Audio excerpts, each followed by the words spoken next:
soon to arrive. On that day, the moon will be closest to Tibet. I think you deserve a farewell party before you return home. If Kuthar has decided to participate in the festival, we should prepare accordingly. Our job is to leave her with some happy memories. Yehoda is on site to ensure that everything goes off without a hitch. Moon Prayer Night has come. Come on, Columbina.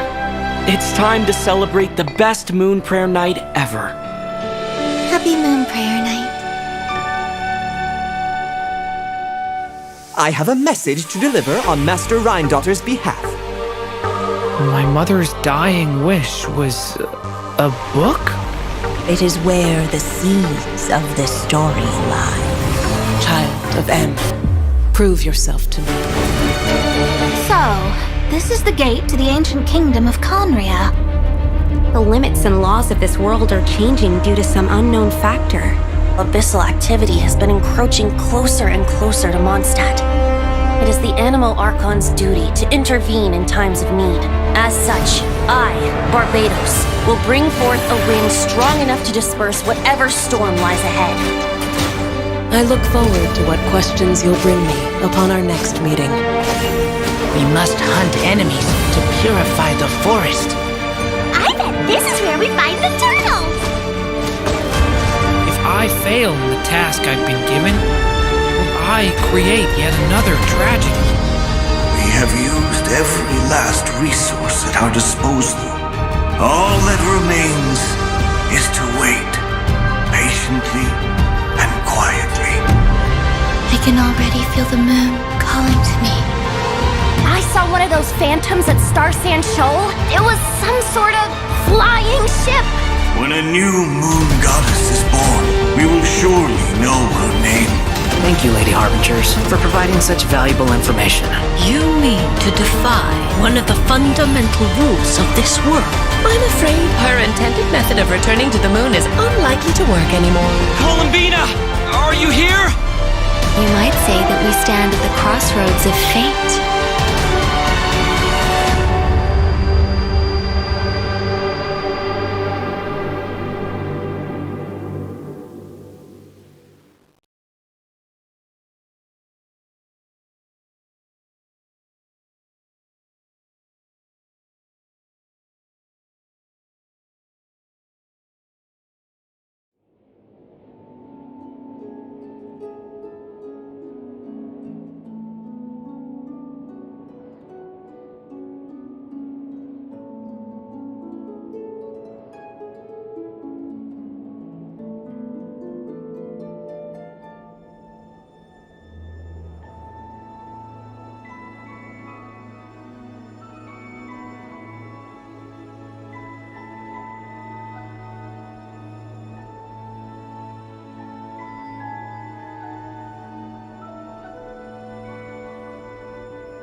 Thank you for waiting. I finished checking your Adventurer Handbook. Here are your commission rewards. We have no other urgent commissions on the books at present. Thank you for all your hard work lately. Perhaps you two could consider taking a vacation. Amazing! Paimon never thought we'd end up having downtime and not cry. Things were pretty hectic when we first got here. Everywhere you looked, it was either the Wild Hunt causing chaos or the Vatui stirring up trouble. It felt like this whole region was one giant slime in a barrel, ready to go boom at any moment.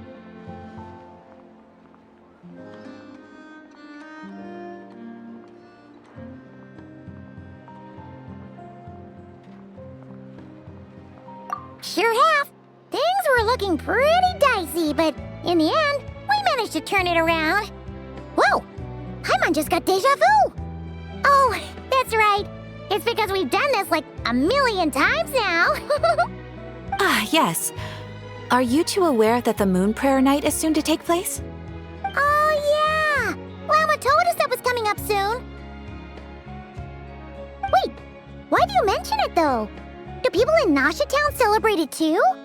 Paimon thought it was just for Moon Goddess worshippers. You're partially right. Most people in Nasha Town just see the festival as an opportunity to do business. They do not concern themselves with the religious element. The festival was first celebrated by the Frost Moon Scions. On this day, they would wear moon prayer blossoms and celebrate the birth of the moon goddess through song and dance. They would also prepare food and handicrafts and give them as gifts to others. Over time, it became Nodcry's most lively festival.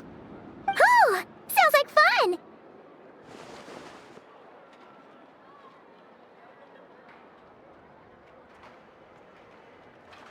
Great! Well, in the meantime, since Catherine doesn't have any commissions for us, let's focus on some personal business instead.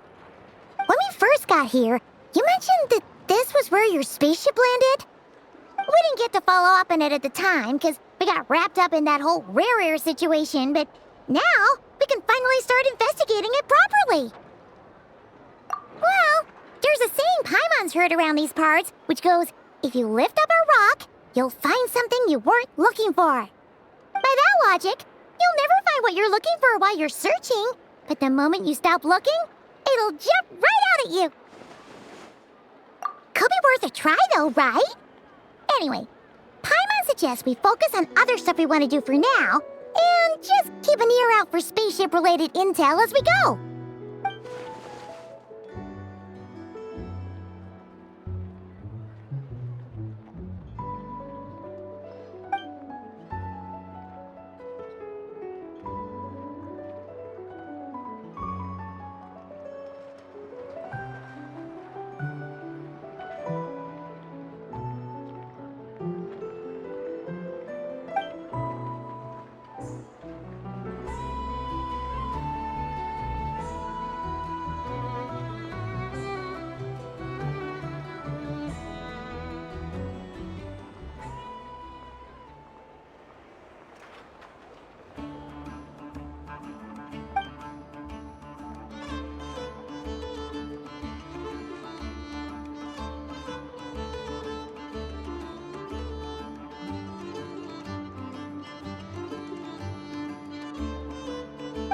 wrong? She looks super serious all of a sudden. Huh? Paimon gets why you'd be concerned about Columbina, but what does the doctor have to do with anything? Oh, that's true. And now that you mention it, we're definitely overdue for a showdown with the Fatui. It is weird that he hasn't shown himself this whole time. What could he be? True. Paimon would much rather deal with Marionette anyway. She says the meanest things, but when it comes down to it, she doesn't seem like a bad person. Maybe it's the pressure of being a Fatuse? Especially as a Harbinger. Does she feel like she's gotta act tough to keep up appearances or something? But then, every time we headed out with Rarier, she always wound up having to repair Polonia and her other robots. That's gotta sting. Losing face always hurts more for people who care a lot about their image. She's probably still furious about it.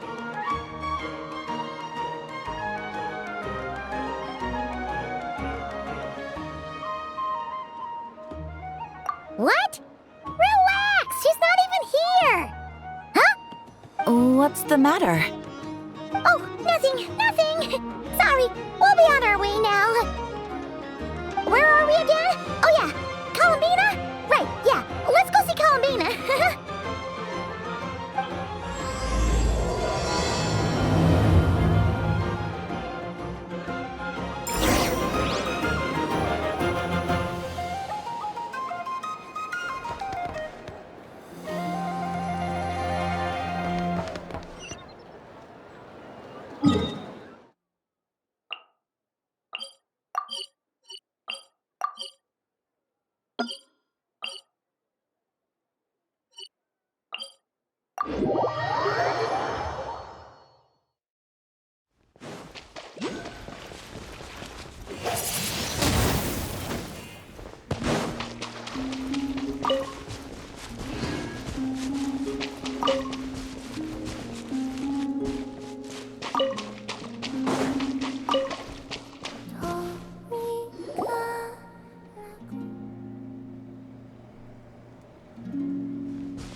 She's sitting up! Is me sitting here a rare sight? No, we just thought you'd be resting. Perhaps I would have been, were it not for the sudden arrival of some unexpected guests. Not that I consider it a disturbance. After all, you are the only ones who are free to enter. Would it not be a little unfriendly of me to lie down while we speak? I didn't realize you put so much thought into little things like that.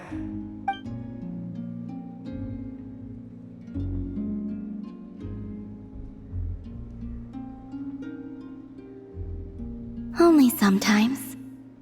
There have been moments lately where I think about you and your companions.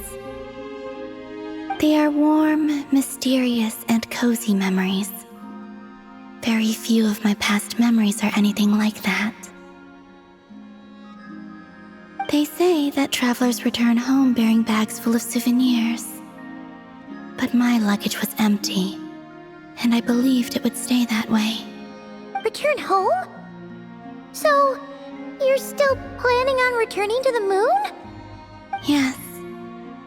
This planet continues to reject me, reminding me that I do not belong here. If I remain in Tivat, there will come a day that I disintegrate.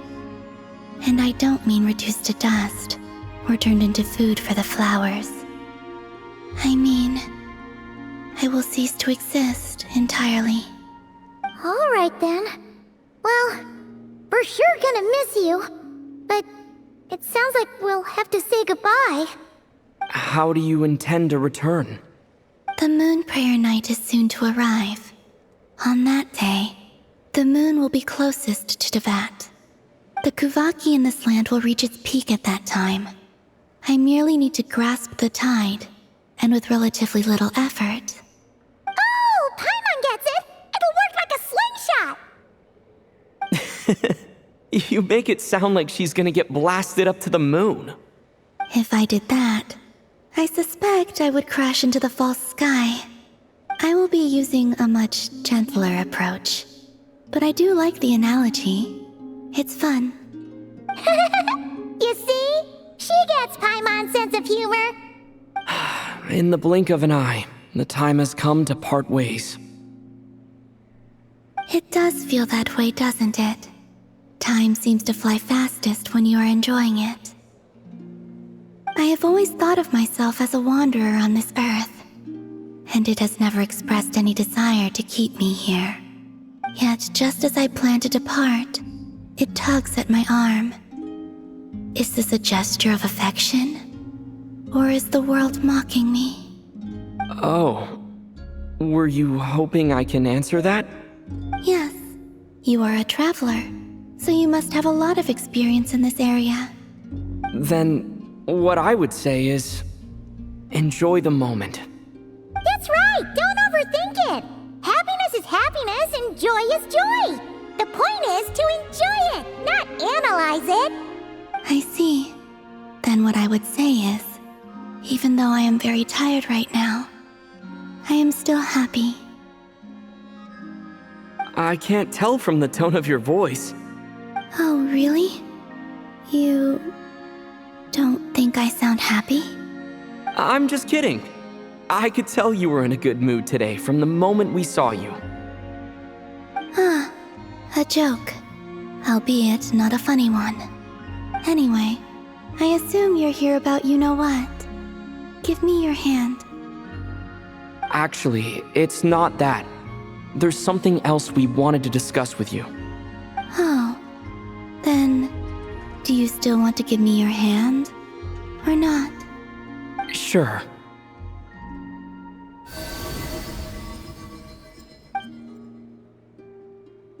Thank you.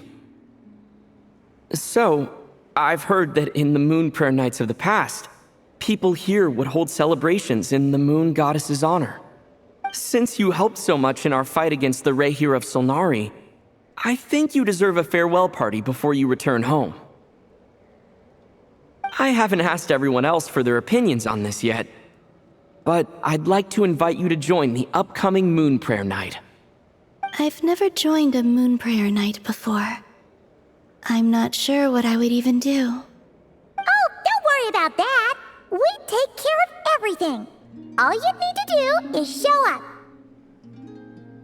Of course, there's no need to force it if you're not feeling strong enough. It's just, this kind of felt like a golden opportunity. But they call me Kutar, and the Fatui have an arrest warrant out for me. I shouldn't appear in public right now.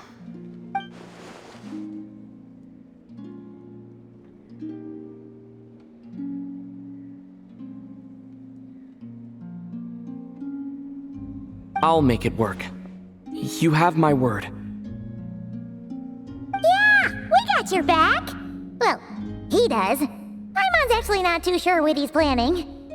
All right, if you're sure. I will not refuse your invitation. I suppose it wouldn't hurt to pack a few more sights from this world into my suitcase before finally learning what my homeland looks like.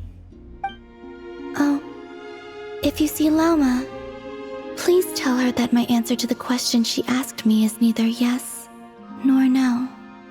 Rather, it is, there is no need. That was kinda cryptic, but sure. Guess it's between the two of you. We'll pass along the message. Bye for now!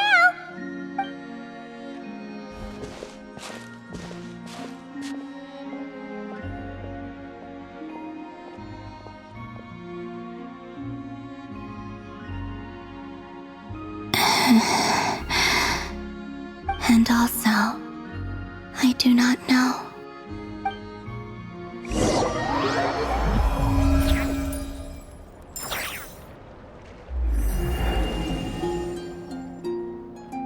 Since she's agreed to join the festival, let's go see who else wants to take part. Lauma's gotta be the person most familiar with the Moon Prayer Night. We should start with her. Also, what exactly is your plan to keep her safe? Not sure yet. I'll figure something out. What? Are you serious? And Paimon even gave you her vote of confidence back there! When did you become so sneaky?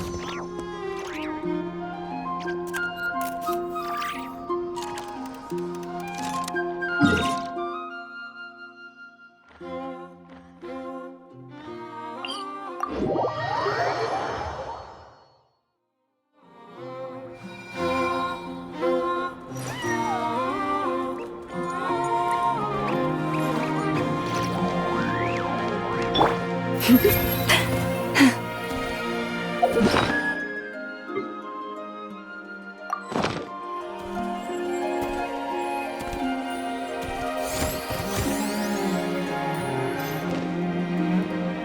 Llama! It's us! Huh? Varka? What are you doing here? Beats me. I had a bit too much to drink last night, and when I woke up, I was on Hisi Island.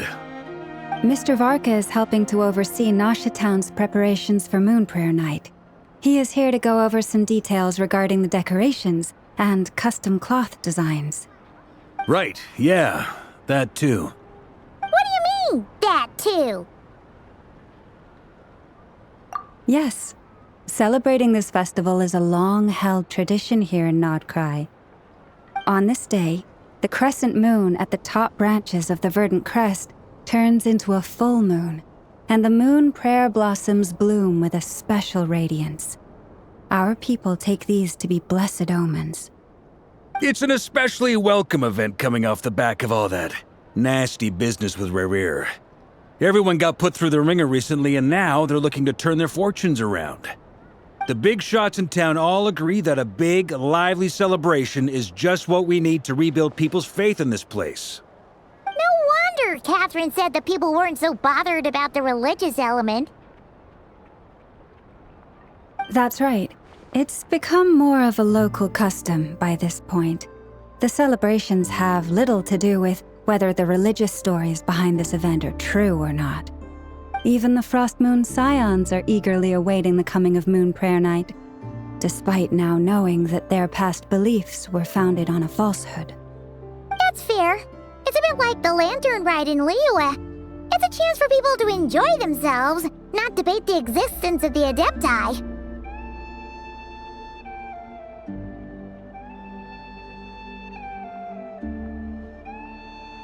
Oh, one other thing! We just went to see Columbina. We went ahead and invited her to take part in the festival this time. Hope it's okay. Wait, so... you mean she agreed to it? Huh. That's quite a surprise. Then, I suppose that she intends to return to the moon on that day. Oh, yeah!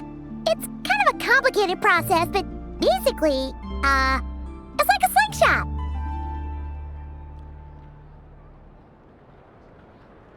I understand. In truth, I had a feeling that she might make such a decision. Well, if Kuthar has decided to participate in the festival, we should prepare accordingly. Yeah, exactly. She was saying how it could be risky for her to show her face in public. We were wondering if there was any way we could hide her.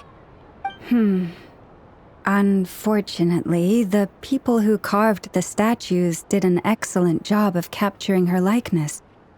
It will be very challenging to hide a goddess whose face everyone is so familiar with. Darn! We may have bitten off more than we can chew here. Nah, don't sweat the small stuff. We can handle that. Huh? Are you saying you have a plan? Not as such, no, but the most important thing with a festival is to keep the mood light and your spirits up. You can't go preparing for a festival with those long faces. You'll never convince anyone to enjoy themselves. The Mondstadter spirit is strong with this one. As it happens, I agree with Mr. Varka. Let's start by making our appreciation for Kuthar the beating heart of the festive atmosphere. And who knows? Once we get the ball rolling, perhaps everything will just fall into place. Hey! Did you catch that? Llama said the thing! Or close enough, at least. I'm looking forward to the Moon Prayer Night already. We have a festival in Mondstadt called Windbloom, and you can always tell which couples are celebrating it for their first time by the smiles on their faces. Big, beaming smiles like their whole face is glowing. And I have a feeling we'll get to see that same smile on the Moon Goddess's face at this festival. Not quite the same, surely. Anyway, I'll take care of business in the city, but I'll have to leave the decor up to you and the Frost Moon Scions. No one else can capture that traditional aesthetic quite like you guys. But lastly, there's the final key element that brings the festival to life. Companionship. Before you leave, let me show you something that we've been preparing. Mr. Varka had asked to see it already, so you may as well tag along. Also, I have some further questions about Kutar's decision.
look like they're having fun.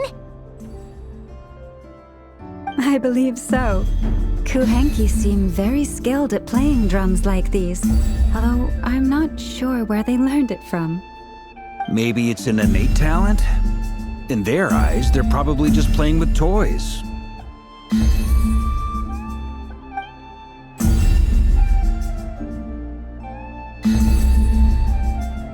Wanatar! You want to play too? Yeah. She looks more confused than anything. Maybe we can teach her next time if we get the chance.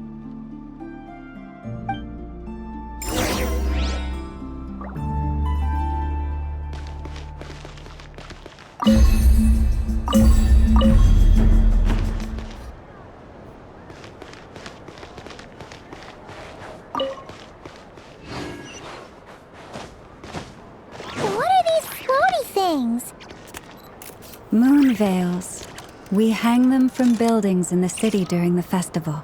When you look at the sky through them, it creates a lovely misty effect.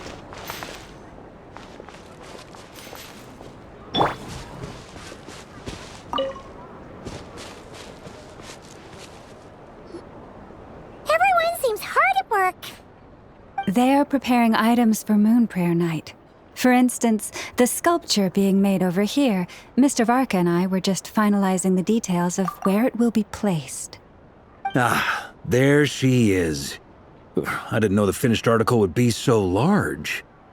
Not to worry, though. All the necessary arrangements have been made. Just let me know once it's ready, and I'll get some people to ship it over. You have my thanks. And over here, we are preparing a very traditional confection. Oh, look at all these colors! It looks great! Can Paimon try one? Of course. I have a feeling you'll like it a lot. You bet! Sweets and treats are Paimon's favorite! If you included those in the Feast of the Moon, I bet Paimon would have joined the Frost Moon Scions by now. There will also be verdant crests like this present in Nasha Town during the festival. The timing of Moon Prayer Night is not completely set in advance. We make a rough estimate, then observe the changes in the verdant crests and moon prayer blossoms to guide us.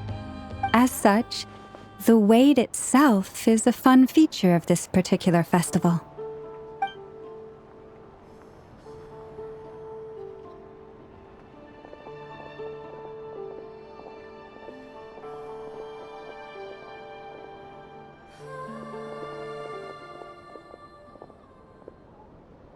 Let's talk here. To tell the truth, I am very surprised to hear that Kutar is willing to participate in the festival. I once asked her if she'd be willing to stay with the Frost Moon Scions. I could introduce her to everyone, and we could be a family to one another. She did not answer, but she has not appeared here since. I took this to mean her answer was no. But if that were the case, she would not have accepted this invitation.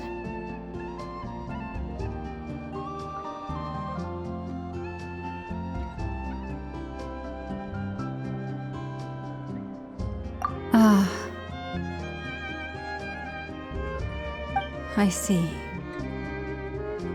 Maybe she is right.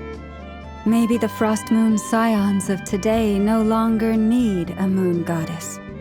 But my wish was not for her to come here and be worshipped as a deity. I simply wanted to offer her a place to stay.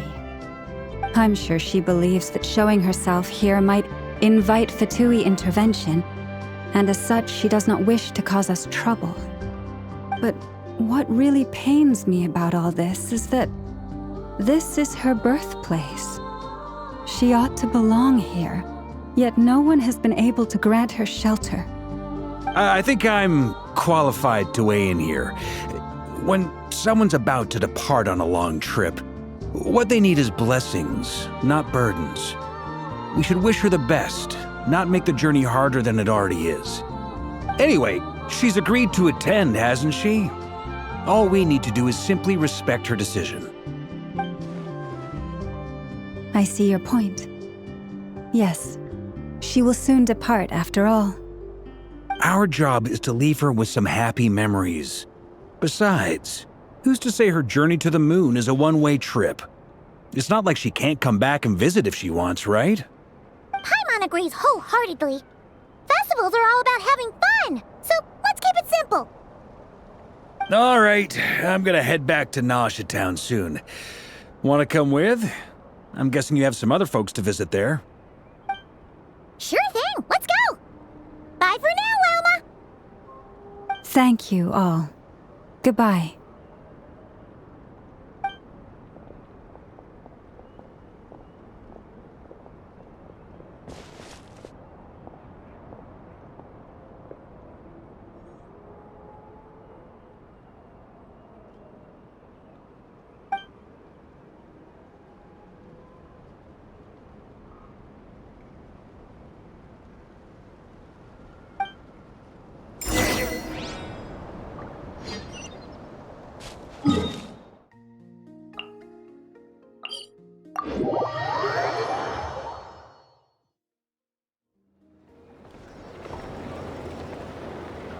Huh?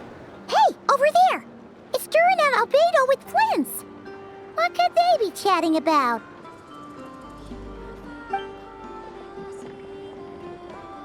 Your guess is as good as mine.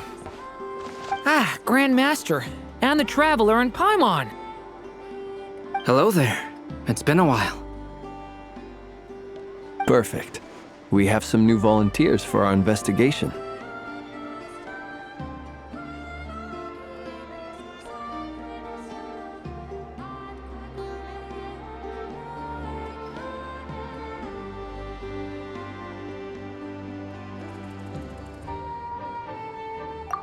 Wait, let me guess.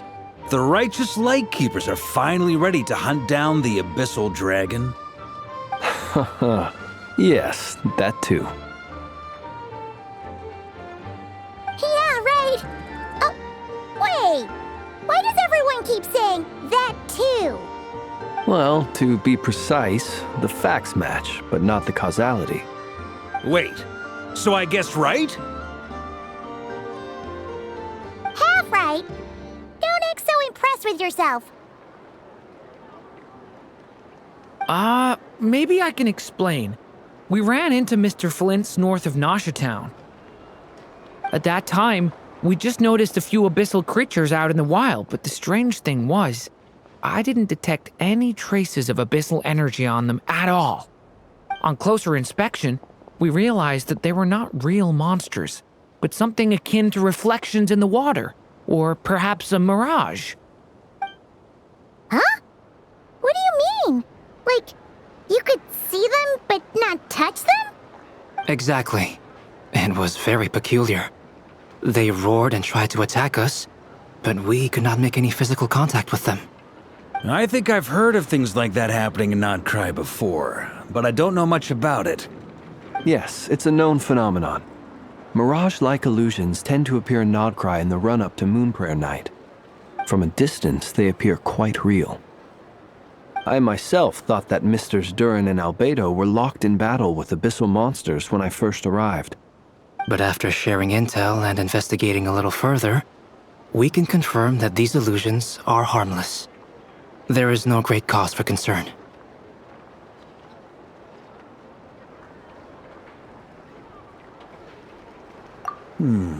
All the Mirage stories I've heard are either animals, rocks, or small houses. Abyssal monsters, though? That's a first. It's a first for me, too. So I'm planning to look into it further just to be on the safe side. I intend to inspect a few more locations. What about you two? Any plans? Alice contacted me a few days ago. She'd like me and Durin to assist her with an experiment. But we lost contact shortly after receiving the message. I'm sure that comes as no surprise to anyone familiar with her. We don't know when the wind will blow, yet when the wind blows, we will know. That, in a nutshell, describes how Alice operates. Yeah, that tracks. Okay. Well, I suggest we investigate this Mirage business in the meantime. It's piqued my curiosity, and I'm pretty sure I know someone who will already be 10 steps ahead of us. Well said. Right? Whatever's happening in Notcry, she always seems to be the first one to know. Let's go see what she knows. We can invite her and her staff to the festival while we're at it.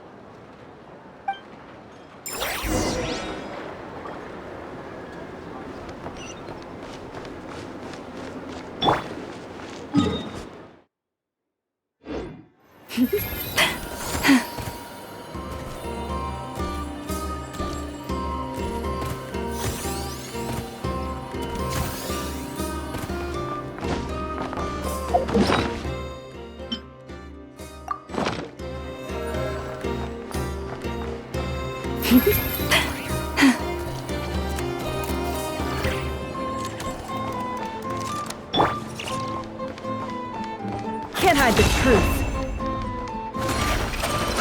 Time to come clean. No more lies.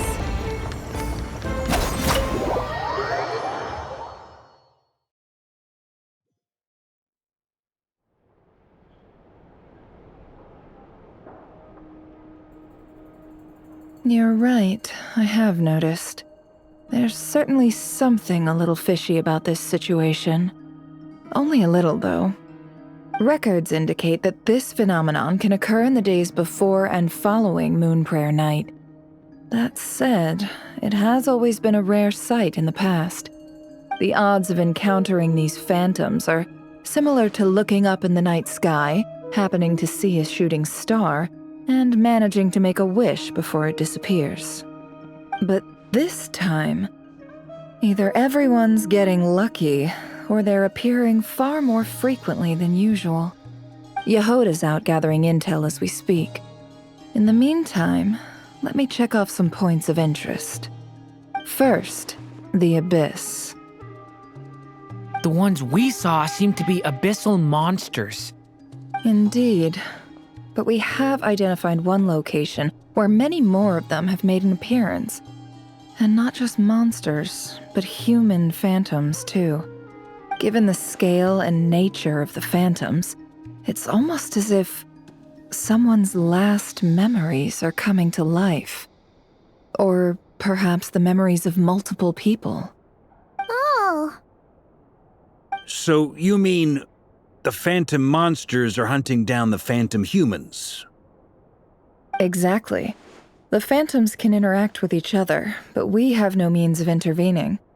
In addition, some of the human phantoms would seem to be from the very distant past. This is clear both from the clothing they wear and the stories they tell. They claim to be from Hyperborea, a name which I've heard from Lauma before. If this is true, it means they must be from 6,000 years ago. Did Paimon hear that right? 6,000 years? It sounds like this merits further exploration. That'd be a big help. I'll leave it with you, Albedo. My knowledge of ancient history is non-existent. I used to doze off every time the pre-Knights of Favonius era came up in class. It's quite a miracle that you were able to understand these phantoms' speech, given how long ago they lived. I suppose you're right.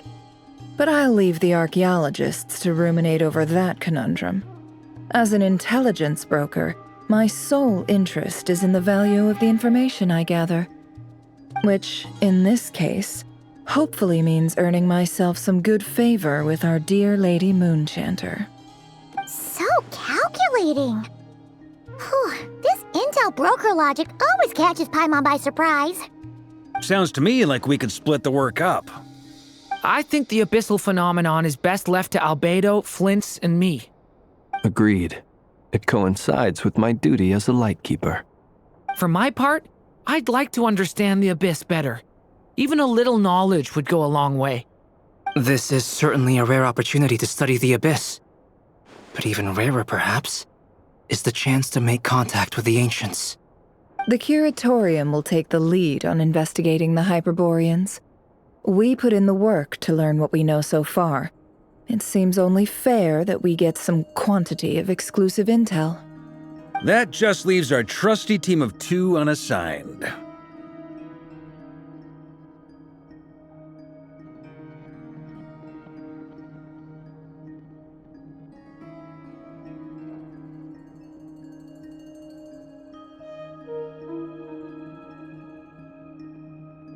Since you became an honorary knight, of course.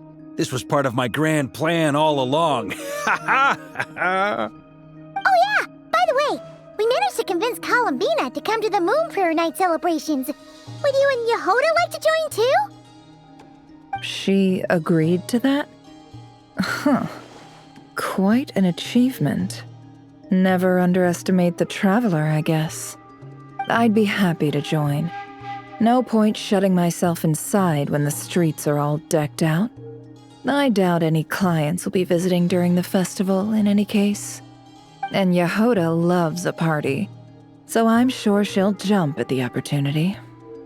No, no, no, no, no, no, no, no, no, no! Way to contradict me in front of...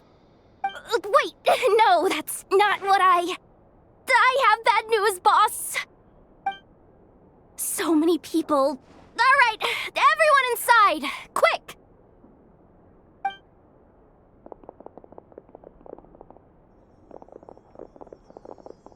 This is gonna sound crazy, but hear me out. I saw one of those phantoms at Star Sand Shoal, and it was some sort of flying ship. Like a spaceship?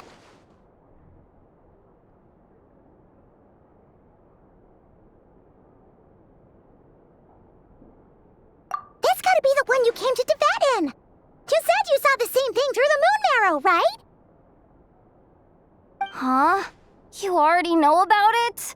Ugh, I thought I was gonna blow people's minds. Turns out I'm the last to find out.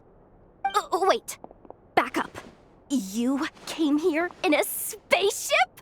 Now my mind is blown! What's it like on the inside? Was it like flying through space? I want to know everything!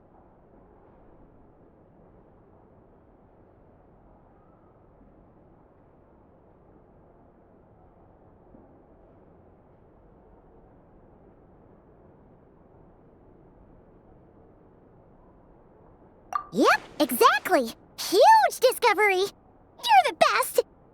Second best intel broker in the world. After your boss, of course. Wow. Really? Well, I don't know if I'm all that, but... I guess that decides where we're heading next. Come on, don't look at me like that. I know the spaceship doesn't have anything to do with me, but you don't want to leave me as the only one twiddling my thumbs, do you? Please? Fair enough. You can tag along. In that case, let's meet back here to discuss our findings once we're done. I wish everyone a productive investigation. You too.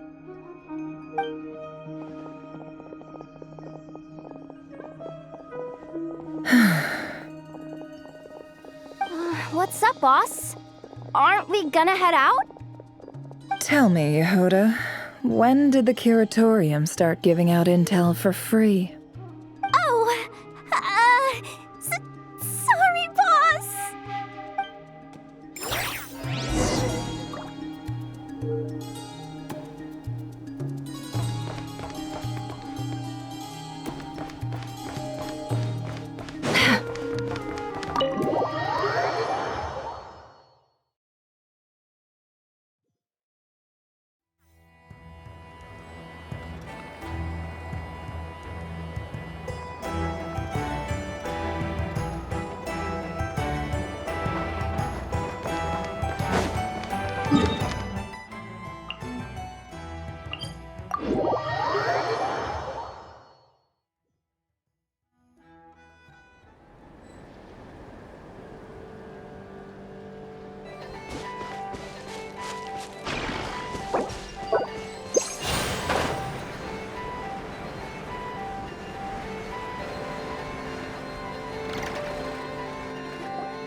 Yehuda was right on the money. This Phantom really is your spaceship. But that's so weird. Why would it show up here? Is it some kind of projection? Or a ghost? Like, maybe it no longer exists. Ah, you're already here. Miss Lauma, what a surprise. I thought you were busy with festival preparations. I was, until one of our people informed me that a strange sight had appeared at Starsand Shoal. No one's ever seen something quite like this before. I thought I should see it for myself. Same here. Oh, so we heard that these things appear around the festival period. Any idea why that is? Unfortunately not. We have very limited information about them, since they can't be interacted with. And no human phantoms have ever made an appearance before now. The most we've been able to deduce is that these sightings appear to be connected to the increase in Kuvaki energy around this time.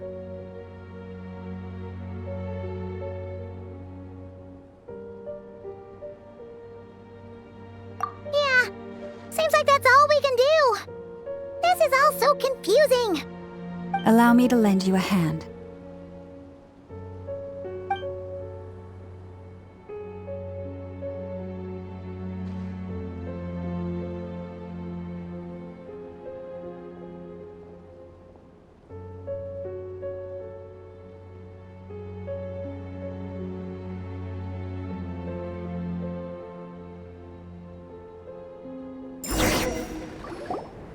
Everyone, our friend here should be able to provide us with some information.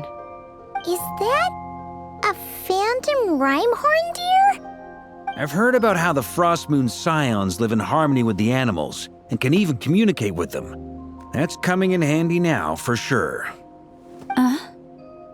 Okay. Yes, I understand. Then how about this?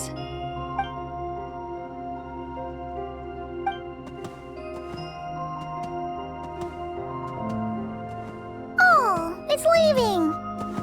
It appears to share our curiosity about this giant spaceship, so I asked it if it wouldn't mind investigating along with some friends. In return, I told it about some nearby spots where the wild fruit grows abundantly. We may live in a different era from these phantoms, but I trust that the terrain, climate, and ecology here are more resistant to the effects of time than some things are. Let's give them a moment and hope for the best.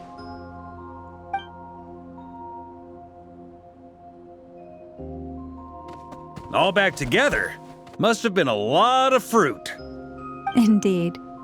Now let me ask them some questions.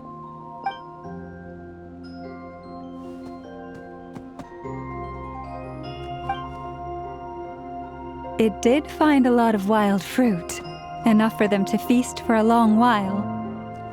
This puffin circled in the air several times, but didn't spot anything out of the ordinary. Certainly nothing to do with the spaceship. Huh. Well, it definitely makes sense to get a bird's eye view. Indeed. Other than that, I was also thinking that the world these phantoms see is also different from ours. Oh, I get what you mean. The wild fruit exist in both times and spaces, but there might also be things that only exist in that space-time, which we can't see.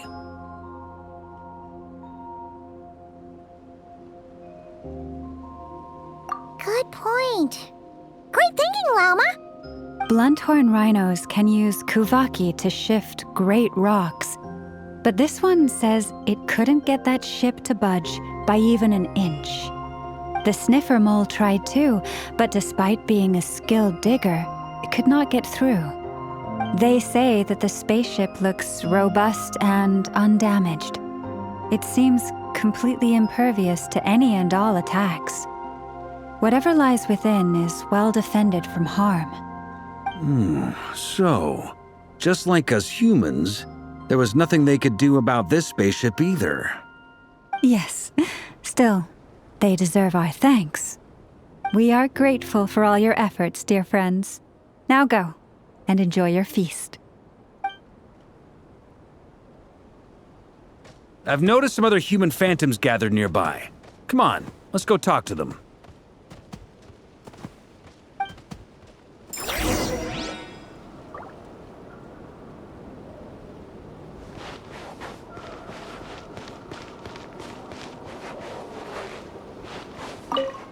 Those illusions and those people.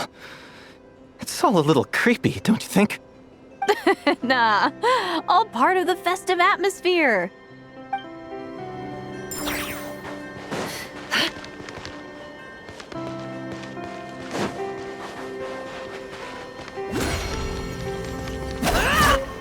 Have you ever seen anything like this? Nope. Never seen or heard anything this weird.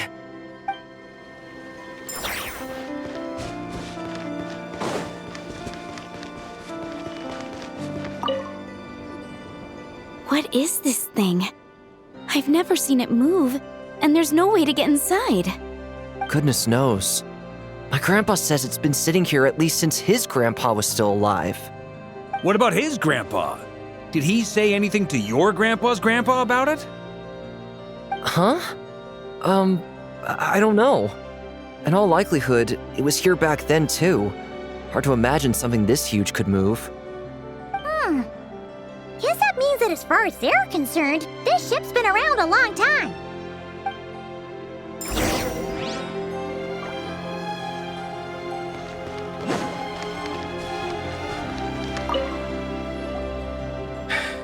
Come on, brothers! If we can get even a small chunk off of this thing, it's gotta be worth a fortune! Today is the day we strike it rich. Huh? You mean Paimon? Yes, brother, I shall join you. Let's make our fortune. We should go with them. What the? This thing is crazy tough. I can't even scratch it. What's it made of? Sorry, brother. Looks like we'll have to seek our fortunes elsewhere. Enjoying yourself? I was just seeing if I could influence this phantom's perception by playing. But nope, no dice.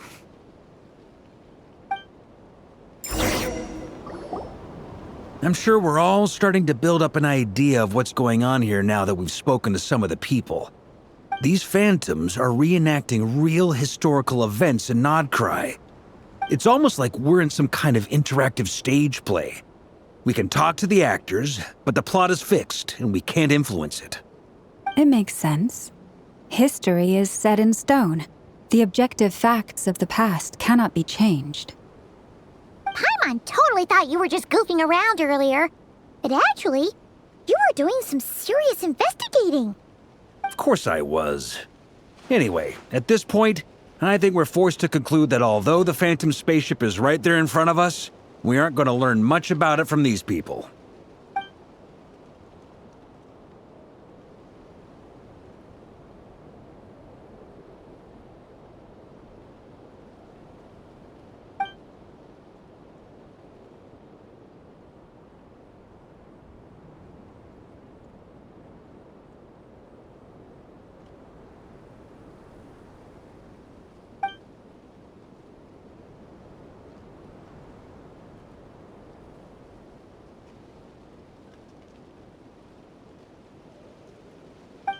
Don't be discouraged. If nothing else, this is proof of the ship's existence. And think about it. So many people tried to hack their way inside, but no one could get the door open. It's made of very tough material. To me, that says that we'll either find the ship itself or the story behind it. It's just a matter of time. Huh. Every now and then, when Varka gets serious, he actually does seem like Grandmaster material for once. I wonder how the others are doing. Let's head back for now. Sounds good. Also, drinks are on me if Team Knights of Favonius is the first to finish. Wait, we have a team name now? Am I in Team Knights of Favonius as well? You're very welcome to join. We've even got a cathedral ready for you. Isn't that technically blasphemy? You wouldn't dare make a joke like that if Barbados was in earshot. Nah, I'm sure Barbados doesn't mind a little harmless blasphemy once in a while.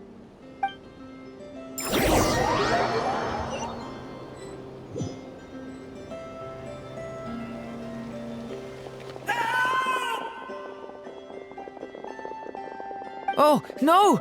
Get away! Oh.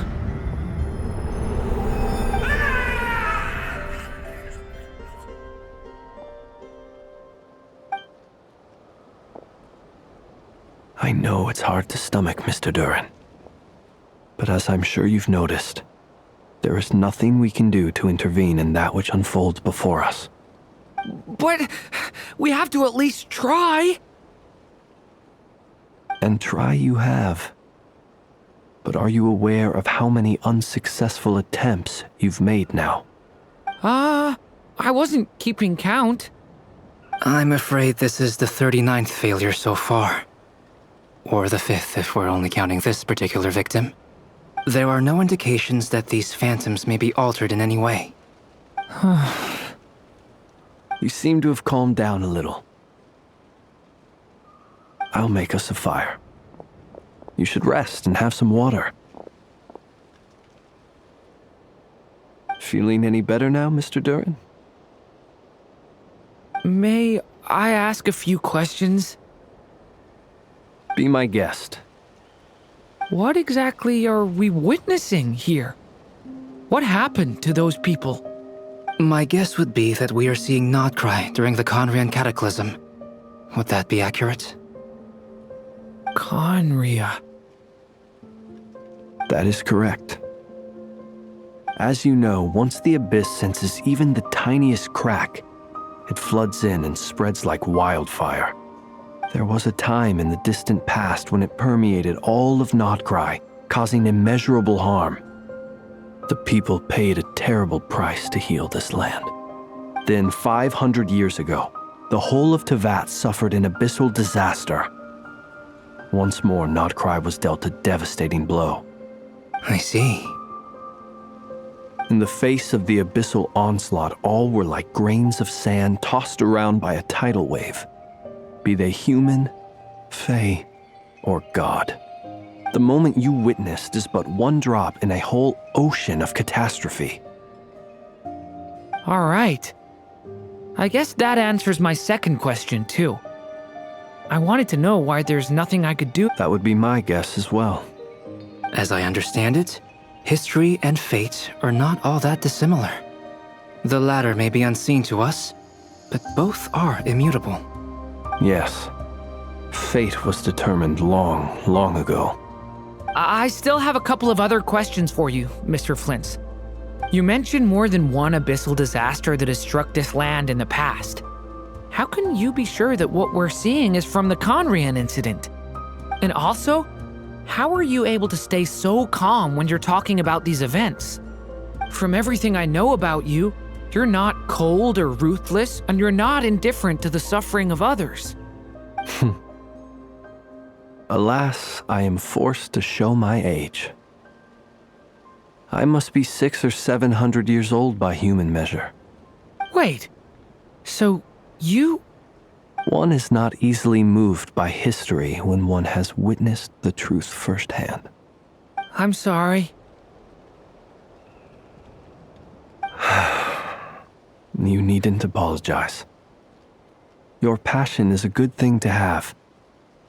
Treasure it, because someday you may find it in terribly short supply. Now, at the risk of offending you, I have a question in return.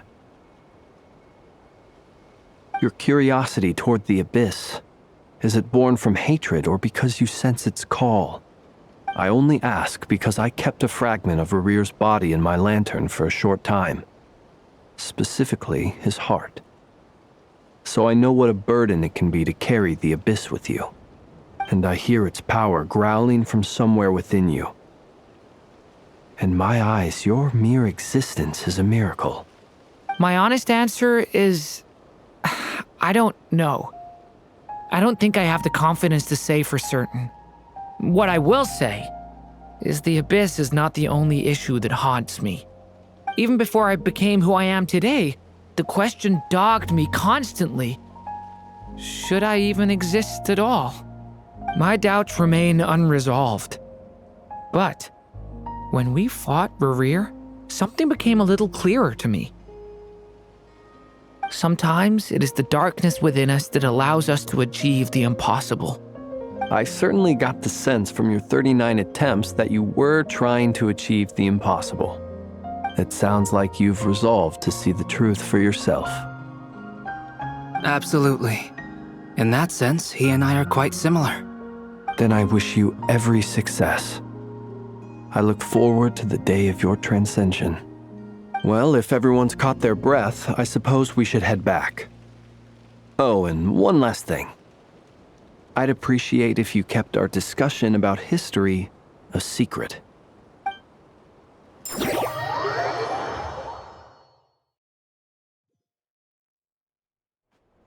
Incredibly, our separate investigations led us all to the same conclusion. Hooray for consensus!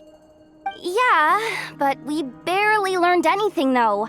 I totally thought this would be the mother lode. Talking with the ancients? I mean, come on!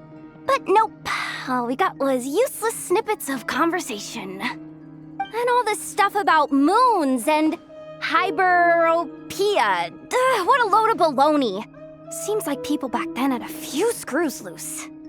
I understand your frustration. We found the same issue.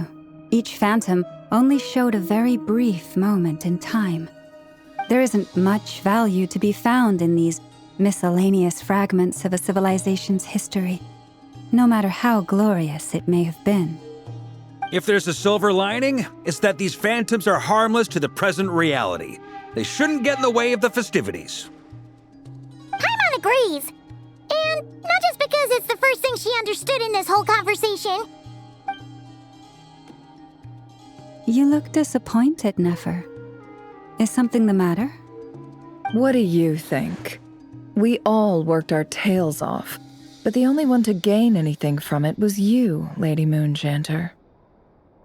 Well, please do share the Hyperborean records with me. I will gladly inscribe them in our people's documents. Oh, duh! Yeah! That was it!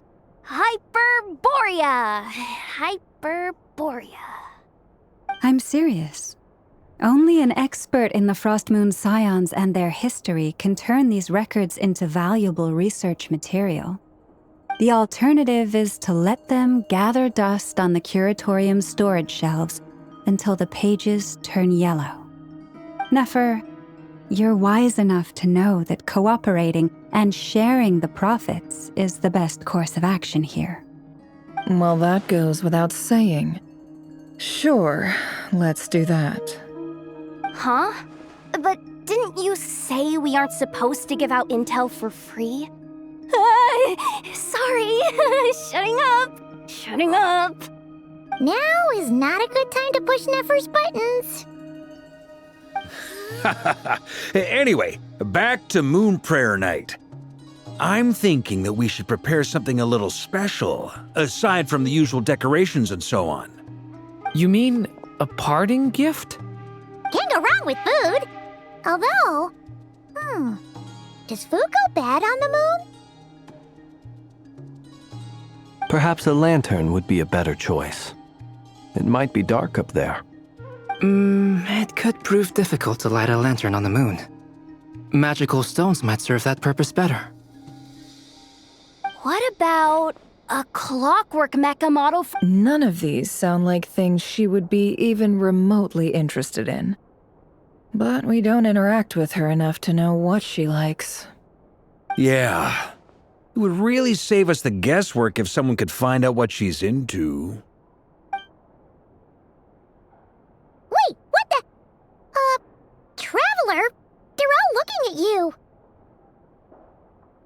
Great! Haha, problem solved. Now, I need to stop by Dory's. Gonna need her help sourcing a bunch of stuff for the festival. Then let's leave it there for now. We all have our own business to attend to. Traveler, if you find out what Kutar likes, let us know right away.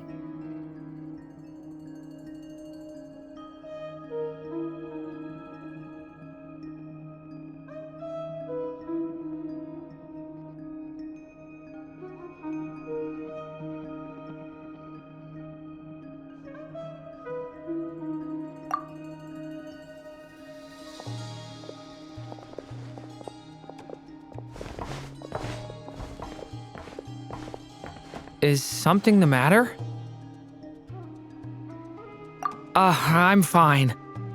It's just... I'm still feeling a little rattled after witnessing the horrors of the Abyss. But it's okay. This is something I have to work through. I'll be all right. Thanks for your concern. Well, don't put too much pressure on yourself. If you ever feel like something's wrong, physically or mentally, we're here to talk. Come on. Stop treating me like a kid.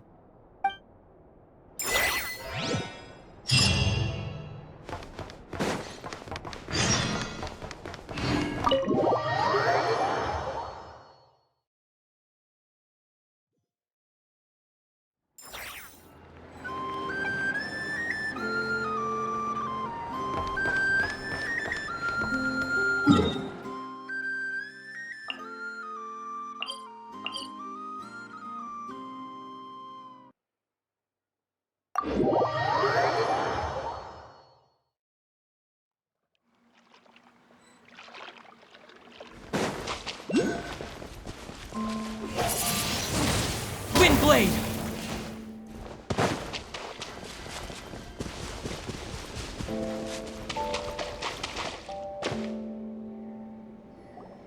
Columbina, we're back!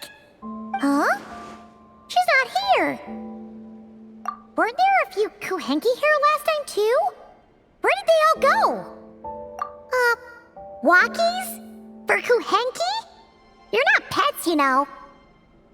Oh, well. Looks like we just came at a bad time. Let's try again tomorrow. There's still a few days until Moon Prayer Night, so we're in no rush. Besides, she needs time to rest anyway.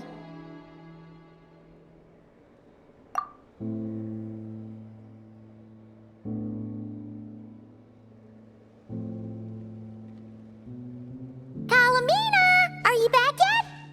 Oh, how strange. Looks like she still isn't here. Right? It's not like her to spend so much time outside, especially since she's worried about attracting unwanted attention. What about Luonatar? Luonatar, you there? Hey! Do you know where Columbina went? Sorry, didn't understand. But if you know where she is, could you take us to her? Yeah, that's even stranger. What about him? Oh, that's not good news. They change color when Columbina gets weaker, right? And they look super pale right now. Good idea. She might know what's happening.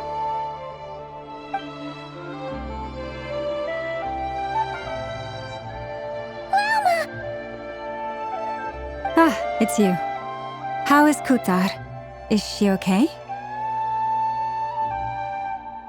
No, she hasn't. I came here to check on her after I noticed the flowers had changed color. Based on past precedent, she must be very weak right now. Even getting up to walk would be a struggle. It seems unlikely that she wandered off outside. Not to mention that she doesn't do that at the best of times either. So yeah, this is super weird.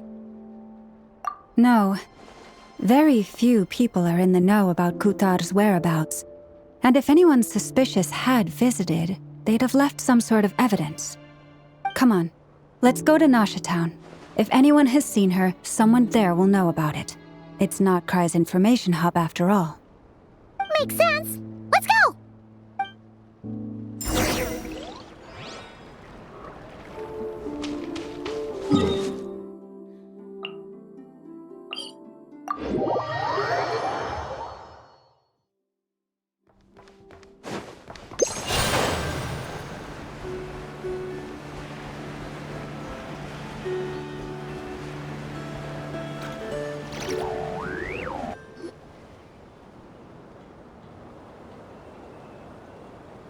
Moment. Is it just Paimon, or is this stall kind of suspicious? It's never been here before, right? No, I don't recognize it. Alas, your free and easy adventure time is over. Now, prepare to face the final boss of Nod Cry. Whoa! Where'd that voice come from? Not sure, but it's definitely hostile. No, not that way. The final boss is right here. The sniffer mole? That's the final boss? Surely not. Also... Okay, the jig is up. I'll stop teasing you. Turn around. I'm right behind you. It seems I've managed to leave quite an indelible impression, even though you've never seen my face. Ah, nothing could make a great mage more pleased with herself.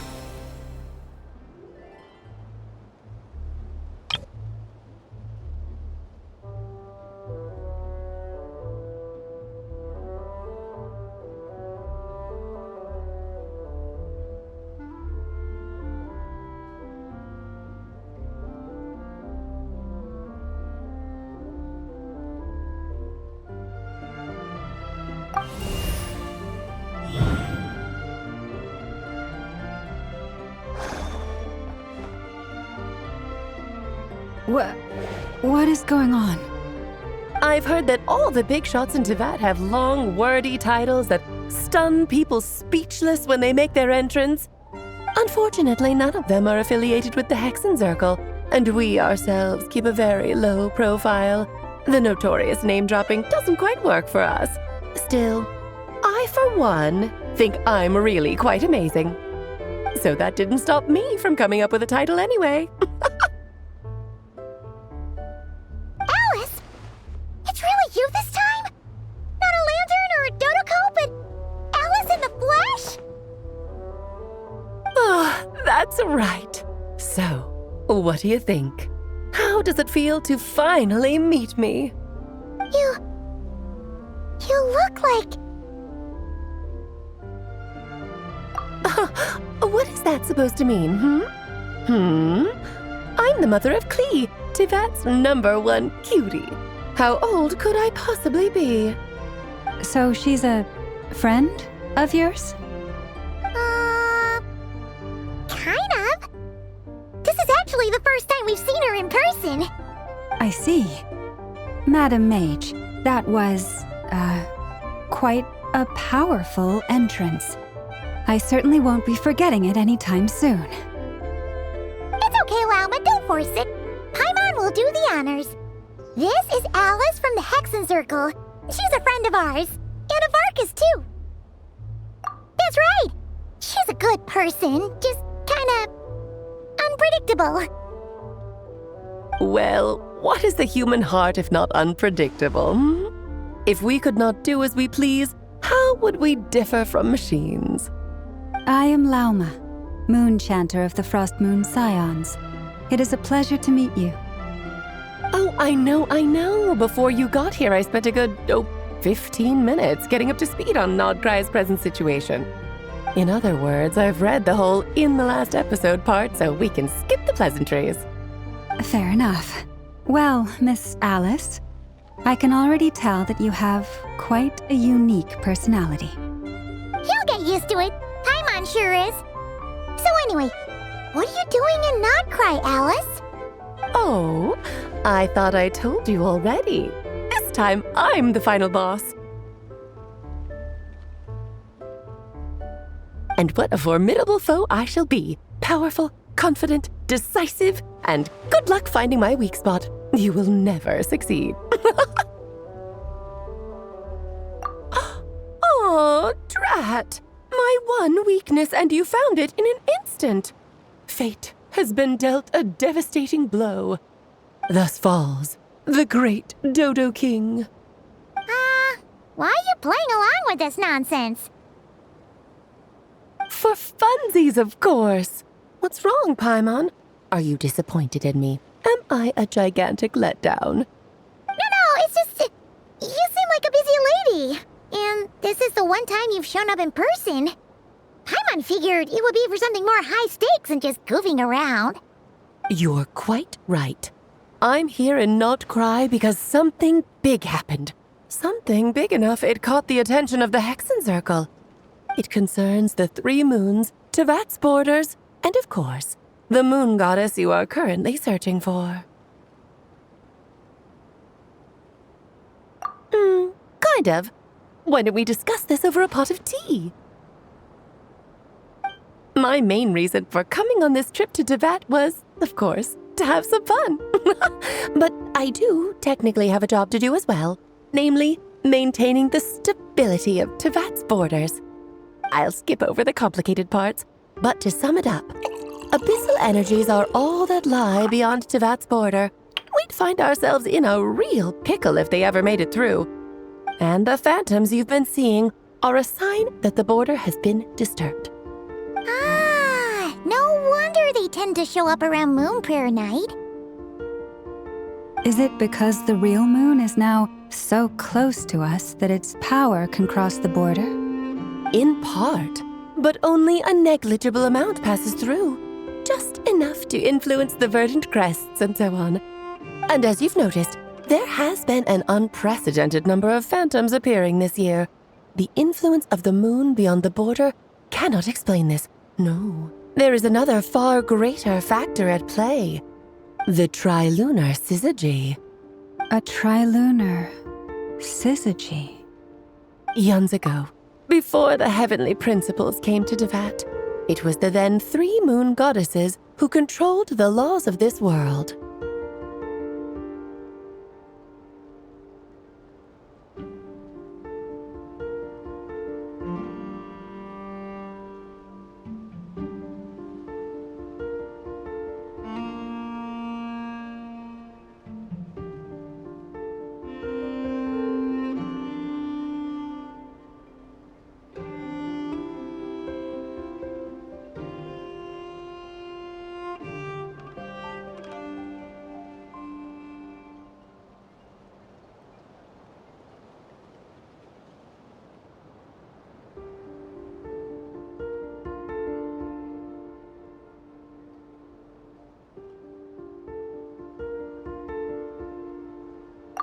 That's exactly it.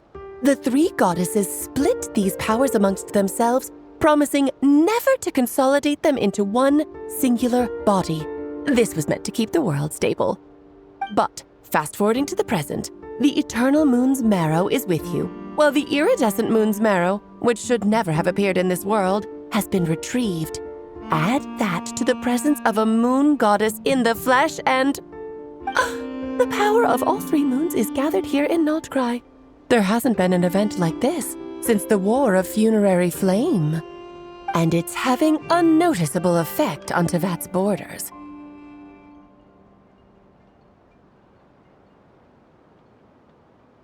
Because I wish to give my darling daughter a peaceful, sunny environment to grow up in. Is that a good enough reason? Kinda sounds like you're dodging the question, but it does make sense. Well, that's one reason anyway, and the most important one. The others are a little complicated to explain. For instance, cleaning up after dearest Miss R. Albedo could tell you more about that if you're curious, but right now, I have a more important question to ask you.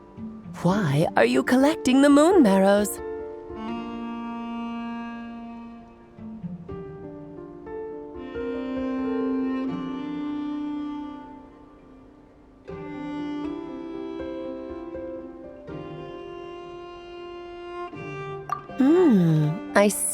I see. Nicole told me about that legend once. Nicole? You mean Mage Anne? Oh, so you remember.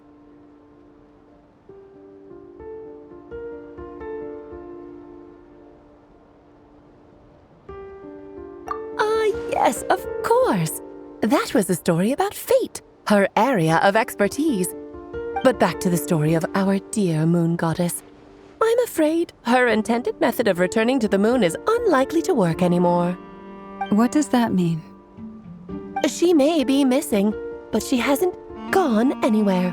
She has disappeared.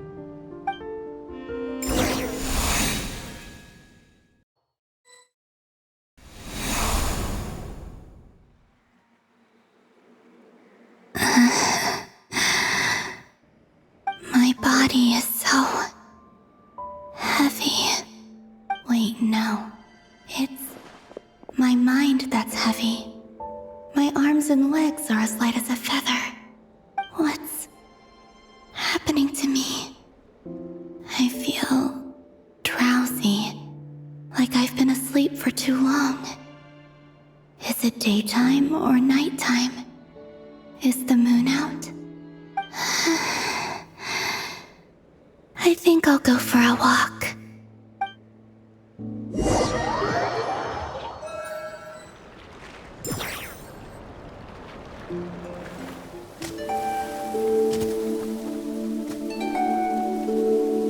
Are you out for a walk too?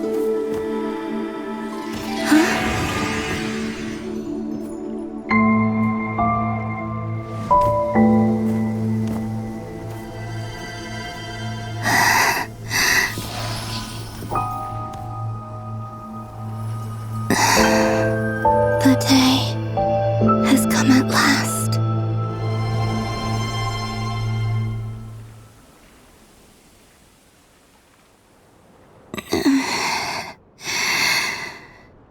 Have I grown so weak that I can't even sustain my physical form?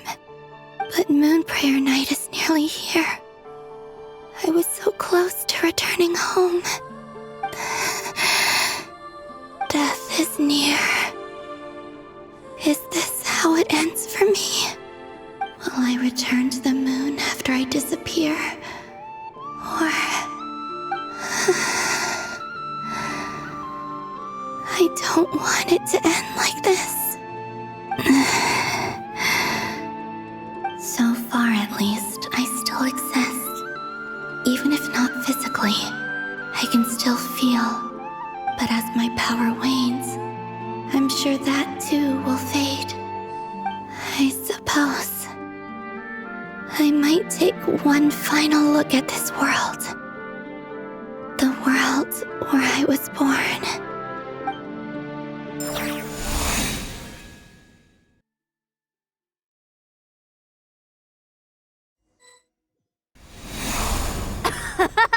Come on! Come on!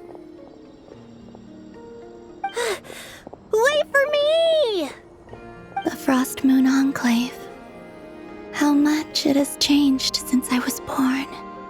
These decorations, they're so heavy.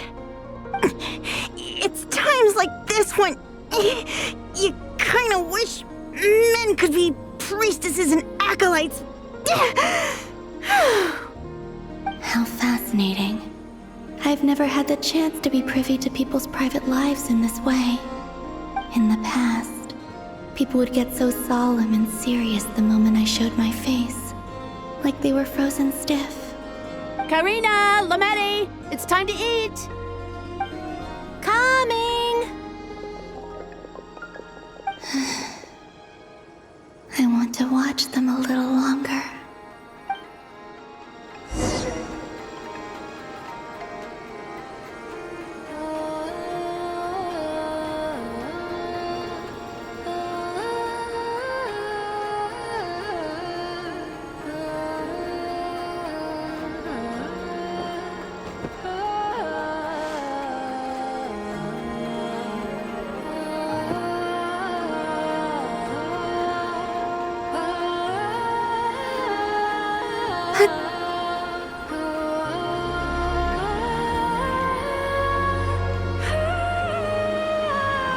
So just fill these balloons with air, right?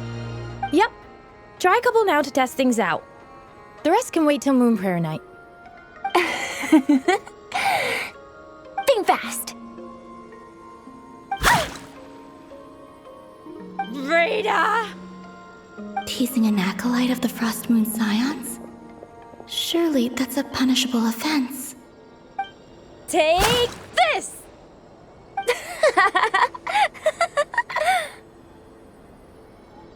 Huh? All right, enough horsing around. Lady Lauma gave us a task. We should get back to it. The task is just to check that the balloons don't leak, right? Doesn't matter if we fill them with air or water. Yeah. Okay, you got me there. And you got me there. But still, we can't use all the balloons before the festival even starts. We won't use all of them. And as long as Lady Lauma's trusted acolyte doesn't snitch, this can stay as a little secret between friends. A couple more can't do any harm, right? Oh, you menace. Then, think fast!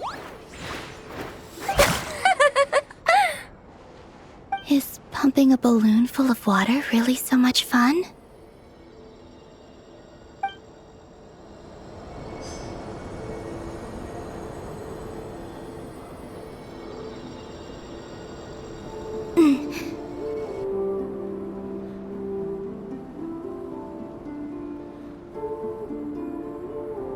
I'm sure you're both tired from playing all day. Come on, eat up. A plain, humble meal. That has always been the way of the Frost Moon Scions. Huh? How come Lamatti got a midsummer berry dessert? Oh, I always get Lagaberry. I don't mind sharing. You can have a bite of mine if I get to have a bite of yours. They're sharing food? I've never shared food with anyone before. Even at the Harbinger tea parties, everyone just ate off their own plate. And when I couldn't finish my food offerings from the Frost Moon Scions, they'd leave the leftovers out under the moonlight for the animals to claim. Hey! That was 2 bites! Oh, then you can have another bite of mine. Oh, you too. Oh, don't fret now. Here, have some of Granny's too. So this is what it means to be family.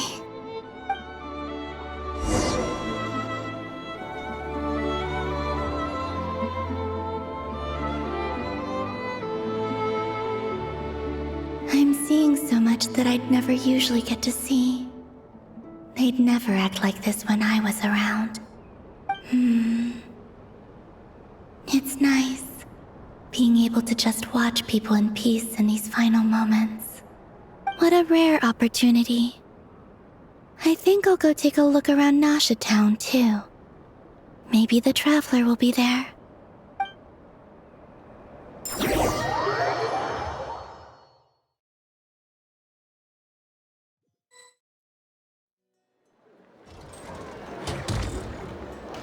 After the War of Funerary Flame, the Moon Goddesses were no longer recognized by Tevat. They lost the whole foundation for their existence. That's why the Moon Goddess's strength is fading. She cannot withstand the world's rejection of her. To be more pedantic about it, the Moon Goddesses did something to offend the heavenly principles, and that's why they were ousted. Something of a recurring theme in Tevat's history. Theoretically, speaking so candidly should put me in their crosshairs too, but they can't tell me what to do. I'll say whatever I want. Anywho, the Moon Marrow energies were but a drop in the bucket for her, and that battle against the Ray Hair of Solnari only weakened her further. Fortunately, it happened close enough to Moon Prayer Night when the Kuvaki concentration here is high. That's the only reason she managed to survive this long. What do you mean, fortunately? You said she disappeared. We're too late. Oh, what a headache. I thought this was all common knowledge. I guess I have some more explaining to do. Okay, buckle up. It's time for another lecture.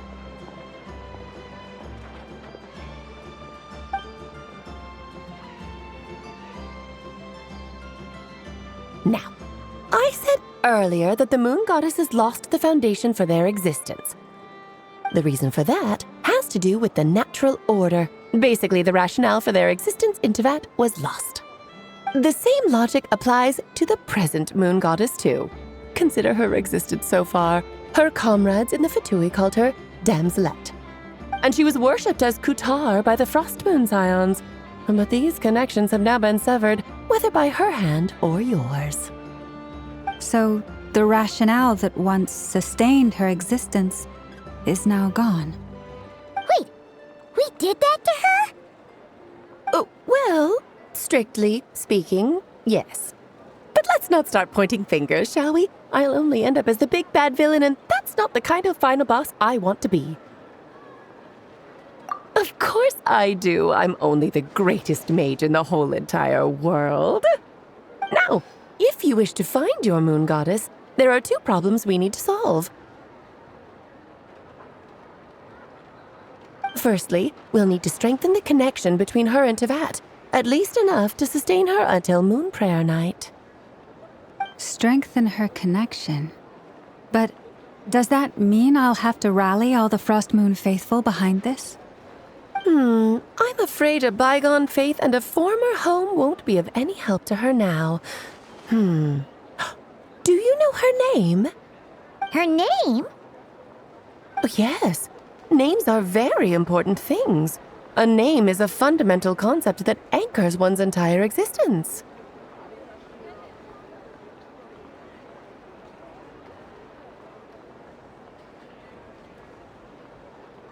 Then your first job is to find it. As a moon goddess, I'm sure she must have a name she identifies with. Neither Columbina nor Kutar is her true name, and she's never really accepted either of them. So, finding out her real name is enough to sustain her existence? Yes, I know it sounds like a small step, but every journey begins that way. So for now, that's all we need to focus on. The second problem is with her plan to use the moon marrows to return to the moon. Unfortunately, piercing through the false sky will take an enormous amount of power. Given her current condition, she won't be able to provide anywhere near enough power, even if she recovers her physical form. But no need to fret. Nicole's the expert in this field, and I'm sure she'll figure something out. Wait, Mage N is going to help us out too? That means we've got 2 Hexacircle mages on the case. This is turning into a pretty big deal. Actually, this is more of a side quest for me. Like you said, I'm a busy lady, so I can't stay for too long. I'll have to return to Tevat's border soon. That's the upside you get for looking out for my little Klee. Hopefully that will incentivize you to carry on keeping her company in the future. Anyway, jokes aside, you'd better get moving. It will take quite a miracle for the moon goddess's consciousness to hold out till Moon Prayer Night. Oh, I suppose I might as well tell you where Nicole is before I leave. Off you go now. Time to meet your new friend. Oh, yes, and a little suggestion. Don't forget to mind your heads. What? I wonder how Durin's doing. I should really go see him before I head back. You really are super busy. I most certainly am. There's so many children I have to keep tabs on just in Mondstadt. Durin, Albedo, Venti, Varka. Klee didn't make the list, huh? Of course not. Klee is my pride and joy. I have no qualms about her, because she's the best child in the whole wide world. Yep. Klee's a little angel. I'm glad you agree. Well, all the best. See you when I see you.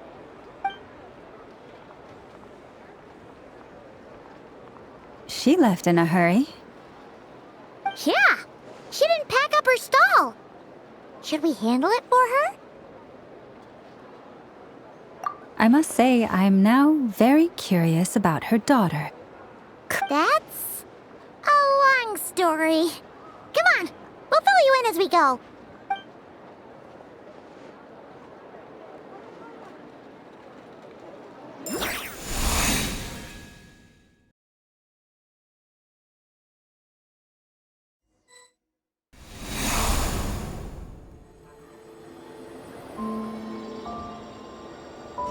What a lively place.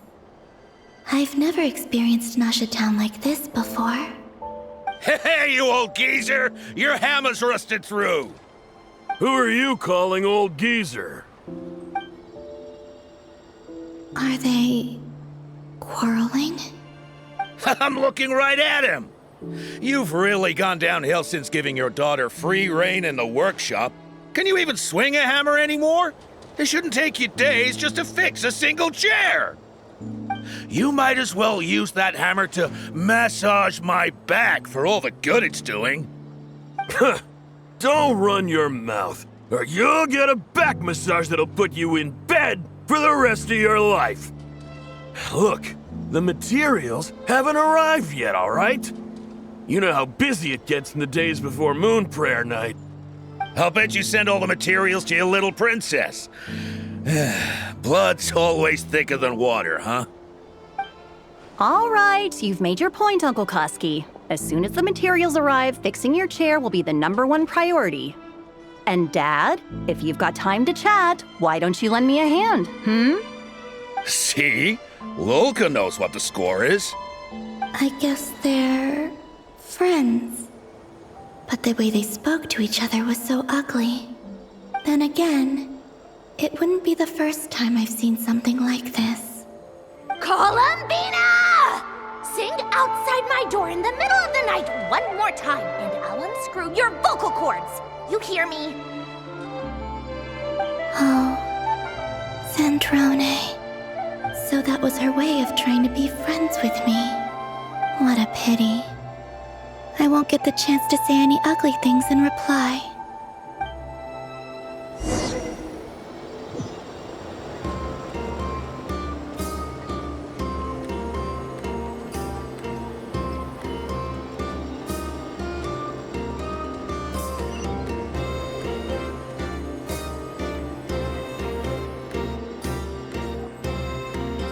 Hey, have you decided what to give her for Moon Prayer Night? I sure have. She's gonna get the surprise of her life when she's least expecting it. Then I'll whip out the ring and pop the question. The surprise of her life. What a fun turn of phrase. Cool, I get the picture. You can spare me the gushy details. Ooh, looks like we have a customer. Hello there, ma'am. Would you like some Moon Prayer Night candy? Huh? Is he talking to me? Can he see me? Here you go.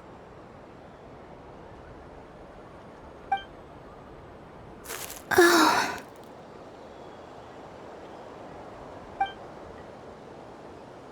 Come back anytime. Right. Now, where were we?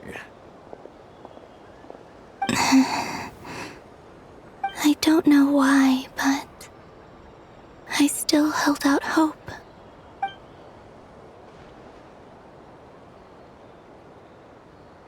The most important thing right now is to find that mage. This name thing seems super important too, but where do we even start looking? I'd better go pay the Fatui a visit.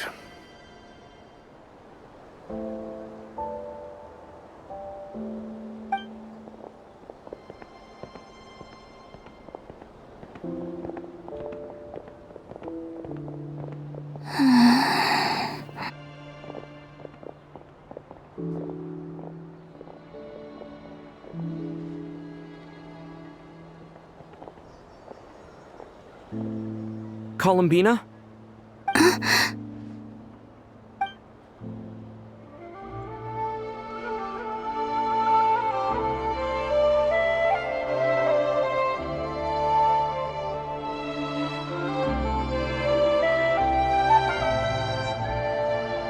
Traveler?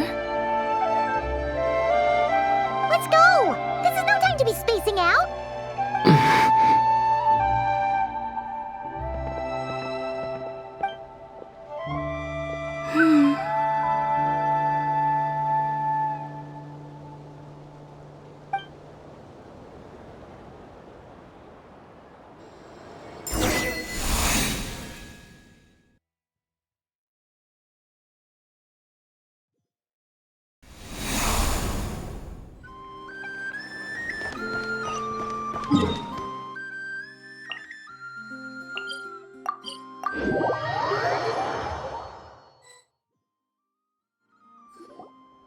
Where are they going? They mentioned a mage and... a name? So, Mr. Varka, Are you acquainted with this Nicole? Or should I call her Mage N? Not really. We've never met, though she has come up in conversation. From what I've gathered, Alice kinda took Nicole under her wing.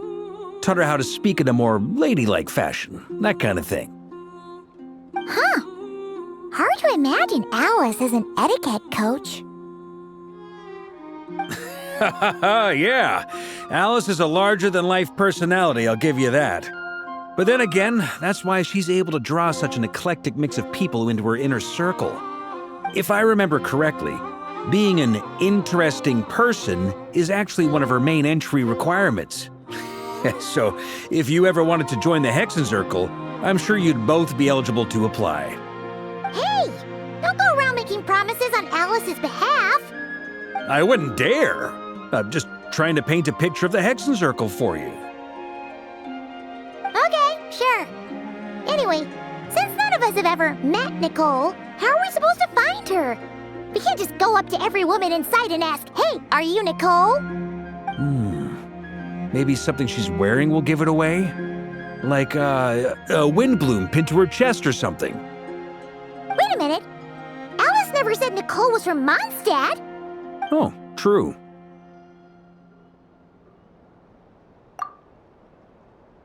That would be this young lady, then?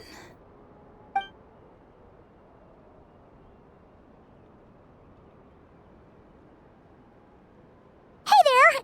Sorry to disturb you, but are you Miss Nicole? Varka, Knight of Boreas of the Knights of Favonius. Alice might have mentioned me before. Mm-mm. Have we got the wrong person? Sorry. Well, this is awkward. When I shook my head, I meant, no, Alice hasn't mentioned you before.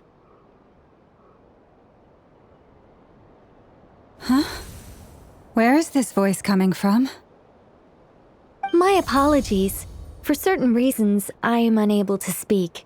This is the only way I can communicate with you. It might take some getting used to, but I hope you can understand. Hey, it's fine. I'm more shocked by the fact that Alice never speaks about me. I mean, As for you two, we have crossed paths twice before, but it is nonetheless a pleasure to finally meet you. It's really you! Thanks for all your guidance in the past! You're quite welcome. This time, things are different. We have reached the unwritten pages of the story. You might say that we stand at the crossroads of fate.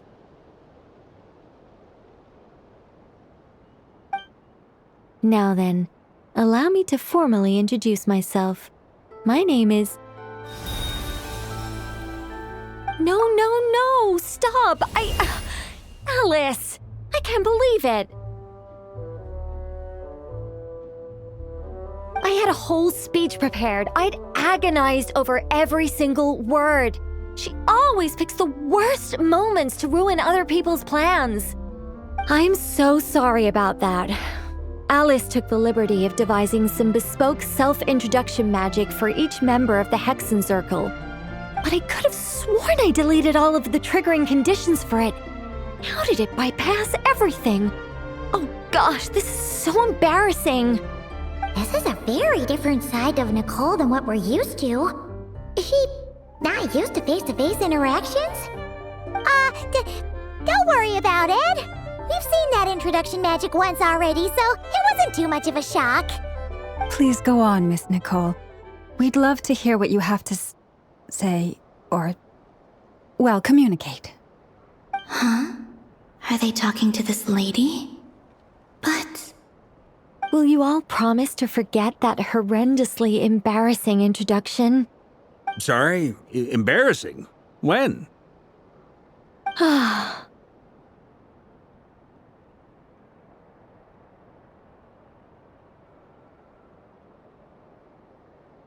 Yes, my name is Nicole, and I am one of a very few angels who have retained both their preferred form and their power. The Traveler and Paimon should be no strangers to this concept. There is another of our kind in Natlan. They call her the Lord of the Night. Right! Paimon remembers her. Yes. Well, I have retained more of my power than she. It's because I don't have a long-term duty to fulfill. To be more specific, no. We'll be here all day if I get into the specifics. Moving on. If I'm not mistaken, you are here because you wish to learn how one might reach the moon beyond the sky. That's right. Is that something you can give us any guidance on? Yes, I do know a way. It began with the Hyperboreans, who lived after the War of Funerary Flame. Blank looks. Maybe I should start with the background of the war. Or maybe not. It shouldn't be an issue. I'll fill in the gaps for you when we have more time. Anyway, after that war ended, the three moons retreated to beyond the false sky. The Hyperboreans were humans I once aided. They accepted the civilization and creations bestowed upon them by the angels.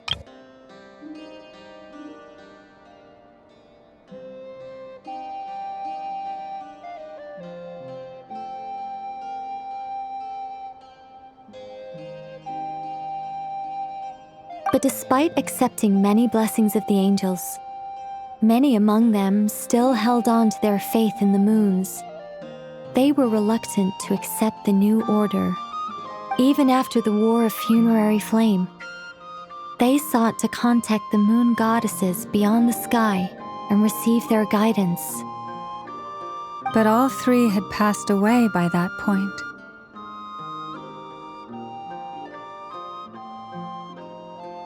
This mage has a unique method of communicating. Is she talking about the moons? Yes, but they did not know. And so, still they prayed for the moon goddess's mercy. After building titanic structures that consumed vast amounts of Kuvaki, at last they glimpsed the moons and heard their voices. But of course, they were gravely disappointed, for it was then that they realized the three moon goddesses were dead. Oh, that's such a sad story. It is. Humanity was in a very sorry state at that time. The angels who had once aided them were gone, and the War of Funerary Flames had left them homeless and destitute. Just a second, I gotta ask. How relevant is all this history to the task at hand? Well, I mean, it's... Okay, it seems we've drifted into irrelevant narrative waters. It's been a while since I've had the chance to speak inside someone's head. As soon as I got started, I lost control and the words just flowed out like a waterfall. What I'm trying to say is... Right, yes, that's it. The relevant part is the ritual created by the Hyperboreans. The fact that they bypassed the false sky and saw the true moons implies that they successfully built a connection between Tevat and the outside world. Which means, with enough Kuvaki and a sufficiently stable connection, it should be feasible to send one person over the border. Okay, so they built some kind of portal? Oh, yes. A portal. Yes. Is something wrong? You sound disappointed. I just didn't expect you to summarize it so well. It turns out I could have said all that in one word, if only I'd managed to think of it. No, please, it's fine. This is invaluable knowledge. I'll be sure to record and preserve everything in writing. Oh, really? Well, in that case, I suppose I could backtrack and add some more detail. I did gloss over a few things so far. Whoa, time out! let's summarize what we've got first. The Hyperboreans were the last ones to use this method, right? So we somehow need to find whatever structure they built and make sure there's enough Kuvaki to power it up. Luckily, we have the moon marrow of both the eternal and iridescent moons, so we're all good for Kuvaki. Which means the key issue we need to focus on is finding the place. Am I right so far? Yes. Although I expect the structure is long gone by now.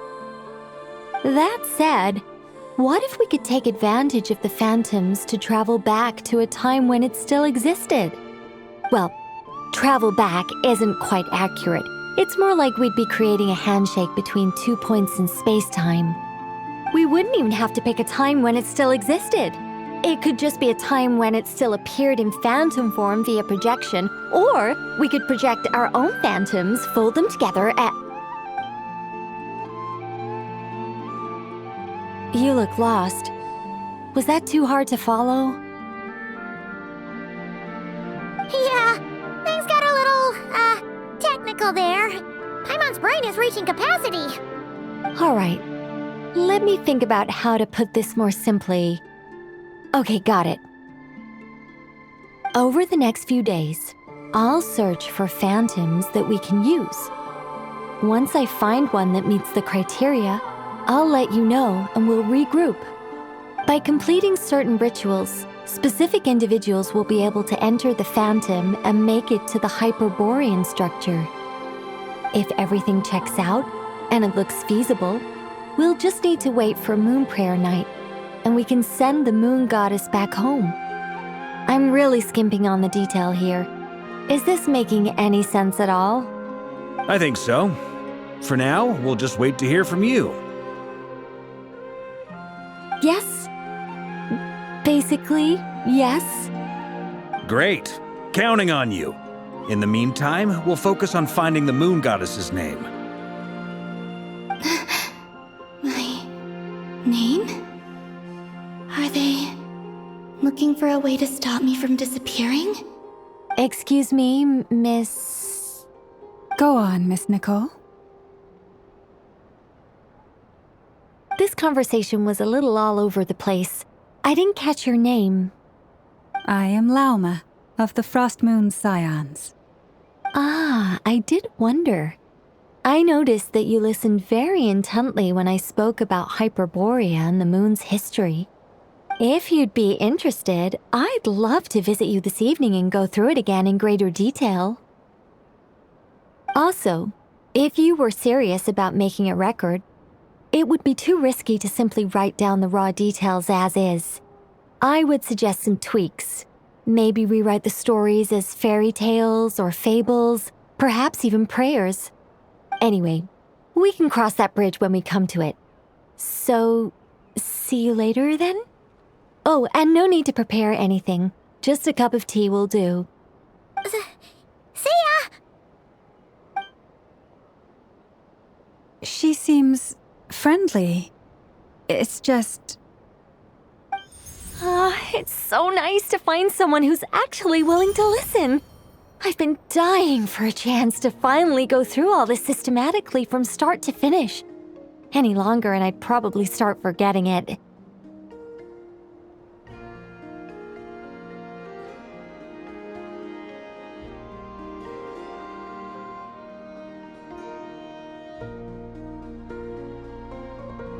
Now Paimon gets why Alice told us to mind our heads.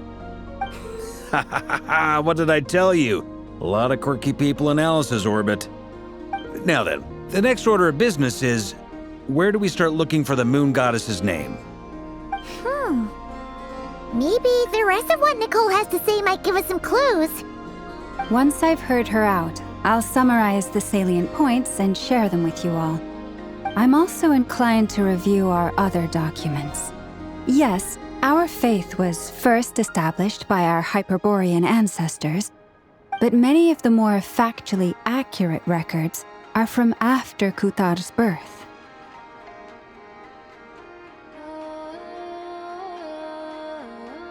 Sounds like we're gonna follow Columbina's journey through Devat, huh? In that case, we'll start by heading to the Frost Moon Enclave. Sounds like a plan. Take this with you.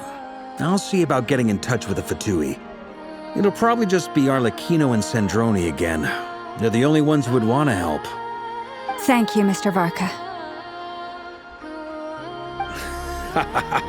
Don't mention it. Honestly, I'm more comfortable dealing with the Fatui than prying into the details of a young lady's childhood. Catch you later. I should follow them, just in case there's some way that I can help.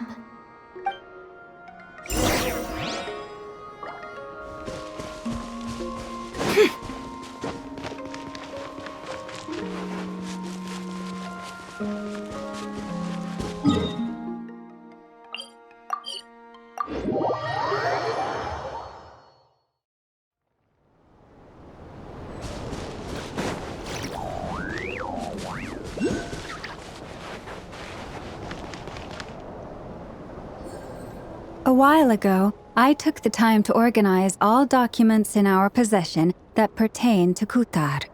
What you see here is the material I consider reliable. You're saying there's unreliable material too? Yes. Most of the information we have was transmitted through an oral tradition. Inevitably, some of her stories were mythologized and deified over the years through countless retellings.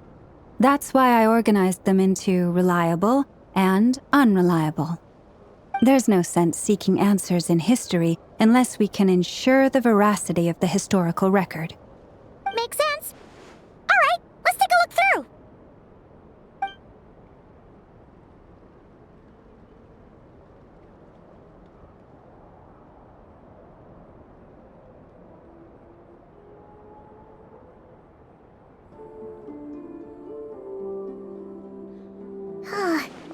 Almost all these records refer to Kutar instead of Columbina. Although neither of those is her real name. Paimon's not sure what point she's trying to make. What we can gather from these records is that the Frostmoon Scions worshipped her as a god, placing impossible expectations upon her. I cannot fault them for their earnest faith, but for all their devotion, worshipping her day in, day out changed nothing. I imagine that none of it resonated with Columbina. It wouldn't surprise me if, even back then, she had already begun to reject the name Kutar and everything it represented. Lauma speaks the truth. When I heard them call upon Kutar with hope and expectation in their voices, they may as well have been calling upon somebody else.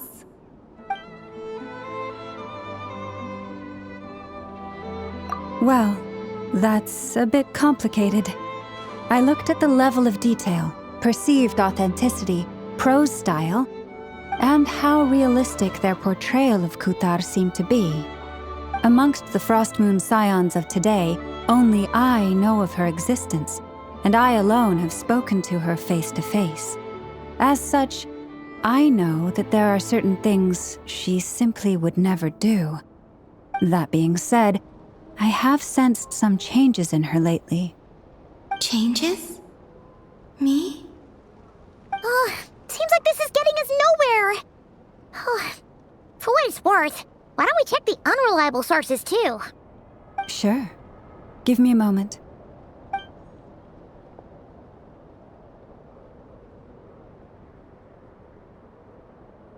Exerting but a fraction of her divine might, Kutar sheared a great mass from the snow-capped mountain and cast it into the sea, upon whose surface shone the mirror image of the moon. Thus was formed the island of Hisi. Yeah, right. That doesn't even begin to pass the sniff test. The 3 moons are naught but lies through and through. Only one moon has ever shone for us, and Kutar is her name.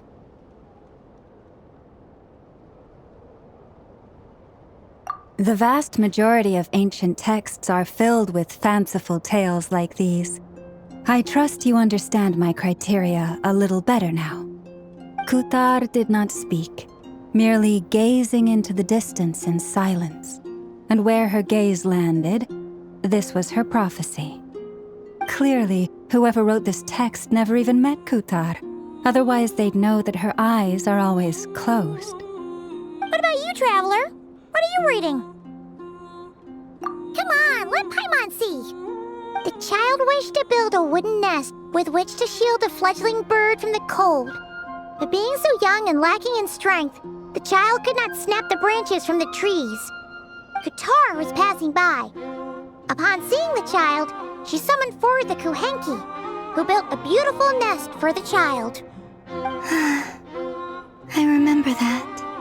Not knowing the meaning of Qatar's divine intervention, the child dared not to respond, and thus ran home to call their parents.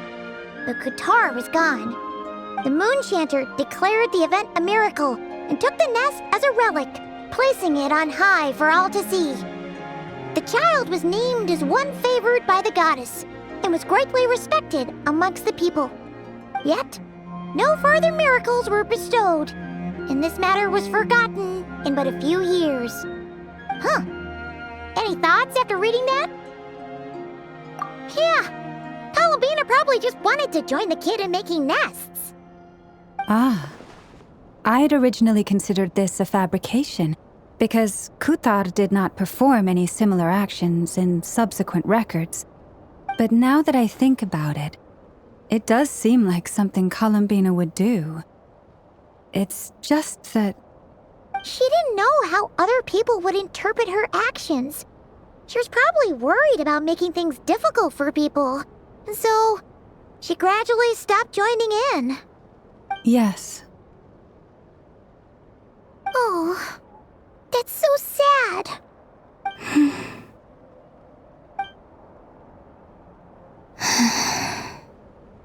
And now, I can make no such gestures of warmth, even if I want to.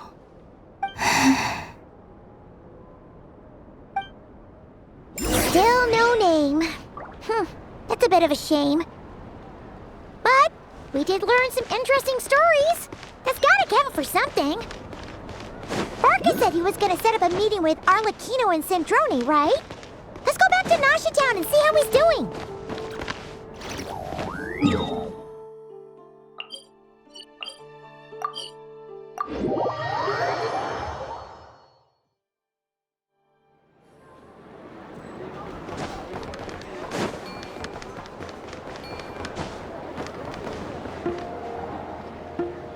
Let's see. There's Varka. Oh, and it's Durin and Albedo too. Yeah, this is pretty much the same place we bumped into each other last time. I convinced them to stick around a little longer. We were all waiting on people, so I figured having a little company would help pass the time. Ah, so you've been waiting for us? Does this mean that you've already arranged things with the Fatui? Sure does. Now you're back, we can go meet up with them together. How'd your investigation at the Frost Moon Enclave go? Well, we didn't find out Columbina's true name. But apart from that, it went pretty well. Aha, just as well that I didn't tag along then. I'm sure our moon goddess wouldn't want every man and his dog knowing all about her private life. Still, desperate times, desperate measures, I guess. Someone had to do it. So, Varka was waiting on us, but what about you two? Are you waiting for Alice? Oh, no. We already met with her. We discussed that experiment I mentioned to you last time. Oh, and she also handed me this communication device. That's right. I understand she informed you about the relationship between the phantom phenomena and Tevat's borders, yes? She wants me to help her with some more experiments on that front. She said that she'll contact me through this device with more information. Ah, I see. Following instructions and making observations. Pretty common research method. Takes me right back to Albedo's lab. Wait, then who exactly are you meeting? Someone you know. Albedo's met him too. But I don't think Miss Lauma or the Grand Master have been introduced. Introductions are overrated, especially in cases like this. It's you! So, It's not like the academia has prohibitions against going abroad. Also, I applied for leave. I've been writing to Hat Guy since obtaining a human form. I've already brought him up to speed on everything that's been going on in Nodcry. Hat Guy? Turns out, I actually have heard that name before. Oh? Then why did you react the same way I did? I only knew the name, not the fella. But since we're all here, let's do some introductions for what it's worth. I'm Varka, Grand Master of the Knights of Favonius. Lauma, Moon Chanter of the Frost Moon Scions. And I'm a Driosh from the Vahumana Darshan of the Sumeru Academia. Hat Guy. Good to see you again, Mr. Guy. I believe we last saw each other on the boat ride here.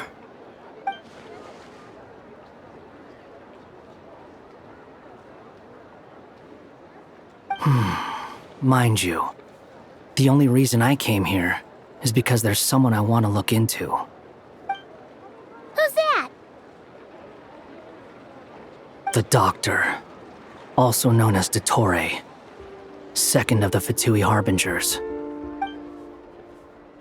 From the tone of your voice, it sounds like there is bad blood between you.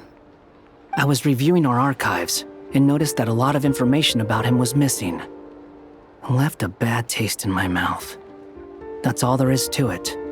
Dottore, or Zondique, as he was then known, once studied at the Academia, but he got kicked out before he could graduate.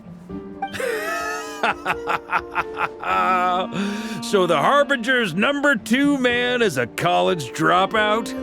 How embarrassing for them. Last we heard, he was planning something. We actually heard that a few times before, even coming to Nodcry, but we haven't seen a trace of him since we got here.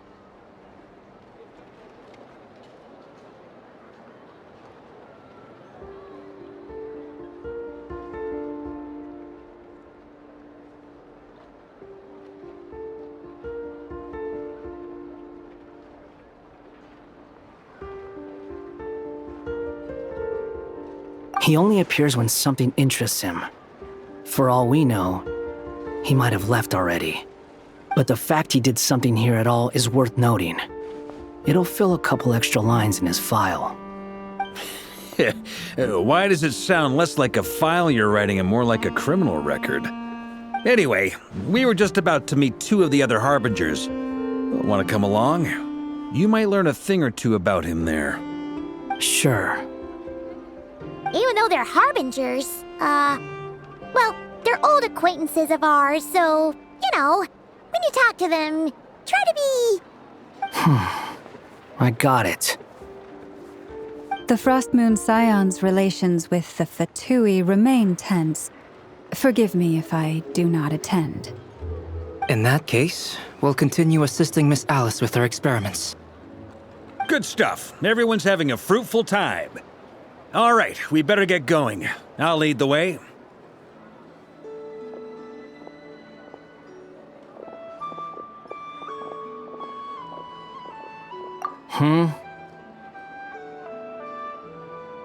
Well, yeah, that's obviously part of it. But I'm not the only one who has a score to settle with him. Neither you, nor Lesser Lord Kusanali, nor I want to see him meddling with things again. What's the hurry? Don't worry. Pigeons always know which way home is.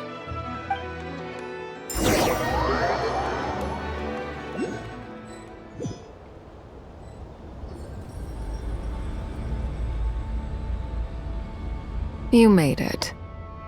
Who is this? A scholar from Sumeru. They call him Hat Guy. He's an old friend of the Travelers. Wait, this is the Academia representative you wrote about? He doesn't exactly look the part. I believe this will prove my identity. You'll notice it bears the seal of the Sanctuary of Surasthana. Well, what do you know? So it does. All right then. My mistake. It's fine. I expected as much. What? So as I mentioned in my letter, the Academia's got its eyes on Dottore. But this matter remains top secret. Apart from those assisting in the investigation, the fewer people who know, the better. If anyone asks, I'm here in Nodcry to pursue my personal academic interests. Gotta say, Varka, you did pretty well to keep all this under wraps for so long. Sounds like you got in touch with the Academia about this way back. Haha, you flatter me.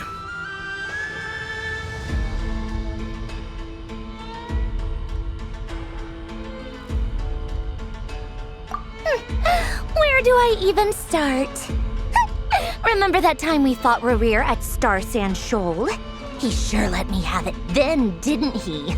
I'll bet Dottore had that all sketched out, with me as his convenient little pawn. He could not care less about us if he tried, but hey!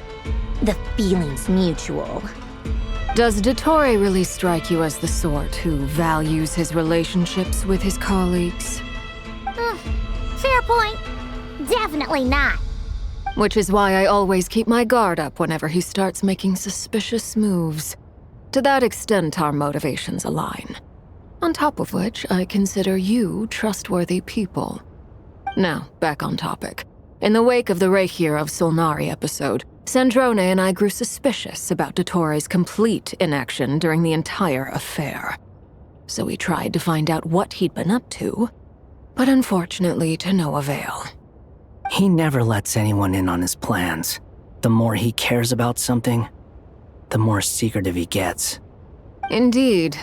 Perhaps he believes that by keeping a low profile, he can avoid trouble. But that trick isn't going to work on his colleagues. Yeah, I mean, he's been researching the ancient moon's remnants. And he's been trying to get his paws on the moon marrows. Only an idiot would believe he doesn't have something more planned. With this in mind, I returned to Snezhnaya and relayed my thoughts to Her Majesty the Tsaritsa, entreating her to have him recalled. That's pretty direct. Did the Tsaritsa agree? Yes. I made it abundantly clear that the Fatui's business in Nodcry is almost concluded, and we do not need 3 harbingers in this territory. Her Majesty concurred. Accordingly, Dottore has returned at her orders. I imagine he is continuing with experiments, which no one besides he would ever have any interest in. Common sense might mean nothing to him, but he's not stupid. He knows that no good can come from opposing the Tsaritsa. Smarts alone won't get him all the way. He needs the Rooster's resources and Regrator's Mora, both of which the Tsaritsa can strip from him by waggling a finger. But doesn't he have a track record of publicly following orders while going against them in private? He probably has it down to a fine art by now. Wouldn't put it past him. We worked together on a research project once. Only briefly, but it was enough to show me that we're fundamentally different people. He has no interest in doing things methodically, stage by stage. His thoughts jump all over the place, and the moment his curiosity is satisfied, or he gets the results he wants, he disappears. The only similarity we share is that, once we set our minds on doing something, we will see it done, whatever it takes. Oh, we definitely saw some of that in your battle with Rerir. You got so competitive. Ugh, do not remind me. Then I believe we all concur. Dottore will not simply give up. Fantastic. Now this is turning into a whole day of unpleasant memories. Ugh. Are you talking about the moon marrow stuff? He also strikes me as the kind of person to disregard experimental regulations, ruin all the equipment, and go way over budget. Then leave the first person he can find to deal with the fallout. Exactly. This one time, he was running some high-temperature experiment and the substance exploded. But does he care? No. He orders his subordinates to open the device so he can observe the results, which causes the gas inside to leak out. That gas was poisonous! If I hadn't been there, who knows how many people might have died. And after all that, he left while I was still cleaning up after his mess. What a waste of time, he said. Waste of time? The nerve! He wasted my time! You've been bottling that up for a while, huh? Hat guy, I must say, you seem awfully familiar with internal Fatui affairs. Especially when it comes to Dottore. Thank you, Lady Harbingers, for providing such valuable information. I have no other questions for now, so I'll be on my way. Wait, what? You're just gonna leave? You're welcome to join if you want. Ugh. Just when Paimon thought he'd finally mellowed out. He makes quite the impression. I'll say. I've met tons of headstrong people, but not many of them would join me in bad-mouthing Dottore. Anyway, back to the main agenda. Barca, you said that Columbina has gone missing? Or rather, disappeared. Yeah. We're working on building a connection between her and this world. The simplest method is to find out her real name. I've actually asked her that question before, but she said she didn't know. Considering our relationship, I doubt she was lying to me.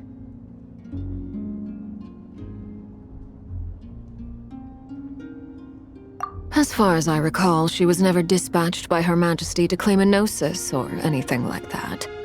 The Tsaritsa's plans had long contained a place specifically for her. I always thought that was weird. What could she do that the rest of us couldn't? Knowing what we do now, it's probably something related to Kavaki, right? More than likely. When she first arrived, Columbina would often go to Her Majesty and ask when she could start the task assigned to her. But Her Majesty always gave the same reply. The time has not yet come. So she spent her days in Snezhnaya doing basically nothing. The Tsaritsa has summoned a beautiful blind maiden to be a harbinger, giving her the third seat by virtue only of her enchanting voice. It was a dumb and stupid rumor, but the reality of the situation made it hard to refute. And what happened after that? I imagine she stopped caring. She no longer seemed to care why she had been recruited, and Her Majesty never gave her any missions, so she just continued to sing in the flower garden. For my part, I was busy. So busy, in fact, that watching someone be that idol had me fuming. But still, I got the sense that she had long been used to a life of other people claiming she was needed when she wasn't. I just felt that having a place to stay would cost me something eventually. And so I waited quietly for the day that I would have to pay the price. And on the other end of that spectrum, you had me. Someone once told me that I had the lousiest work and the toughest luck. That's a good way of putting it. I forget who said it, but those words have always stuck with me.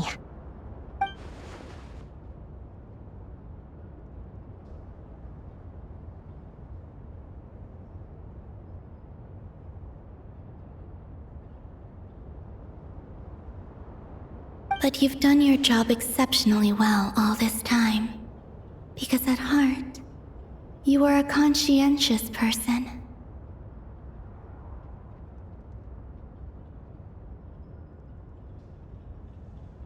What is it?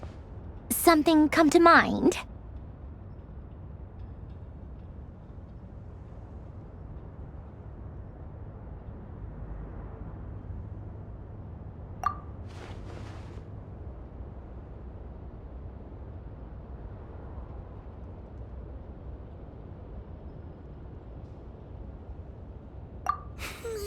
That makes sense.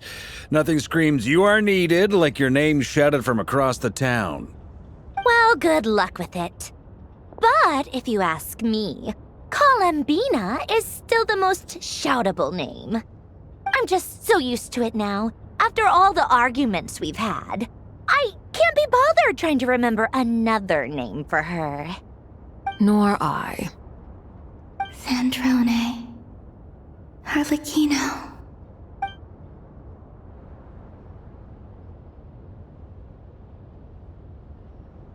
Huh! It's a Sealy! Does that mean Nicole has news for us? Ladies, I thank you for your hospitality.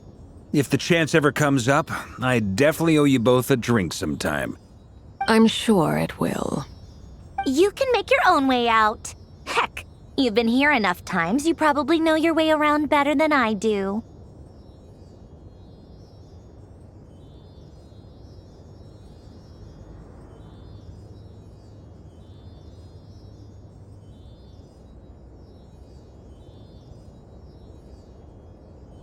Okay, time to do what adventurers do best. Follow that Sealy!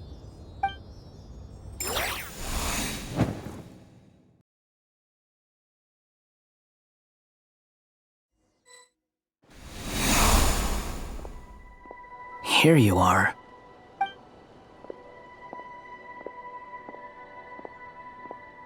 Oh, hat guy. How come you're back so soon? Did things go all right with the Fatui? Fine. Dotori's been summoned home by the Tsaritsa. Couldn't get much more than that. How about you? Any progress with the investigation? Unfortunately not. We've tried everything. Different phantoms, different locations, different points in history. But the results are the same each time. Abyssal monsters roaming the land. People crying out in despair, with no hope of being rescued.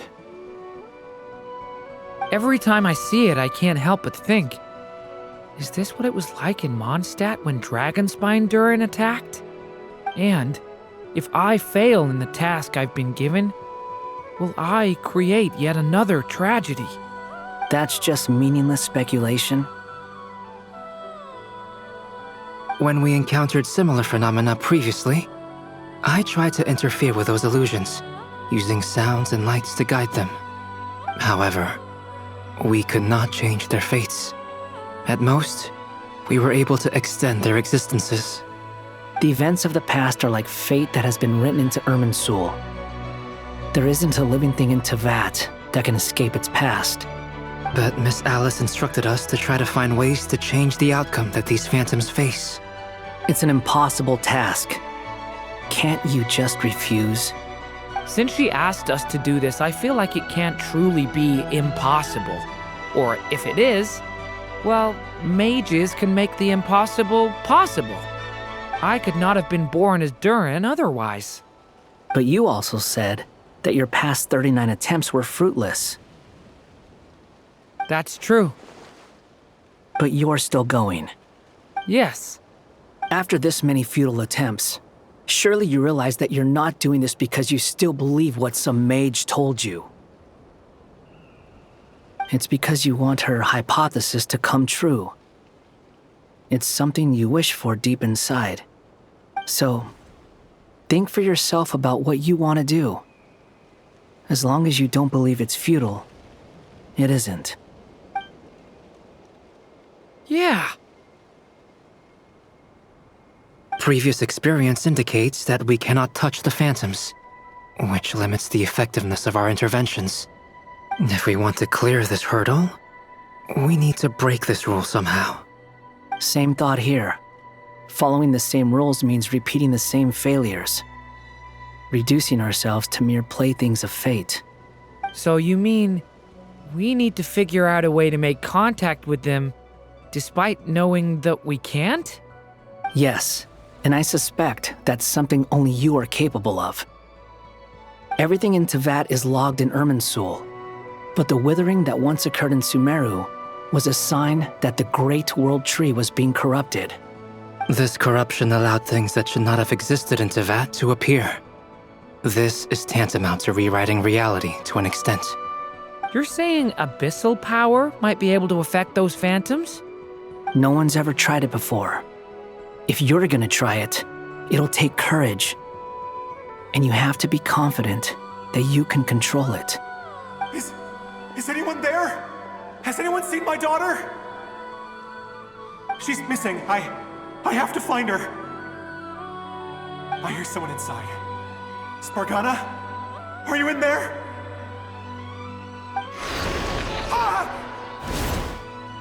If I can use my abyssal powers to warn him that there is danger here, maybe it'll change his decision. Maybe he'll stay away. Yes.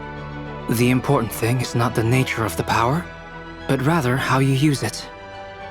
To intimidate and obstruct.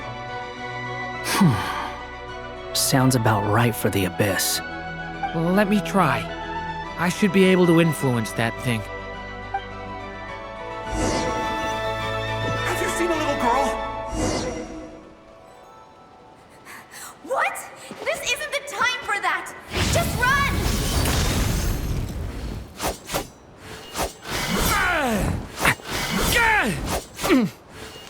I hear someone inside.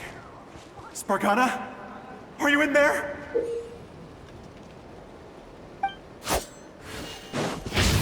Get back! Hey!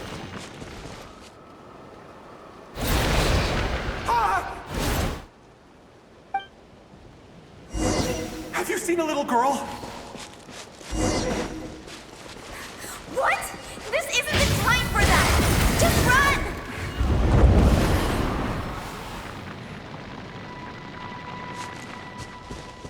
I hear someone inside. Spargana? Are you in there? What is this? Looks dangerous.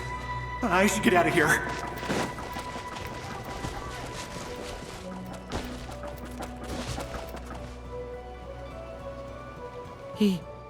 He really left. Ha! We did it! Don't celebrate too soon. Follow him. See what he does next.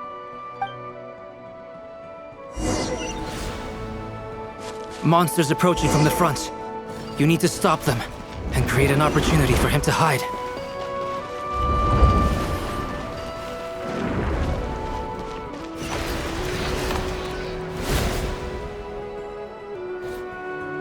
Help me!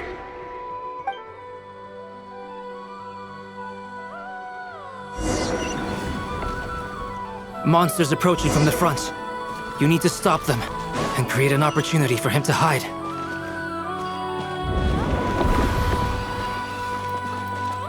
No! There's monsters ahead!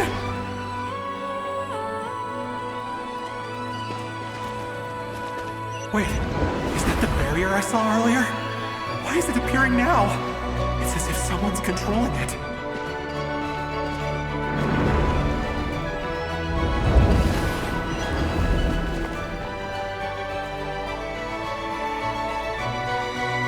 The monsters are gone.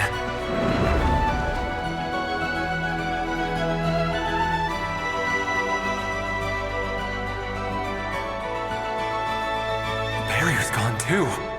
How odd. Anyway, I guess I'll keep going. Quickly, let's keep up.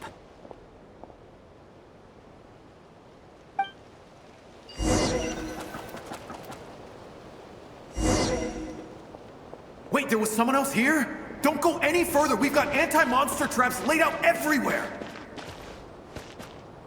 But my daughter must just be up ahead. I have to go. This way's blocked.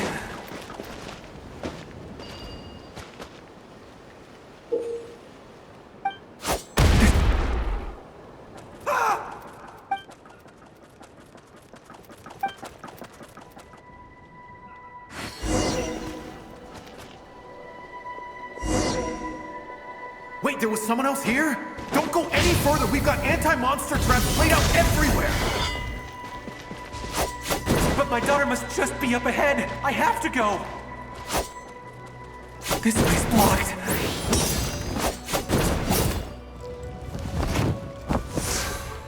might be able to use the explosives over there, but we need to take care not to hurt him. I'll use the barrier to keep him at a safe distance. I'll use the barrier to keep him at a safe distance.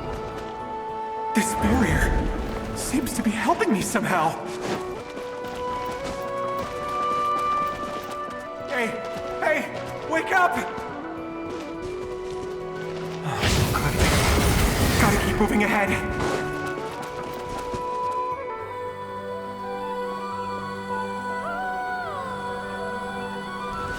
So many monsters! There's still a chance, Durin. Use the traps.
This is a new development. I've never seen this happen before.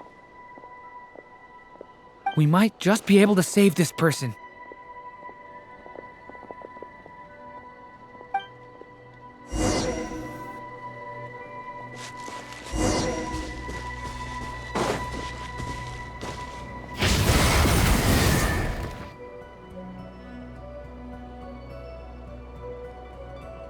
Hello there. Have you seen my daughter? Spargana's her name. She's carrying a large backpack. Get out while you still can, you fool. You won't find any survivors here. But I can't just leave her here. She must be so scared right now. Sorry. Wish I could help, but I haven't seen her. You'll just have to keep looking. Okay, thank you. If I do find her, I'll get her to shelter and come back for you. Don't bother. I've got nowhere left to go.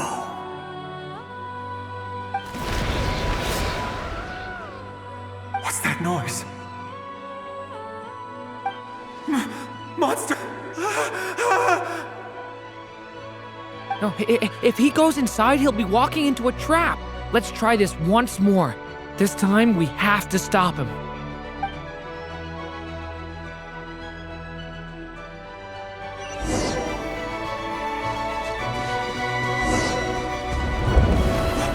Why? How will I know where Spargana's gone like this? You know what? I'll trust this strange barrier. It's got me this far after all.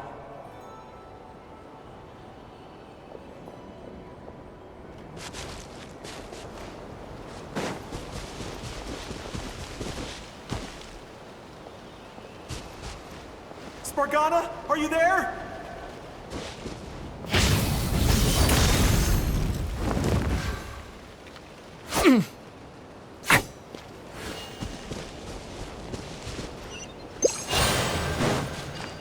What? What's this? Hey! Let us out!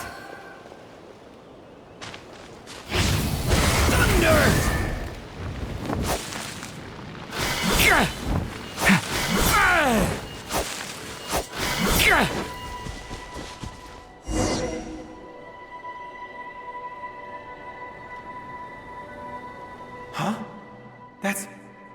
That looks like one of my daughter's books!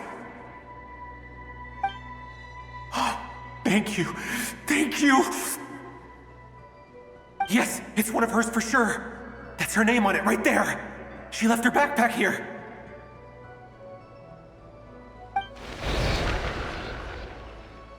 Durin, just like last time.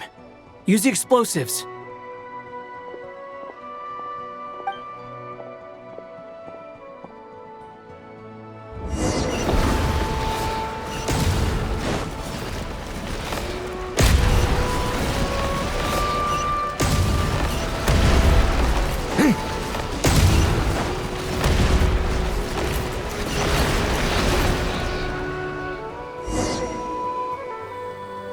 It won't work.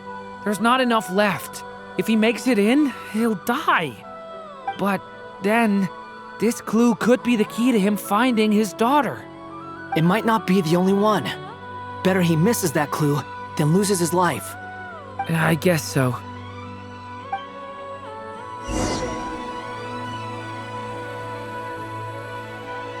Stop him, Durin. We can't let him get any further in. That's my daughter's book! She's passed this way! Why? Why won't you let me go in? I've searched and searched and searched just for this! But how will I find her without any clues?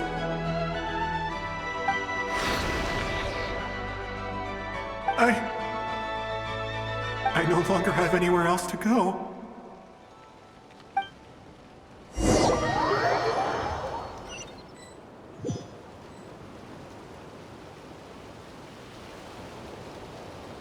I'm sorry. I'm so sorry. He refuses to go anywhere else. Whether he opens this door or not, all that awaits him now is death. We couldn't change his fate. Albedo? Hat guy? Let's try one more time. I don't know how we're gonna do this, but I don't want to give up either.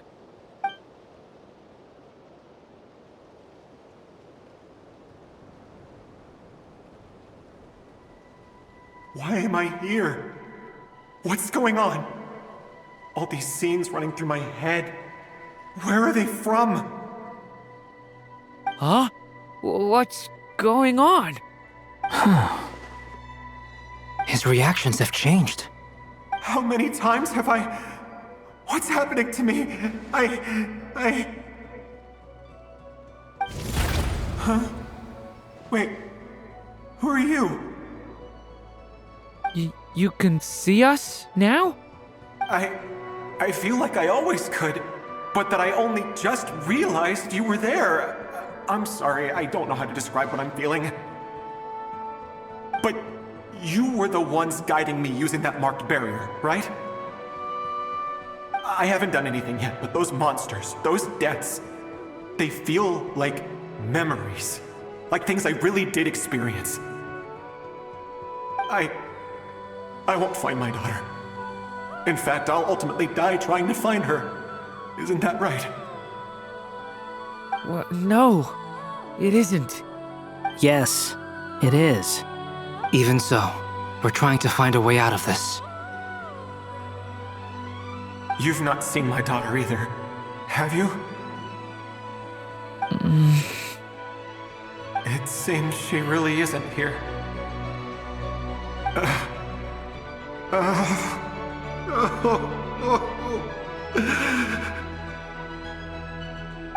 I'm sorry we couldn't help you.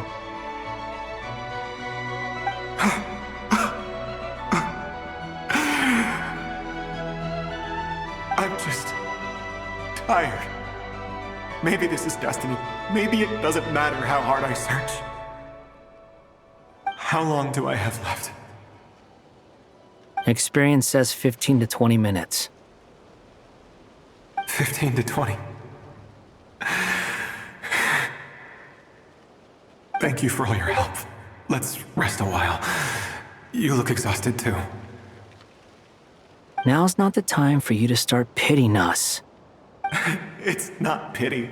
I'm just realizing that I've only got 10 or so minutes left. You know?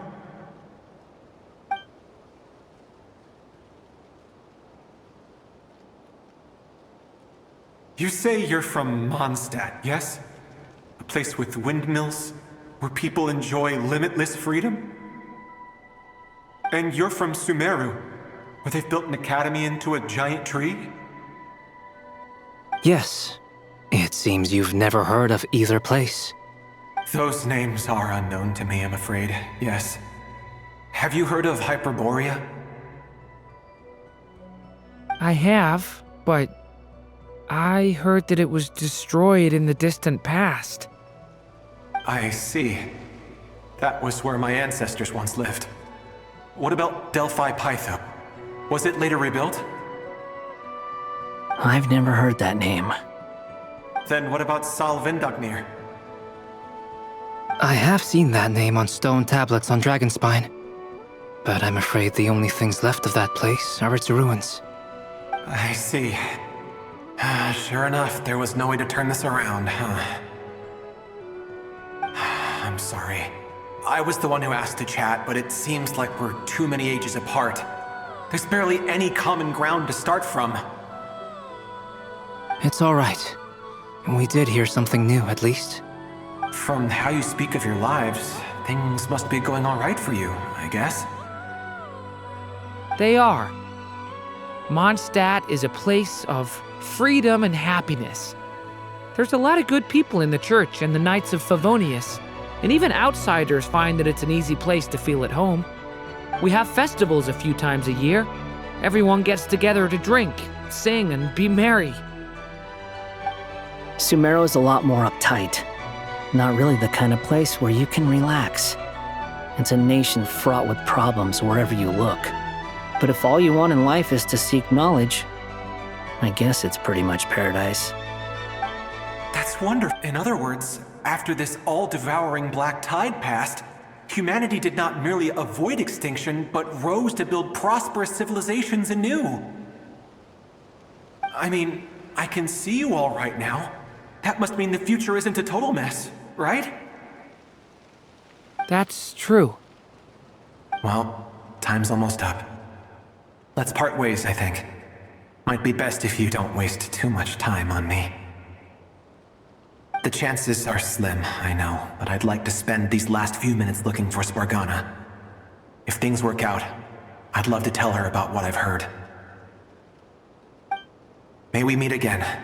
Well, or not, most probably. In that case, may your wishes come true.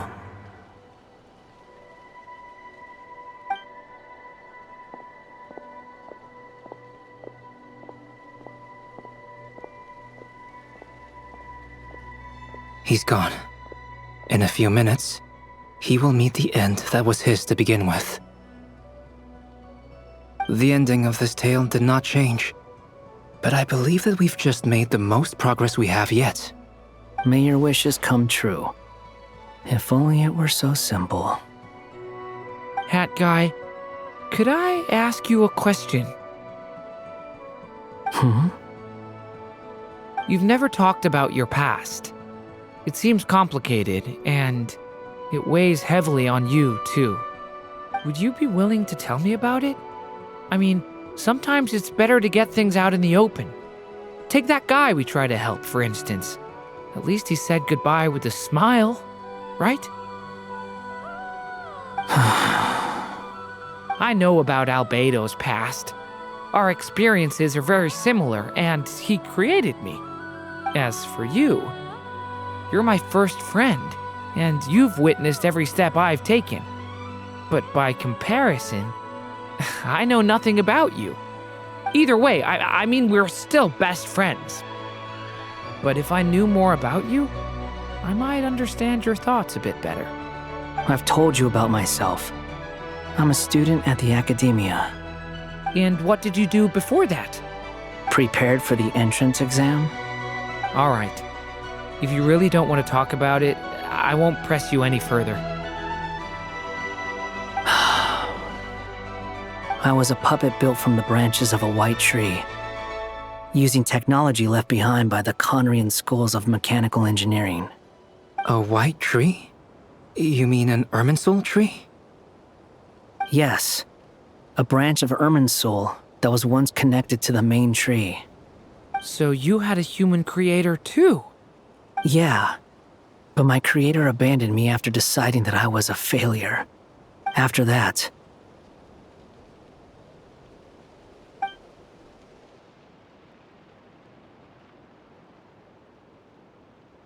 Durin. Resisting the influence of the Abyss, suppressing the urge to destroy, trying to do the right thing. None of these things are easy. But no matter how hard they are, trying to rewrite past wrongs is far harder. You asked me if you would create a new tragedy if you failed. I told you there was no point speculating about that. But the real answer is, yes, you absolutely will. That guy. But at least you've got people here to help steer you away from the wrong path. So, just keep aiming towards the light. I will. I promise. All right, break time's over. Hello? Durin speaking. Hello, friends, it's me. What have you been up to, I'm detecting some unmistakable fluctuations here at the border. The amplitude isn't particularly high, but they're completely different signals from the ones before, and the scale is comparable to those I've detected previously. Alice, we were unable to save that person. However, he appears to have retained a portion of the memories gained through that cycle, and was able to hold a conversation with us. I see. Well, that is rather odd indeed. It definitely merits further attention. Could I trouble you to keep trying the same approach? I need to gather some more data. Counting on you. I should probably have Nicole come and check this out as well.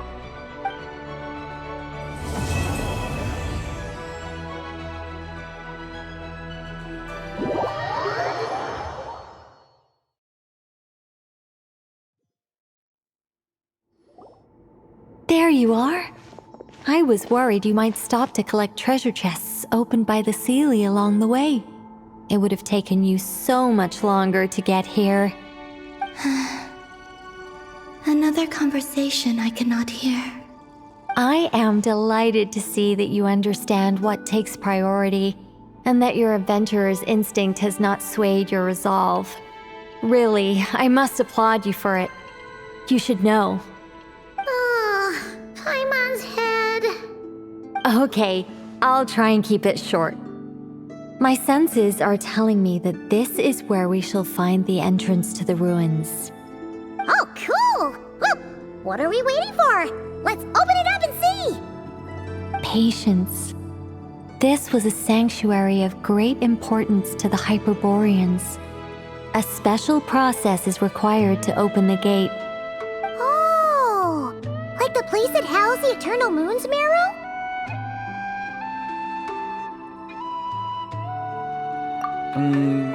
Okay, so what's the plan? Need us to do anything? And just the short version, if you can. Ah, alright then. I was planning to start with some background on the invention of these techniques. Are you sure you don't want to hear it? Remember what you were saying about priorities? Fine. Simply put, we need 3 human representatives to successfully undergo a process of Kuvaki resonance. Think of it as a test from the 3 moon goddesses to see if the entrants are qualified, with the most recognizable qualification being Kuvaki. Pretty sure Lauma would ace that test. Oh, wait. But we need 3 people. I also have no doubt that the Moon Chanter would be qualified. But we would need 2 other people with the same constitution. Therefore, the most feasible method is not so much to follow the rules, but to figure out how the test functions and find a workaround. I've done some research, and it turns out the mechanism is rather crude. We'll simply need humans to stand before it who have sufficient Kuvaki energy within them. I'm with you so far. How do we get the Kuvaki in them? The easiest way would be transfusion. Take some Kuvaki from Nodkrai's soil, put it into the bloodstream, and get it circulating in the body. So we're going to cheat on the test? Precisely. There are other methods, but this is the simplest one. Cheating the system is much easier than trying to hide from it. Huh? Sorry?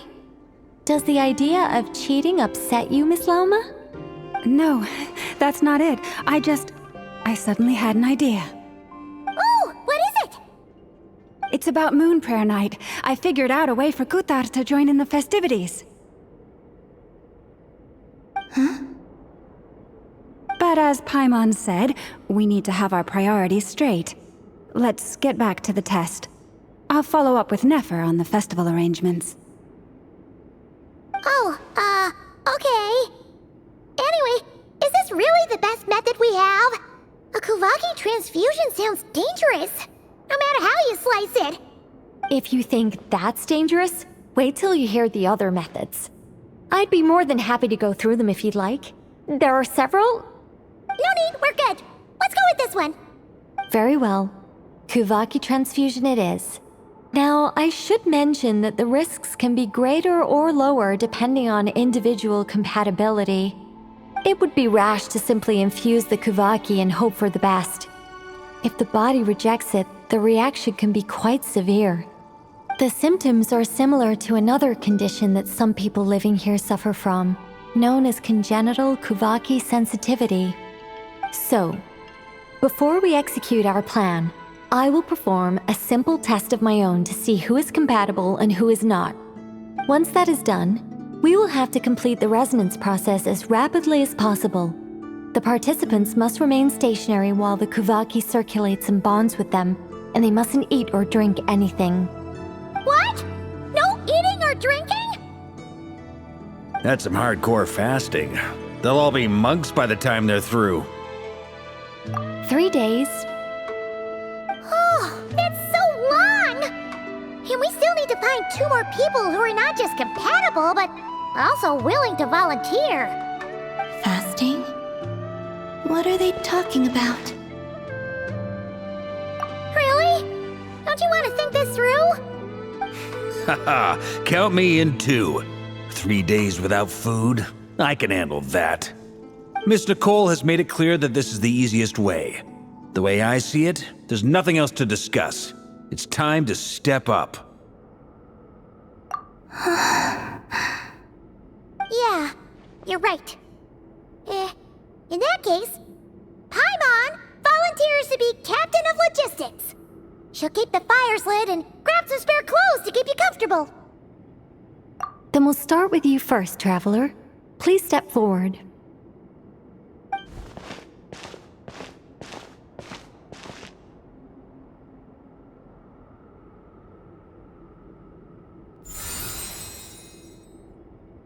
How's it going? Do you feel anything?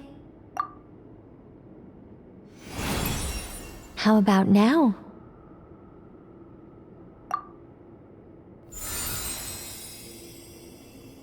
And now?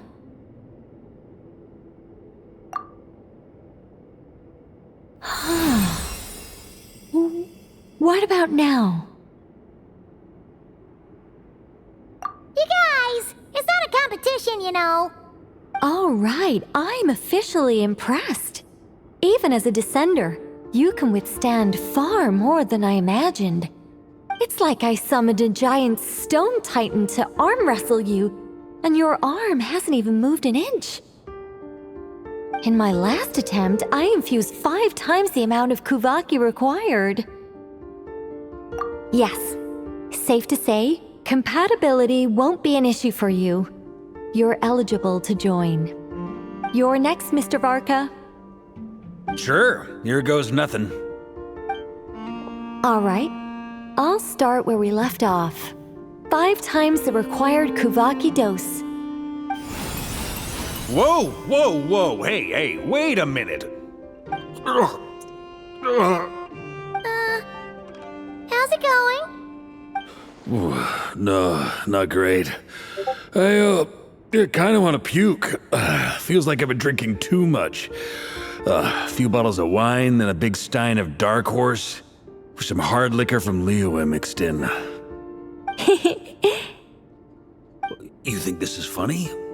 I just lost to a young lady in an arm wrestling contest. I'm never gonna live that down. My apologies.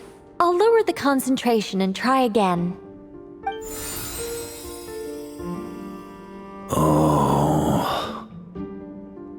How's it going now? I'm not as dizzy as last time, but I can still feel it pulsing around.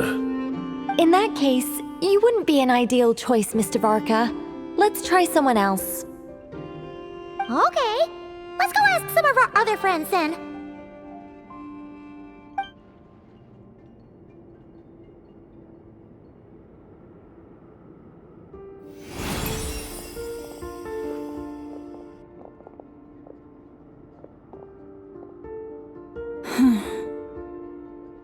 No surprises here, Miss Moonchanter.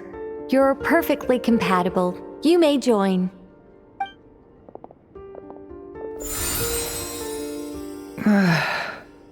I'm getting a slight headache. Shame. You were so close. Whoa, I'm itching all over. Allergic reaction. We can't have that. Huh? Well, are you gonna start a what? The Hexen Circle is an organization that cares for and protects children. We will not have them do dangerous things. Not even tests.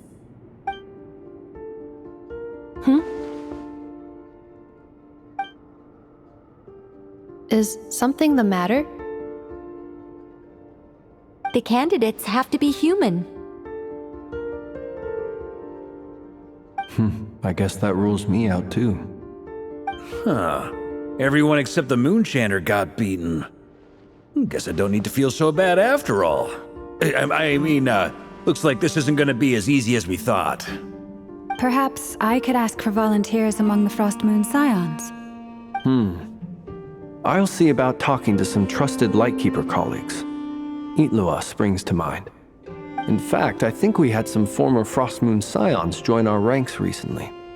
Can you give me the scientific explanation for how the test works? I can probably make some kind of test bot.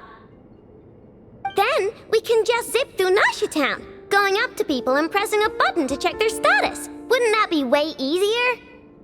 No. Wow! No elaboration for once.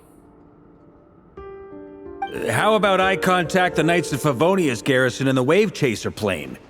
Shame that Lohan's already left. And that guy's even tougher than I am. Strange. The moon goddess is clearly revered by many people. So why is she on the brink of disappearing? She mentioned that the world has rejected her from the very beginning. And when we fought the Reikir of Solnari, it seemed like she exhausted her power for our sake. Also, Paimon's not sure revered is the right word for how people feel about her.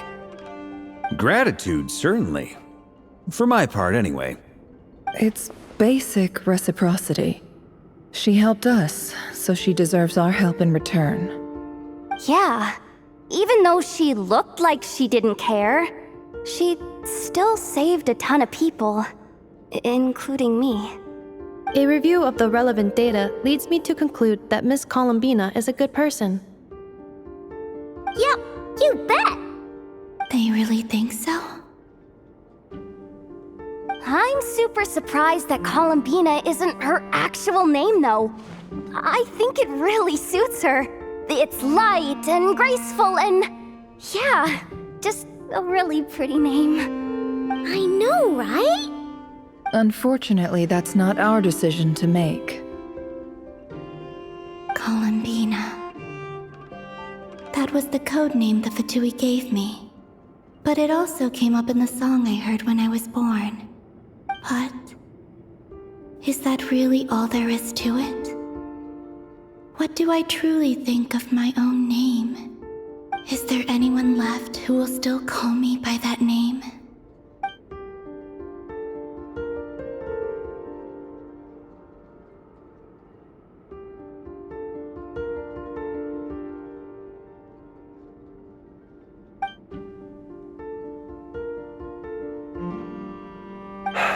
Moon Prayer Night is getting closer by the day.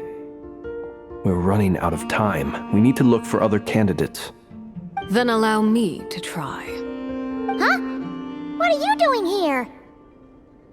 You contacted your friends via the Adventurers Guild. Sandrone has been keeping an eye out for something like that, so she informed me. Since I have the ability to accommodate a moon marrow, I should prove to be a suitable candidate. Arlecchino. When can we begin? I see. We can begin right away.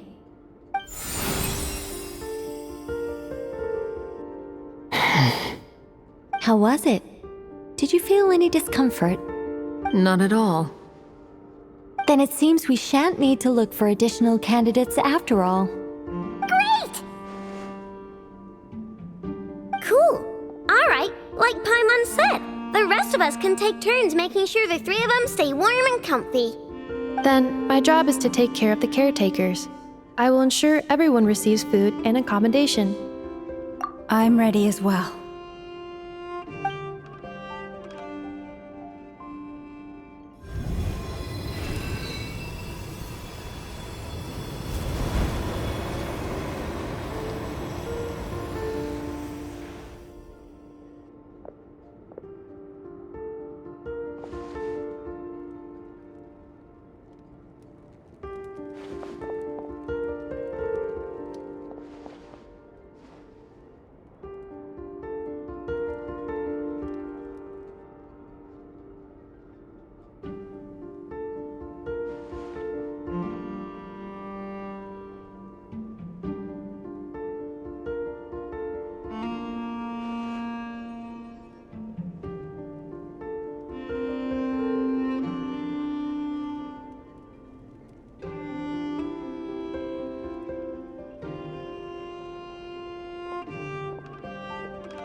The work is done. The sacred scroll shut. The stars grow dim, the people silent. The white sun sets, the silver moon rises. O path to the temple, appear now before us.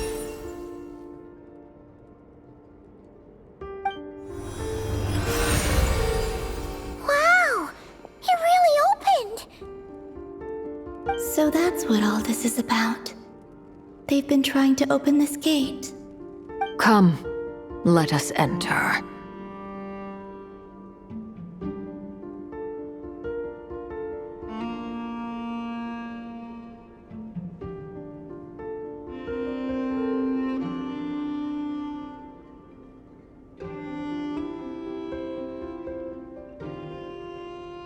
It might be best to eat something first. Take care to chew properly and swallow slowly. It will give your body time to readjust to the digestion process. They will head in soon. They will need to enter this gate.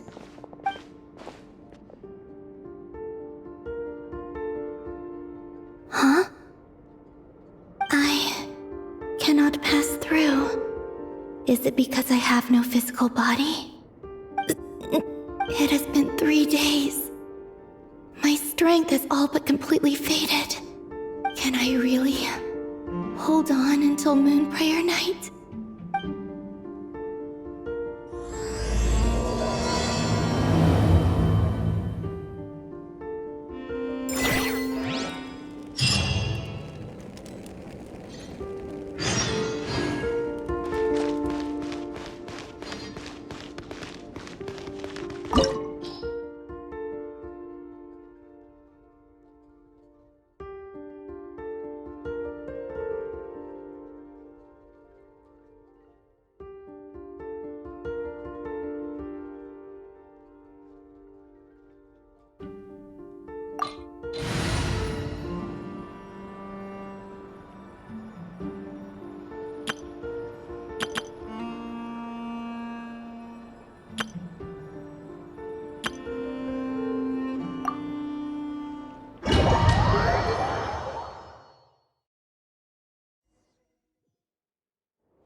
Are these people...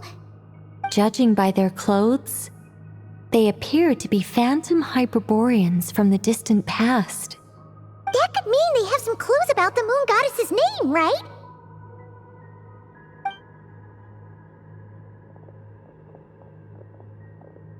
Hey there! Could you tell us what the moon goddess's name is? Sorry. That's probably a weird question, huh? How do we explain this? The moons are long gone, and their goddesses are dead. Their names no longer mean anything. When a new moon goddess is born, we will surely know her name. We have used every last resource at our disposal. All that remains is to wait, patiently and quietly.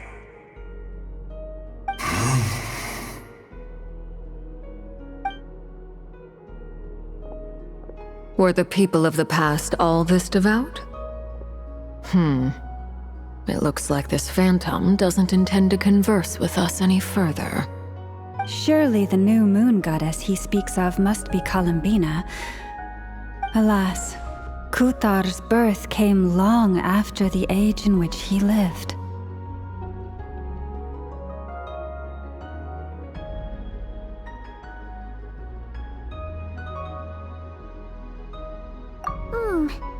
But, maybe if we find a phantom from a more recent age, they might know Columbina's real name. True.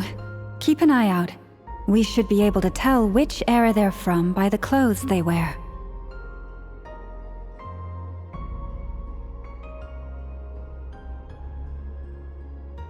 Yeah, you've been pretty talkative this whole time. What changed? Oh, nothing. I'm fine. You all make good points. When the Hyperboreans speak of moon goddesses, they mean the three from truly ancient times. I can't imagine they would know anything about our current moon goddess. There once was a time when the moon goddesses blessed them greatly and protected them from harm. So, when the war between the gods and dragons plunged the world into chaos, it seems they looked once more to the moons for help, praying for a new goddess to be born. Yeah, that checks out. Let's continue on. Who knows what else we may discover?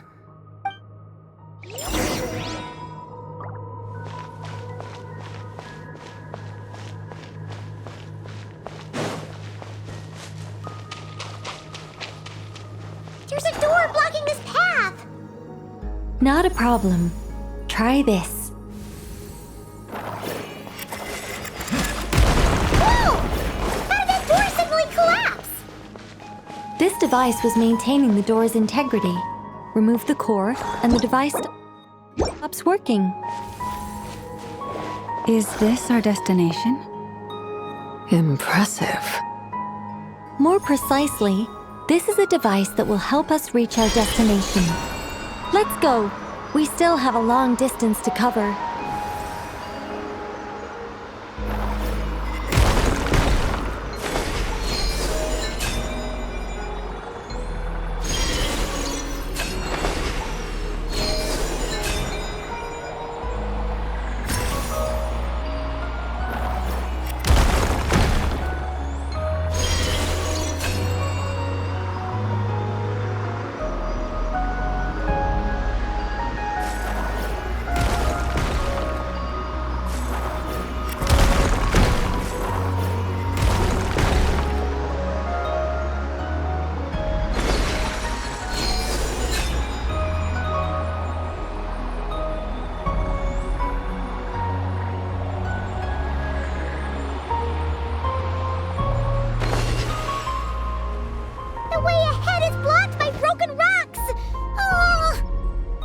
Let's try that device again.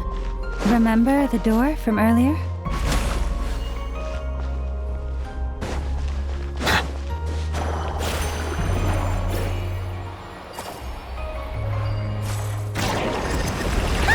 Door works in reverse, too!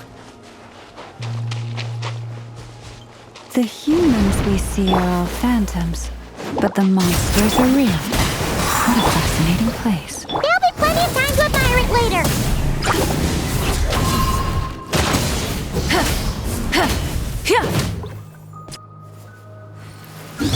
Time to shine!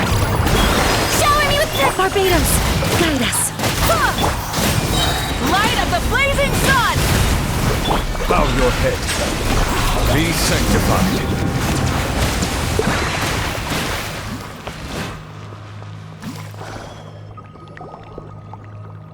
Ooh, there's a whole bunch of artwork in here. Seems pretty old. Nicole, this is probably your area of expertise. What do all these paintings mean? Let me see. To understand these murals requires some knowledge of the history surrounding the War of Funerary Flame.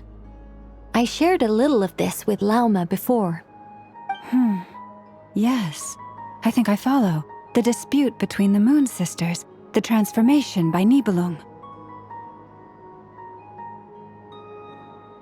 Oh no, it's no trouble. I'd be delighted to share the tale again. Alright then. Tevat's 3 moons and their goddesses were brought into being by the will of Nibelung, the then ruler of Tevat. But when the heavenly principles came, they changed the world completely, down to its very foundations. The moon goddesses were nowhere near strong enough to challenge this entity. But the heavenly principles did not view them as heretical entities that had to be removed. Essentially, the 3 moons existed to keep this planet alive and operational, which did not directly conflict with the heavenly principles' aims.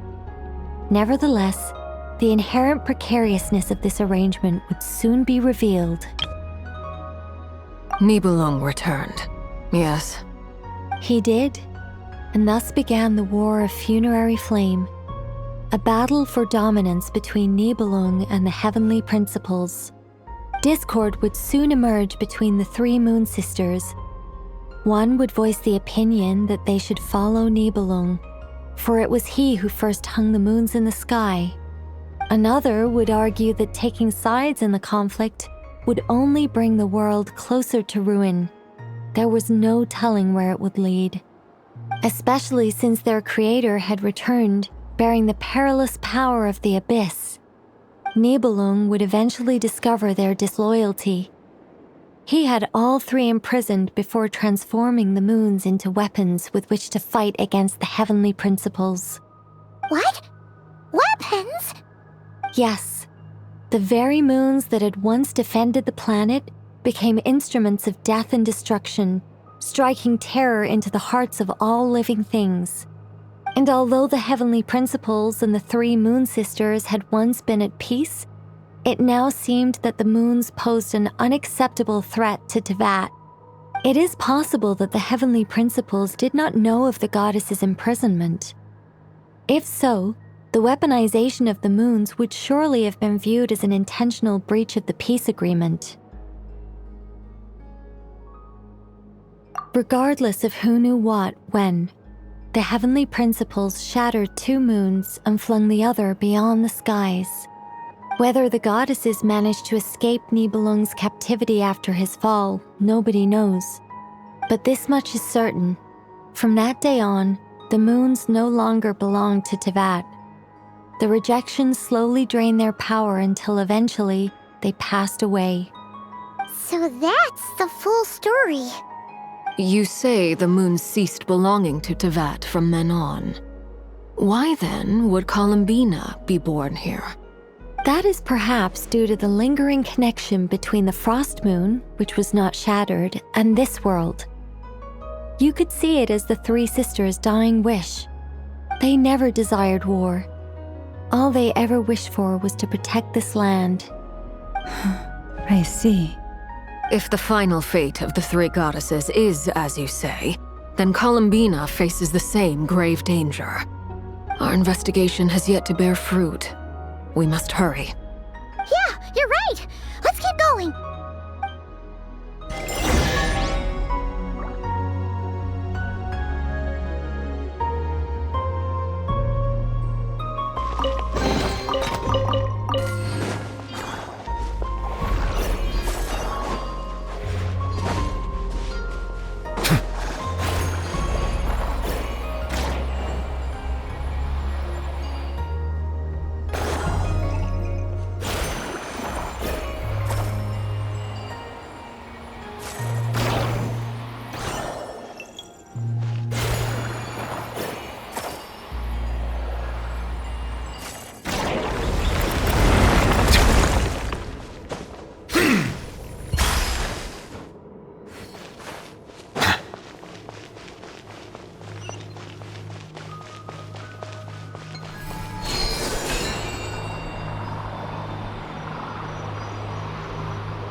Indeed.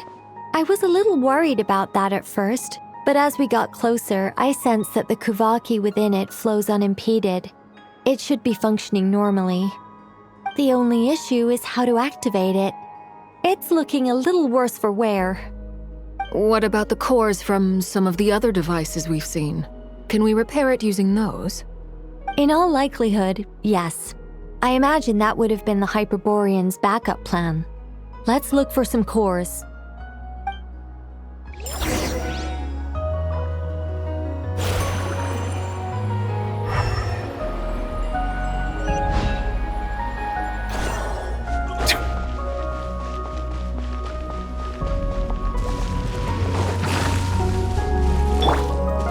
Burn it down!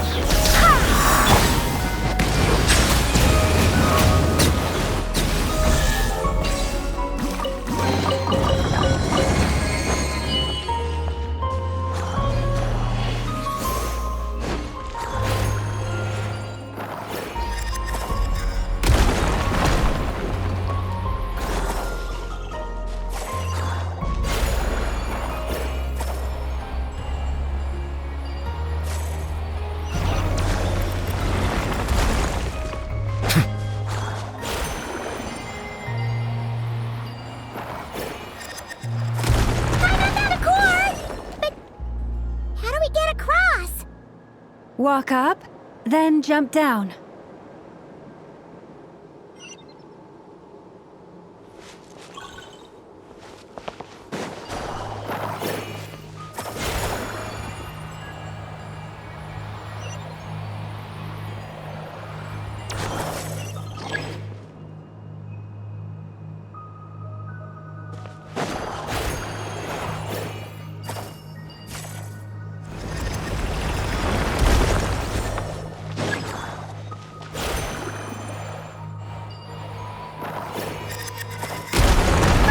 That should be enough cores. Let's head back.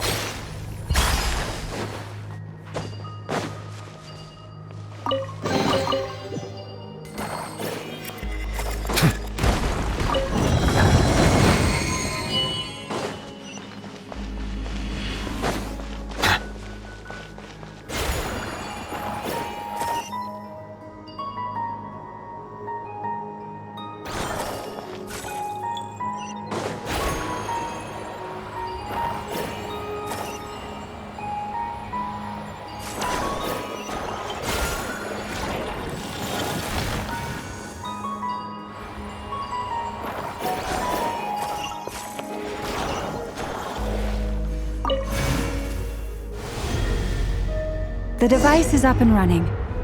It's hard to believe that the ancients were capable of constructing such things. Paimon sees our destination! It's right up ahead! Yes, let's go.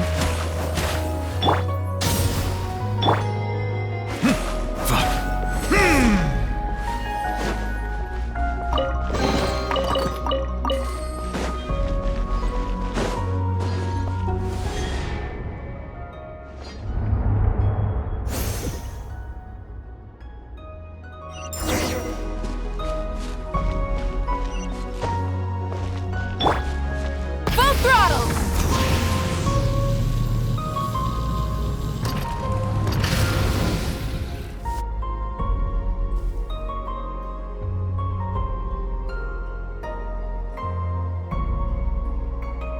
This is where the people of Hyperborea communicated with the moons.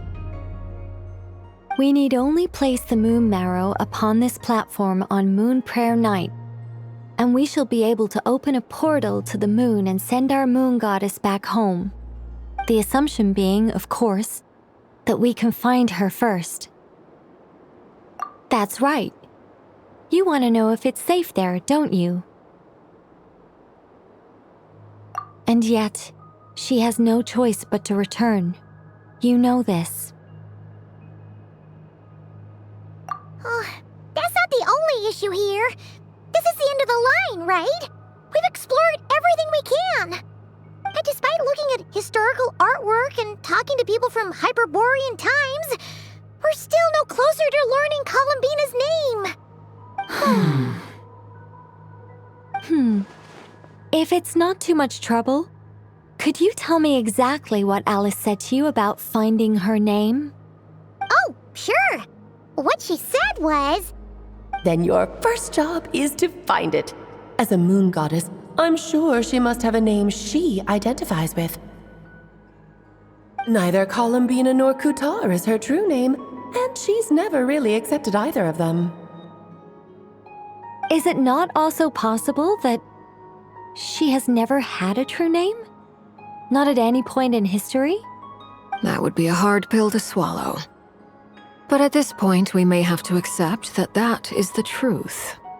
No one knows how she came into being, and she certainly doesn't have parents in any sense that we're aware of. Perhaps she was never granted a name at all. But does that mean there's no way to get Columbina back? She's just gonna disappear and there's nothing we can do about it? Huh? Wait, why all this pessimism? Was it the way I phrased this question? You all seem to be taking this in completely the wrong way. Well, just because she's never had a real name in the past doesn't mean she can't have one now. What? Think about what Alice said again.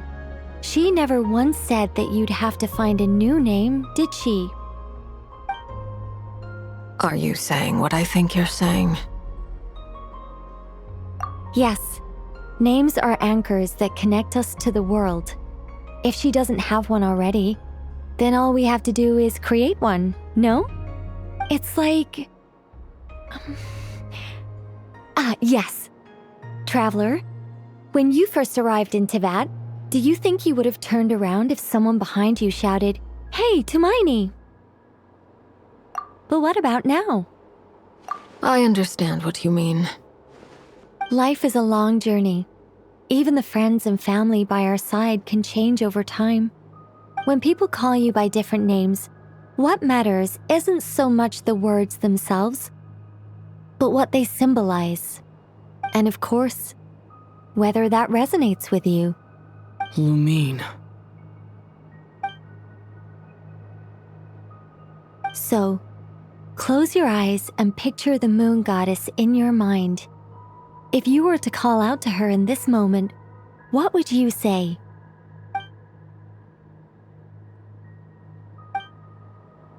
Columbina. Columbina. Paimon would call her Columbina too.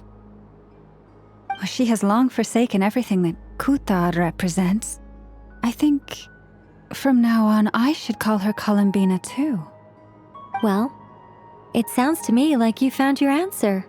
Are you sure? Is it really that simple? We haven't found her this whole time, and not for lack of trying. For a journey like this, the process is every bit as important as the outcome. Had you not searched far and wide, rejecting every other answer you were offered? How could you have come to an answer you felt was finally correct? Oh, it all makes sense now. This has Alice's fingerprints all over it. Are you suggesting that Mage knew from the start that Columbina never had a real name to begin with? I can't say for sure. But I can definitely imagine her chuckling in satisfaction somewhere right now, saying, "Ah, what fun." Llama! Your antlers! You should hurry. The festive moon has begun to rise. Do not worry, for when you called the name Columbina just now, I could sense that the power within was enough to summon back the moon goddess. The power within what? The name? Yes. So, the thing is...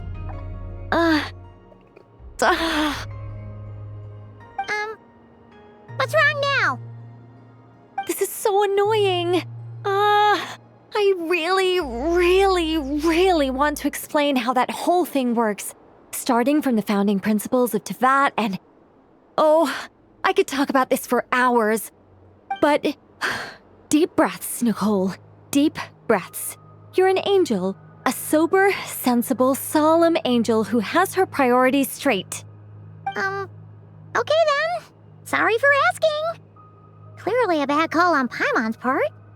Anyway, you all need to hurry.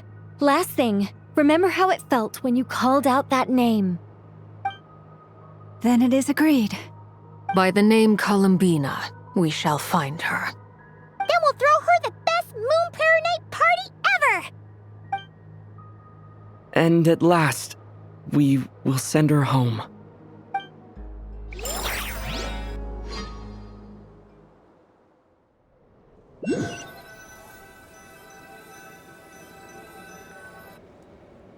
I can barely move anymore. My consciousness is fading away. Have they come back out? I'd love to see them one more time.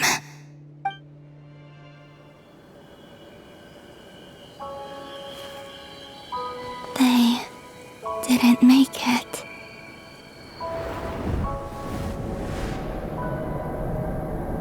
Could you tell me your name? My name is... Columbina!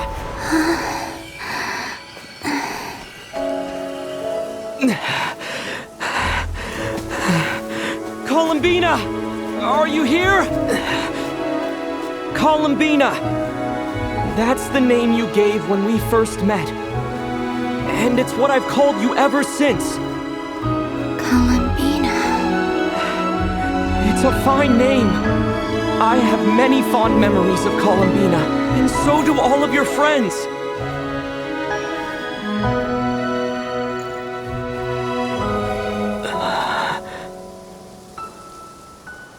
If you like this name,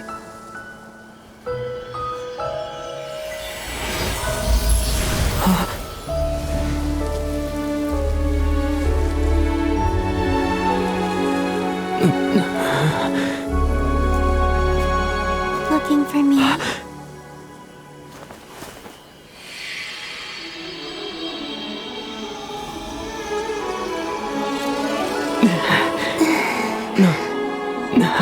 I like it. You can carry on using it. My name is Columbina Hyposelenia.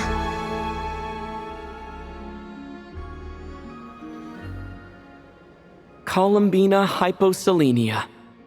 That's a wonderful name. I never thought that Columbina would become my real name. But after I met you and my other friends, the things that this name stood for slowly began to change. It went from being a Fatui code name to something my friends call me.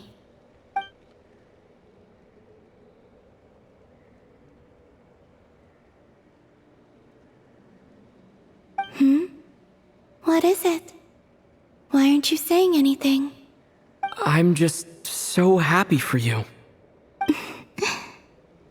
Thank you. So, where's everyone else? We can go and meet them very soon. Everyone went to different places to try calling your name. Great. I'd like to thank them as well. Everyone's done so much for me. Searching for my name, entering those ancient ruins. Huh? Wait, so you were... Yes, I was there. Not physically, but my consciousness was still holding on. I followed you the whole way. Starting from when? You turned around and called out my name while you were in Nasha Town. Do you remember?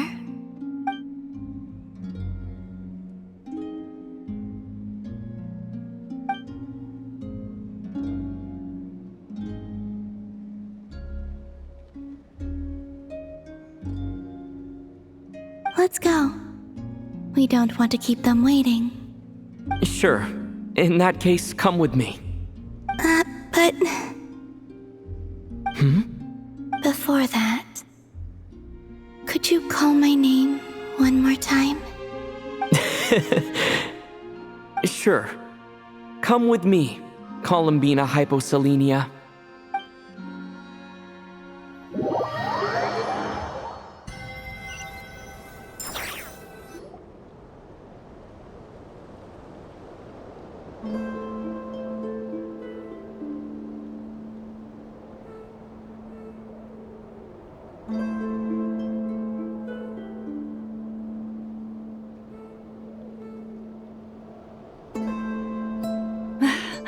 Columbina! Oh, this truly is wonderful. Llama, I can't breathe. Ha ha! Just in time for Moon Prayer Night. It's good to have you back, Miss Columbina. Yeah, we were worried sick. Thank you, my friends. With your help, I now have a name that belongs to me.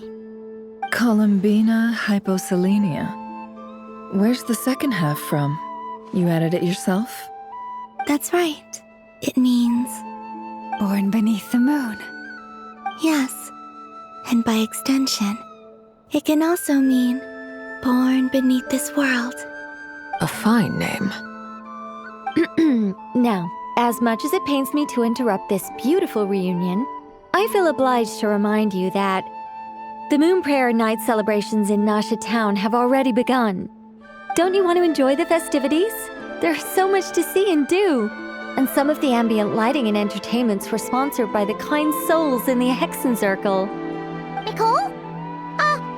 Why have you turned into Dodoko? So you're Miss Nicole.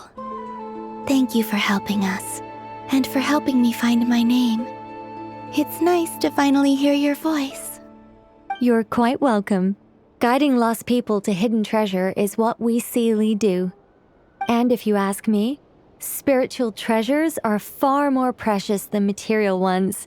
Chests are all well and good, but this was what it's all about. Ah, so satisfying. Anyway, I had to go help Alice. It seems like she ran into some trouble. That's why I couldn't be here in person. But don't worry, we're with you in spirit. We'll be celebrating right along with you. Keep an eye out for the Hexen Circle's festive stalls in Nasha Town. I think you'll like what we came up with. Alice said she even managed to rope B in this time. The Frost Moon Scions have also prepared various attractions. I believe Aino and Effa and their crew are setting things up as we speak. On that note, Nefer, about that request I made. It's all in hand. Yehoda is on site to ensure that everything goes off without a hitch. Wonderful. In that case, Traveler? Huh? Come on, Columbina. It's time to celebrate the best Moon Prayer Night ever.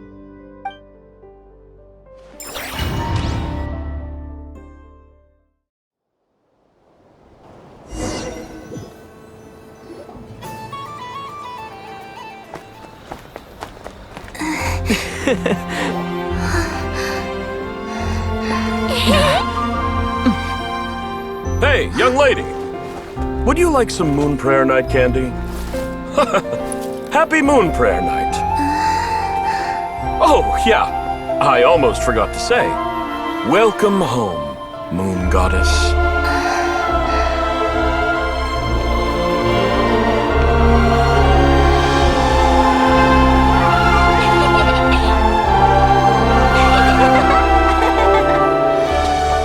Welcome home, Moon Goddess. Welcome home, Moon Goddess. Welcome home, Moon Goddess. Turning Nasha Town into her home is a festive gift. A rather brilliant idea. Perhaps this is what Nodcry, Columbina's home, should have been like all along.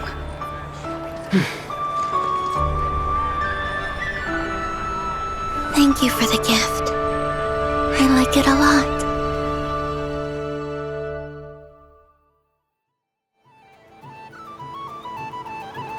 This feels like surprise of my life. I do. I never imagined I'd ever get to enjoy Moon Prayer Night with everyone so freely. If you're happy, we're happy. Quite a strategy you came up with. Hide the tree in the forest. It's not your usual style, Lauma. Is there something about Moon Prayer Night that enhances what's in your head as well as the antlers on top? Apparently so. It even inspired a perennial penny pincher to use their resources for a greater cause. It truly is a magical festival.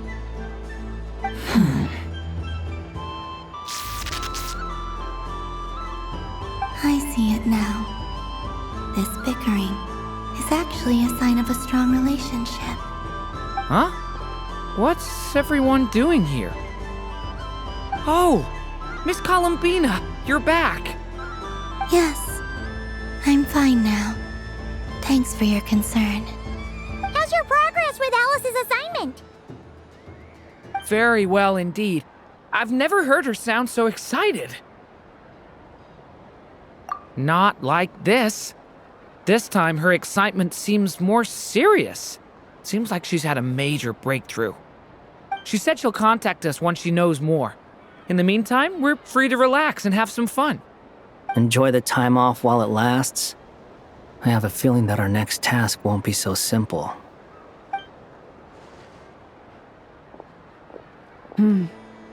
I should go. I still have a few things to attend to at the Frost Moon Scion stall. And I think I'll take a look around. With any luck, this once-in-a-year festival will come with once-in-a-year opportunities. Hold up a second. Where's Varka? I believe he made a beeline for the flagship the moment he entered Nasha Town. Ah, that's Mondstadters for you. They know what they want when festivals roll around. Goodbye for now, Columbina. I hope you have a wonderful night. I will.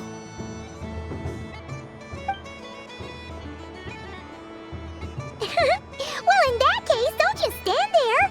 Get out there and have some fun. You'll definitely get a warm welcome at every stall. Oh, also, take this map with you. It's a guide to the festival.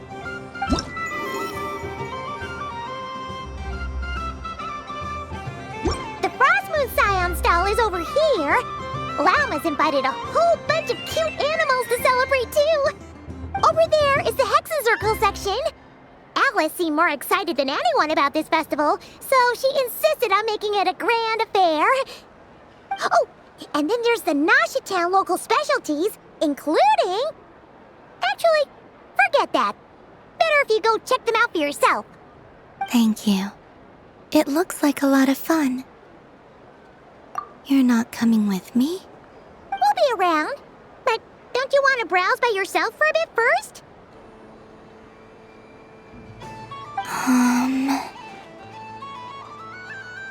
Yep. If you find something you like and want to try it out together, just give us a shout. We'll be right with you. Otherwise, just relax and enjoy yourself. There's so much on offer, so try to experience as much as you can. And don't forget to stuff yourself with all the delicious festival food. All right then. Off I go. Where should I go first? This must be the mage's stall. It feels like I've entered a fairy tale. Ah, how lovely.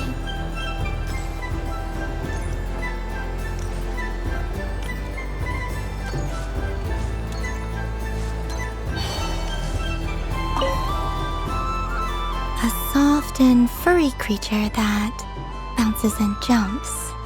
Welcome home, Moon Goddess. This one talks too.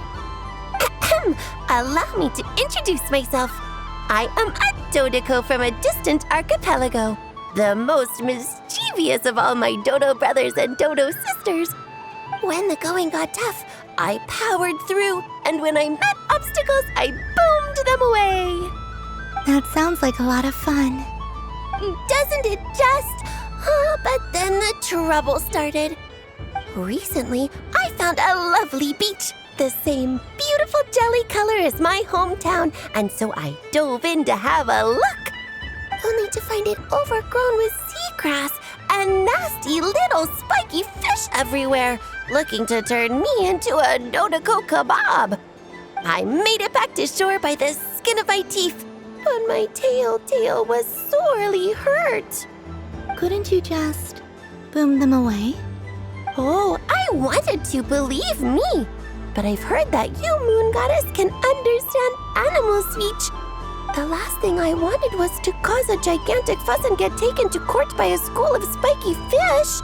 I'd be driven out of these waters for good, and my winter holiday would be ruined. And so, dear Moon Goddess, I was wondering if you might lend me your allegiance. Are you roping me into a crime? Oh, let's call it a once-in-a-lifetime carefree adventure. Does that sound better? All the festival goers tonight are dressed up as the Moon Goddess, but there's nothing to say that the Moon Goddess can't disguise herself as a Dodoko, is there? Besides, this is your home. You should be free to be whoever you wish. I'm afraid I'm not well acquainted with Dodokos, Madam Mage. Oh, that's quite all right. We Dodokos are innocent, happy creatures with a free-spirited nature. Many, like myself, are mischievous troublemakers. Others are lazy souls who like nothing better than to lie down on a nice rock and take a nap. In our eyes, every creature who yearns for happiness and freedom is a Dodoko. But perhaps in yours, we Dodoko are a fluffier and more mischievous breed of Kuhenki. Yes, that is a much easier image to follow. Oh, wonderful! Then let's play! Grab onto my tail and follow me into the sea. Time to settle some scores with the bad guys!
Ooh, a remarkable talent! So, what do you make of it? The use of Jumpy Dumpties doesn't come as naturally to me as Kuvaki, but their unpredictability makes it fun. I think they call this novelty. Indeed! And how did it feel blowing those pesky nuisances away? Not bad. Any guilt? What do you mean? Oh, wonderful! Lovely answers to all three questions. You've passed the safety test. Now I can give this special bomb to you as a souvenir. Remember, if you find any meanies living on the moon, you can use this to boom them into oblivion. I will.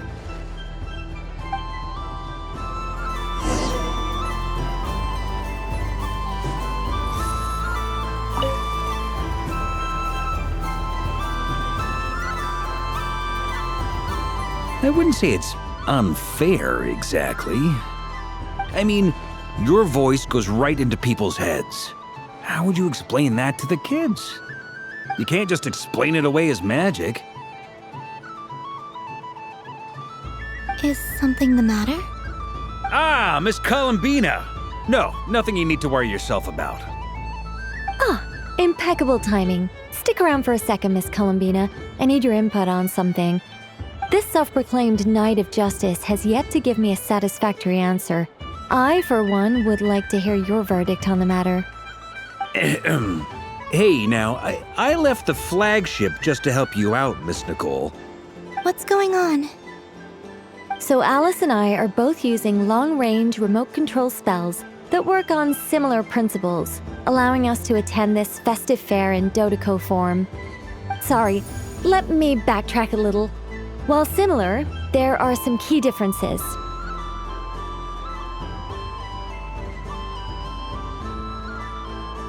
Alice, being a great mage, wanted her Dodeco to reflect something of her own charm and mystique. So she adjusted the way its tail moves when it spins around. An entirely gratuitous move, in my opinion. I hardly see how anyone is going to notice that. If anything, I'd say that anyone who stares intently enough at a Dodeco's tail to notice such a small detail is someone we ought to be highly concerned about. I only say this to emphasize that my question has nothing to do with tails. Now that we're clear on that, why is Alice's Dodeco permitted to interact directly with the children celebrating Moon Prayer Night, while mine is not? Your voice speaks directly into people's minds. See? Exactly what I said.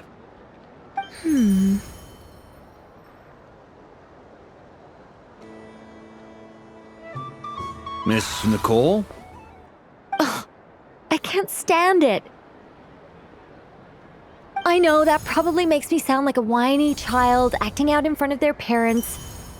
And it's a little embarrassing now that I think about it.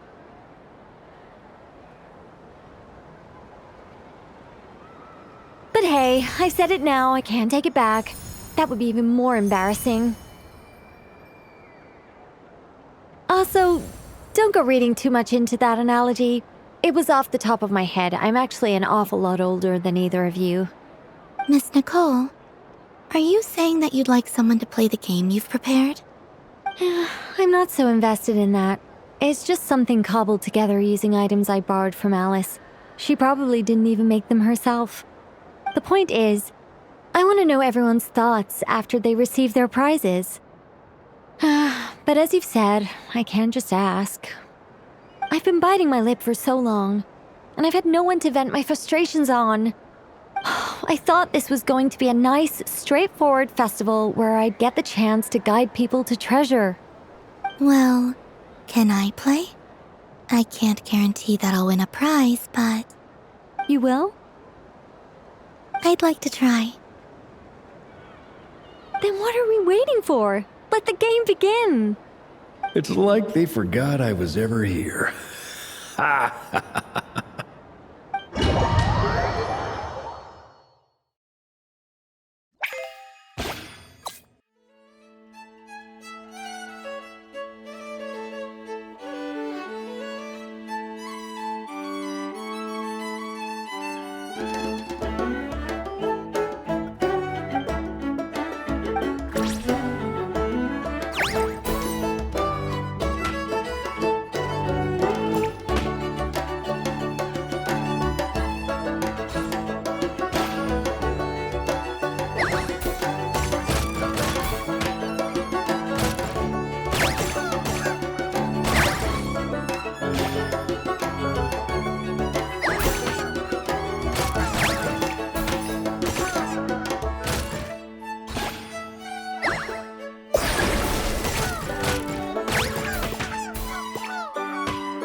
Congratulations, Miss Columbina. With your fate? Well, something to that effect. If you'd prefer something more poetic, it could be the icy winds or the dawn. Anything you like, really. You could even go with the challenge posed to you by Dodiko, if that's what you're into. Anyway, you can take or leave my suggestions. Moving on. All my hopes are now resting on this. Can I open it now? Stop teasing me. Please, I'm begging you. No more talk. Just open it. Wow. What a lovely sculpture. Classic and cute at the same time. Thank you, Miss Nicole. I'll always treasure it. There we go. Music to my ears.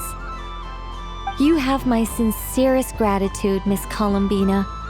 Thank you for sharing your precious time with me and fulfilling my wish. Don't mention it. You've all done much to help me. And still, I'm the one receiving all these gifts.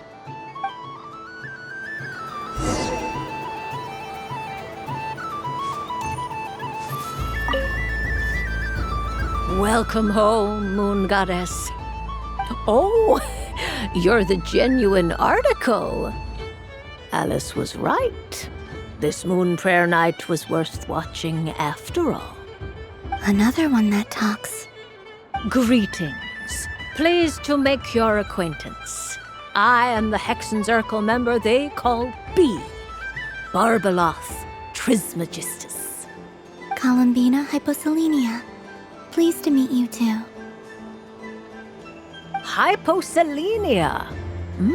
A fine name indeed. Now then, Miss Columbina, do you wish to hear a mage's divination? Divination?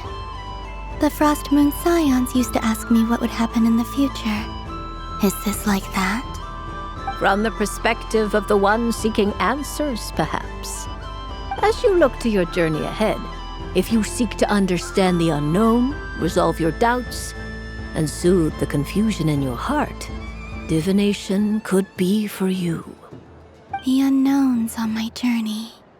Of course, if one wishes to peer into fate, then hydromancy is the more precise option.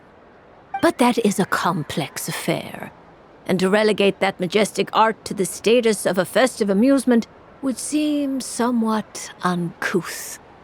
Besides, it is sometimes better to not know fate with great certainty.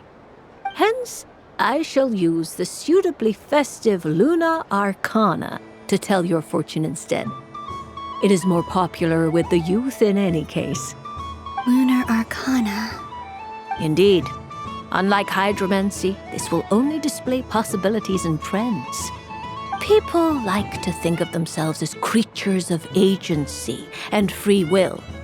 Peering too far and too clearly into the future is detrimental to both body and soul.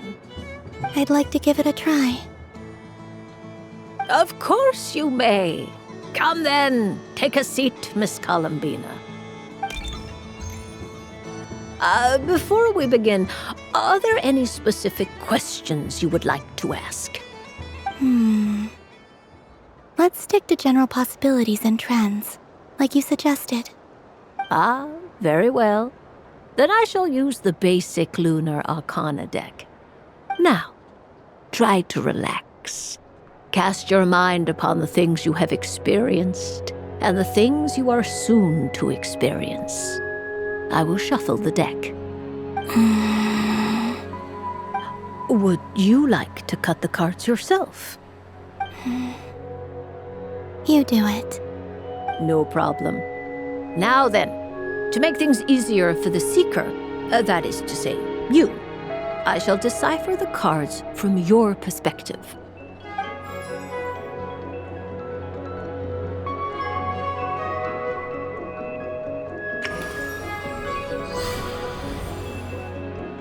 Please, draw the first Lunar Arcana. This represents destiny and is the foundation for the divination as a whole.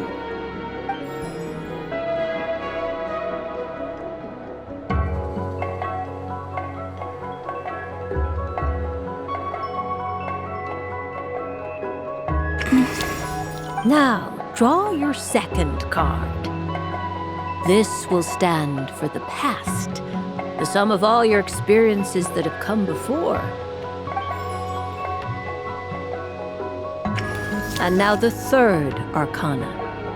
This is the present, your interpretation of the current moment.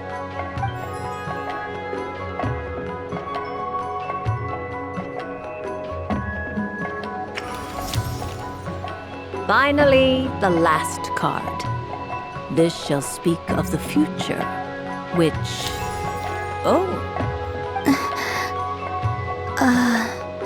Kuvaki Pulse? Fascinating. I've never encountered this before in my role as a diviner. Something has exerted an influence upon this card, causing it to leave its designated position. What do you make of this, Miss Columbina? Perhaps this is the guiding hand of fate in action. Of course, if you wish, you can choose to deny the validity of this card and draw the future for yourself. No, it's fine. Let's go with this one. A bold decision. I must say I'm looking forward to the results. Well then, let us flip the lunar arcana in sequence and see what emerges. Sure. First, destiny. No surprises here. The card that represents yours is the moon. The moon. Indeed. The moon can represent the truth at some times, but deception at others. False peace, destructive calamity, and the world-changing power that lies within. When the moon is placed on the destiny tile, it indicates that your destiny is not what it may appear It symbolizes a journey through the fog, fraught with uncertainty and deception, where one must face inner challenges head-on. I don't understand. Patience, my dear. This is but the first card, which serves as a basis for the interpretations that follow. Our divination will only grow clearer from here on out. Now then, flip the second card, the one that speaks for the past.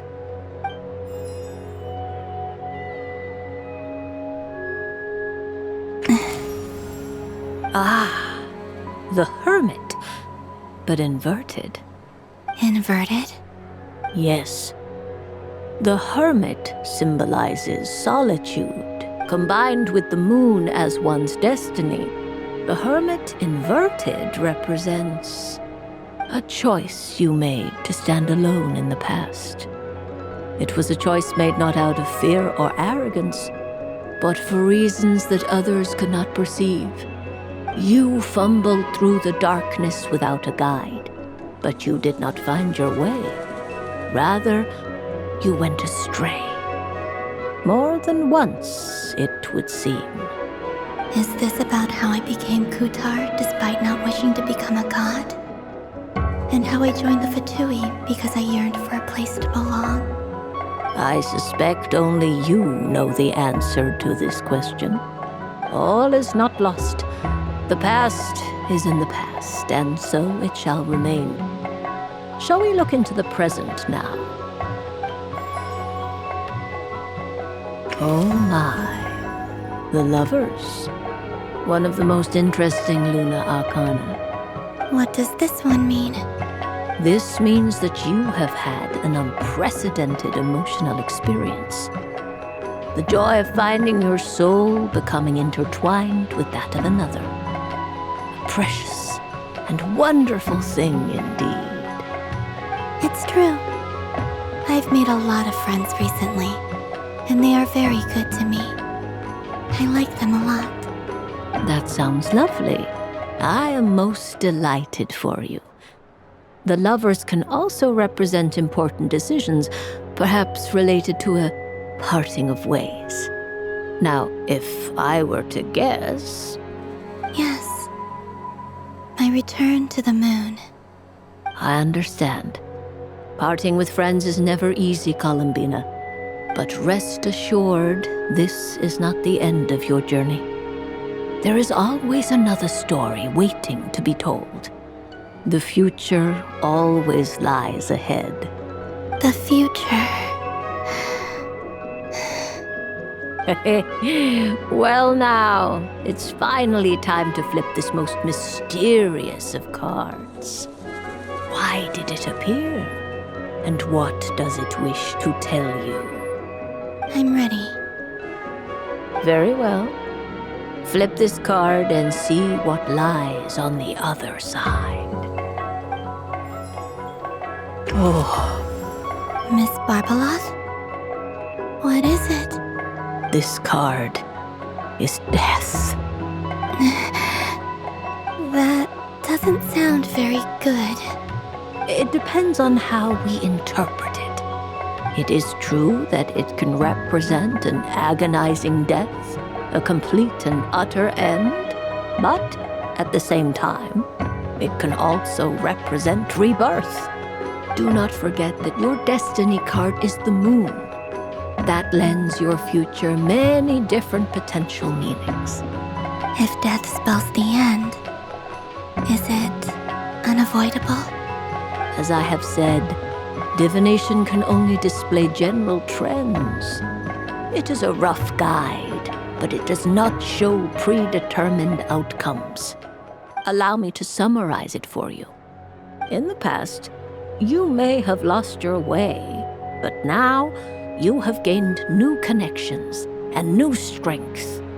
You now face an important decision, one that may bring about a great change in what is yet to be.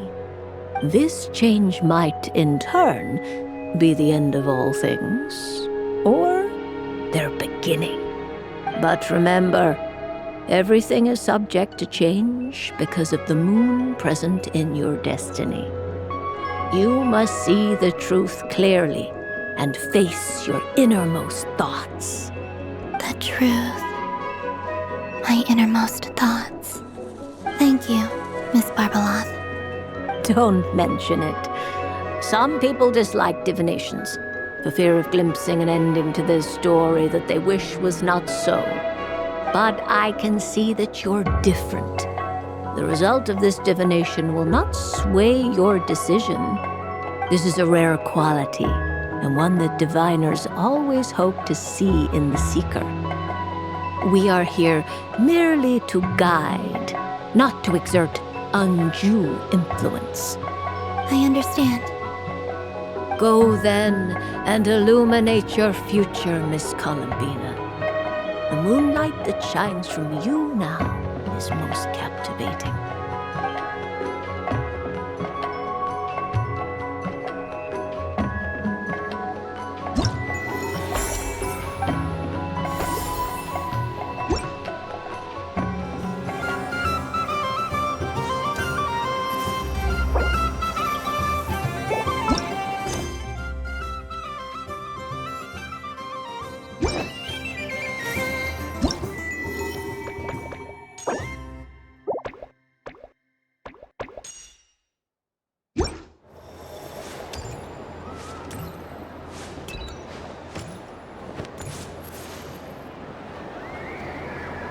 But I was aiming right at it! Aw, what a pity. I saw it with my own eyes. You were so close. So very close. That's not true! It dodged out of the way right as I was about to snag it! I'm sorry? You heard me! This paper frog can move! I swear! Dear, oh dear, what are you saying? How could a paper frog move? Unless you believe there really is magic in this world. Even if I, the mere humble merchant that I am, knew such magic, surely I would not use it on a paper frog. I'd sooner give Mora legs, so it could walk right into my purse. My dear, dear customer, why not have one more try? This time I'll give you 12% off, a very generous discount for one of my most regular customers. Just think about how much experience you have under your belt now. You're sure to win the next one. Darn, I used up all my coins. I'll be right back. Just gonna fetch some more from my house. Take your time, but don't take too long. This event is Moon Prayer Night only. Miss it, and you'll have to wait a whole year before I'm back. Next customer, please. Welcome. Hello. Whoa! What's this big one doing over here? How do I tell my employees not to go running around this time? Shooting them a glance won't work. I haven't known them long enough. Dory? Why, hello there, Miss Columbina. Would you like to play my ring toss game? The rules are very simple, and it's easy to get the... How much for a round? Oh, first time's free. Not a single mora. After that, well, we can cross that bridge if and when we come to it.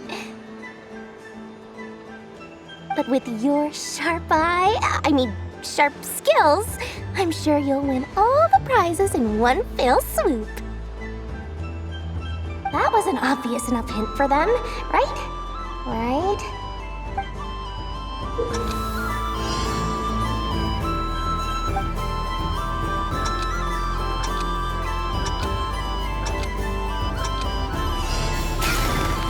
Here comes the ring! Oh, peanuts.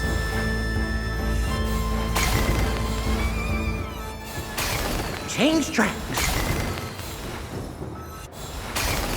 Roselle! Should we move or not?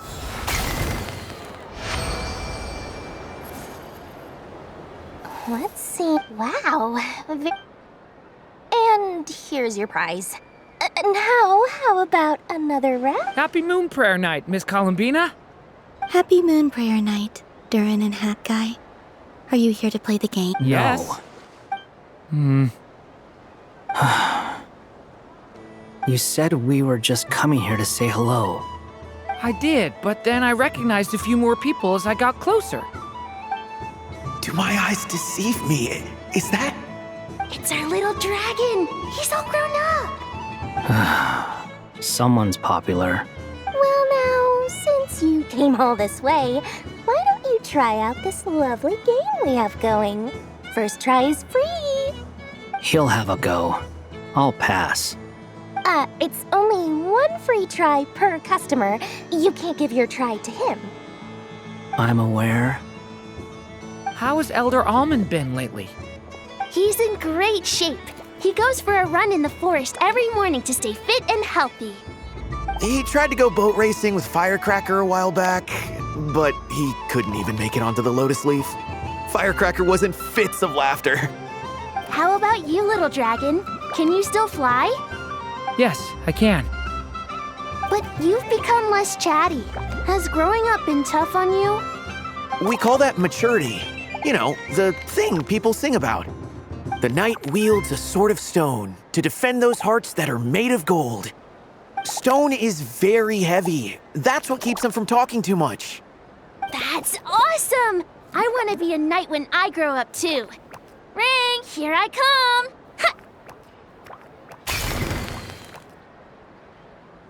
Oh, the hat-wearing man. I never thought I'd see you. If you say so. Oh, I do say so. May the engine in our hearts propel us to the station. I can move! I can move now, Roselle! What are you doing, running into the rings like that? You got them all so quickly. I have never seen anything like this in all my travels. Is this guy actually an old... But how? They're origami animals and clockwork people from a fairy tale. Getting to know them would be... I have to get to the bottom of this. Next time I see the Great Mage Alice, I shall demand answers. Thank you, Dory. I had a lot of fun.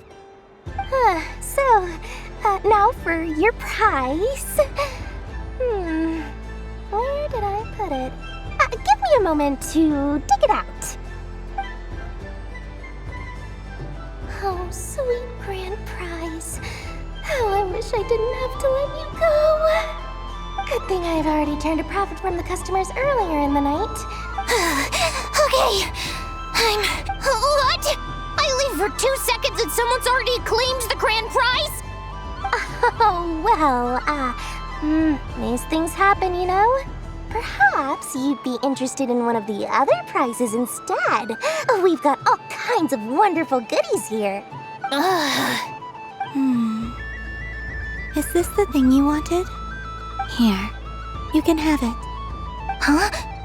But... Don't worry about it. It will be happier with you. Oh, thanks so much, miss. Moon Goddess. Oh, goodness gracious, Columbina. Give me strength. How am I supposed to make any more money from this child at this rate? Daddy, look! That's the game I was telling you about! Forget it. She is the Moon Goddess after all. Huh? Oh. So... You can take mine if you want. What? Why?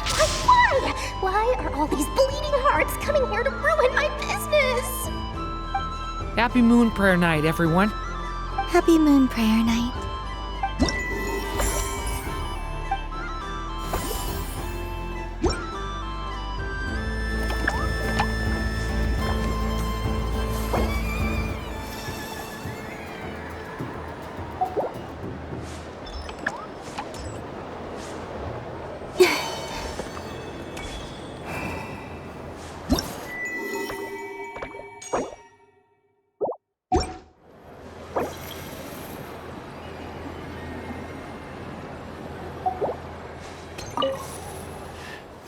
Huh?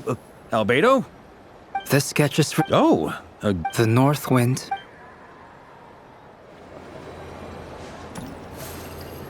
The death card made of the moon for fretting. Up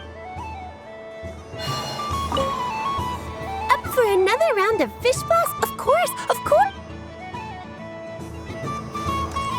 What's this? Should I give it? Come on, Citrus. But my neck... You should take a break. Yeah, don't put... Hey, don't look at me. I'm the referee. What are we gonna do then? Do you need any help? Yes, we do. We need one. All right. Could you teach me how to play? It's really simple. You just throw the dice and move by that number of tiles. First one to... Rolling a hamster means you move. Okay, I get it. So, we're all set? In that case, please take your places and let the game begin!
It's a pity that if he could have been here.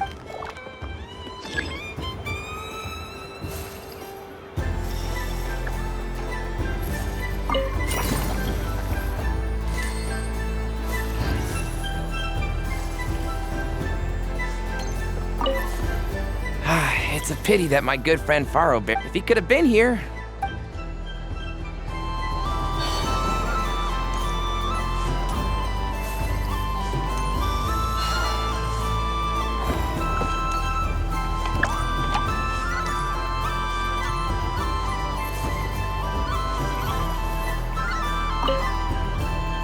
It's a pity that my good friend Faro Bear is busy work. If he could have been here, the victory might have been his.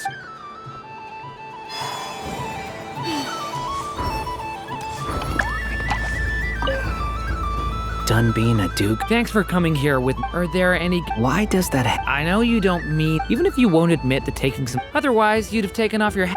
Looks like I'll be.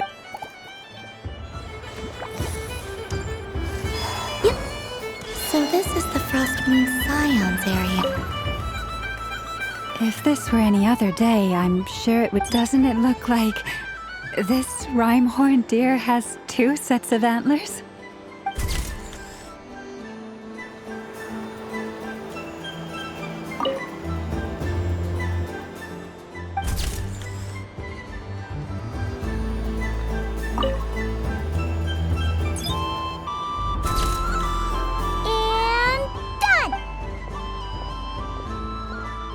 I think it looks quite funny.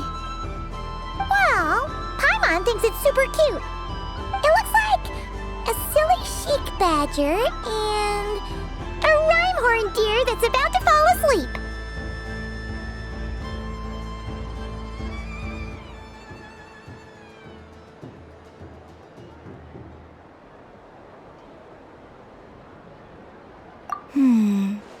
Maybe I'll stand on the chic badger's side instead. It looks like we've attracted the attention of quite a few animals. Let's make room for them.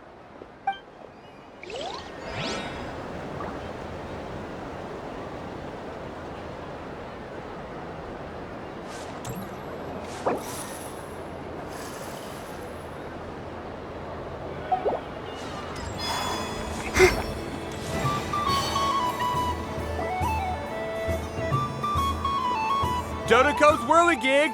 Come check out Dodoco's Whirligig! Ah, welcome home, Moon Goddess. Might I ask what this is? Ah, it's a very special amusement sponsored by the Great Mage herself. I say that, but I'm just following a script here. Who would... I'd like to ride. No problem, but... Is that not okay? Oh, no, it's fine. It's just that each Dodoco can accommodate 2 passengers. My friends... That should do it. Now, we just need to get everyone else to draw something on it too. But we gotta keep it a secret from Columbina. Traveler?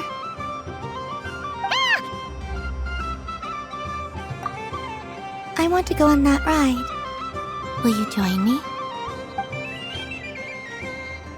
Let's go then. Don't worry. Paimon will do the rounds. You go have fun.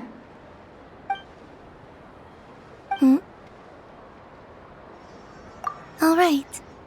I think we have to wait in line over there.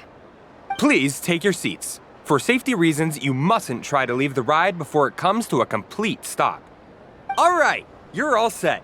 I wish you both a wonderful journey.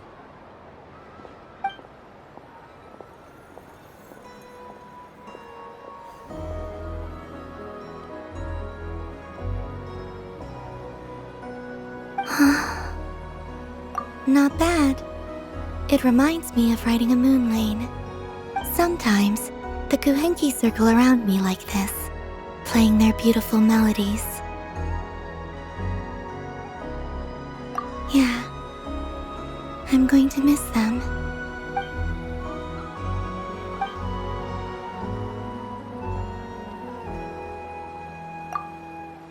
It does. I've felt scared in the past, too. But this is a little different. You know something? I got to see a lot of fascinating things during my disappearance. I saw how the Frost Moon Scions act around their families. So different than how they used to act in my presence. And I also saw how they interact with their friends. It made me curious at first. Why do people act so sincere when they're worshipping gods? Slowly, I know. I knew it the moment you started calling out my... What I fear now is the end.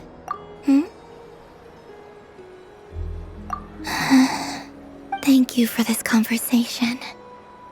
Thank you for listening to me. Don't worry.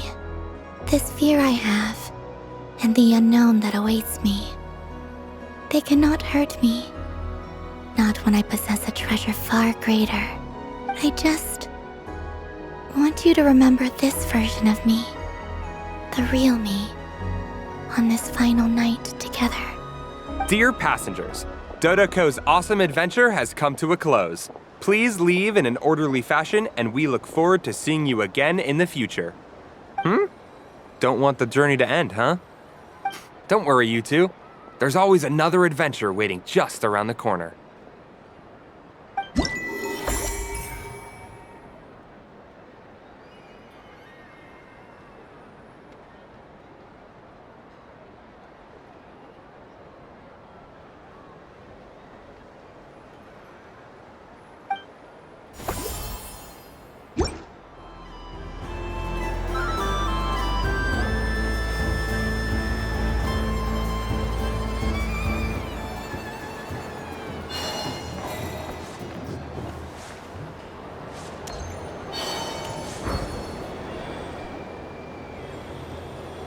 Wow, the Frost Moon Scion stall looks... I don't go to Hisi Island much.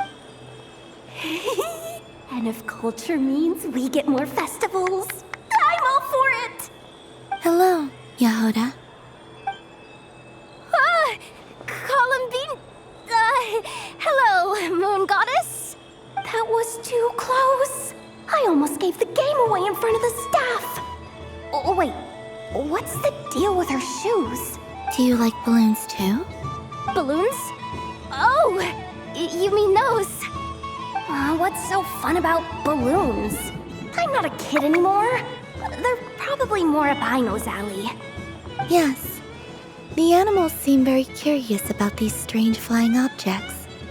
I was drawn here by their voices. I recently learned a fun new game you can play with balloons, so I decided to come and give it a try. A new game?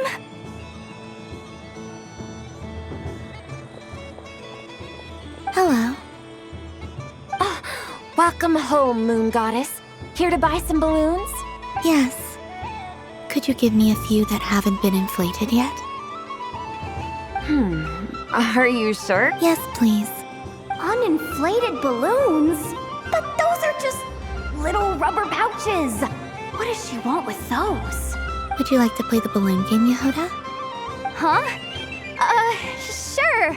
I guess. How do you play it? Wait here a moment. Oh. This is so...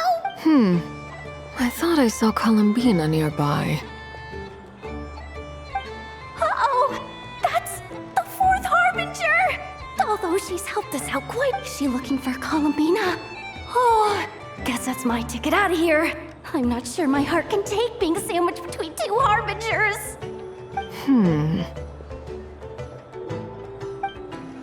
Which stall is she checking out? Oh, it's that other Frost Moon Scion's one. Try on the headgear, see what it's like having antlers or animal ears for a day. Oh, I wouldn't be caught dead wearing that stuff. So embarrassing. I have enough gear to carry as it is.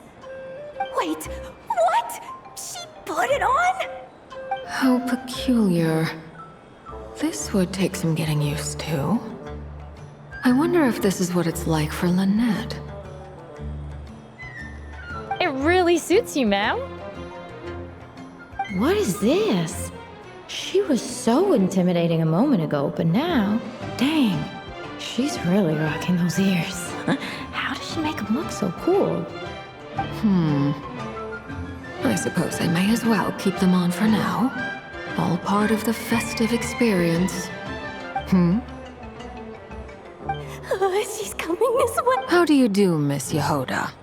Oh, jeez. Don't talk to me while wearing that thing? Where am I supposed to look? Oh, hey there. I'm looking for Columbina. Have you seen her?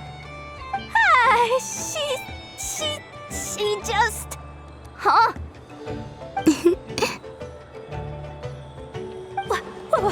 Wait, is that what she meant by balloon game? Yeah. Huh? No fair! How come I get caught in the crossfire? An ambush from the rear? Is this a declaration of war, Columbina? Would you like to play too, Arlecchino? Seriously? Are they gonna start some beef right here, right now? Gladly. That said, I believe there is another who would like to join. Boss Nev! Thank goodness! You've gotta get me out of here! Things are kicking off big time! Hello there. I'd like 10... no, make that 20 balloons, please. Uninflated. What? Miss Moon Goddess, I hope you're prepared to pay the price for assaulting my employee. Welcome to the game, Nefer. Just to be clear, let's keep this a fair fight, okay? No strange powers, please and thank you. Naturally. Don't just stand there, Yehoda. Aren't you going to team up with me? Huh? Do I have to? Of course. Don't forget, the Curatorium has a reputation to uphold. I knew something like this was gonna happen.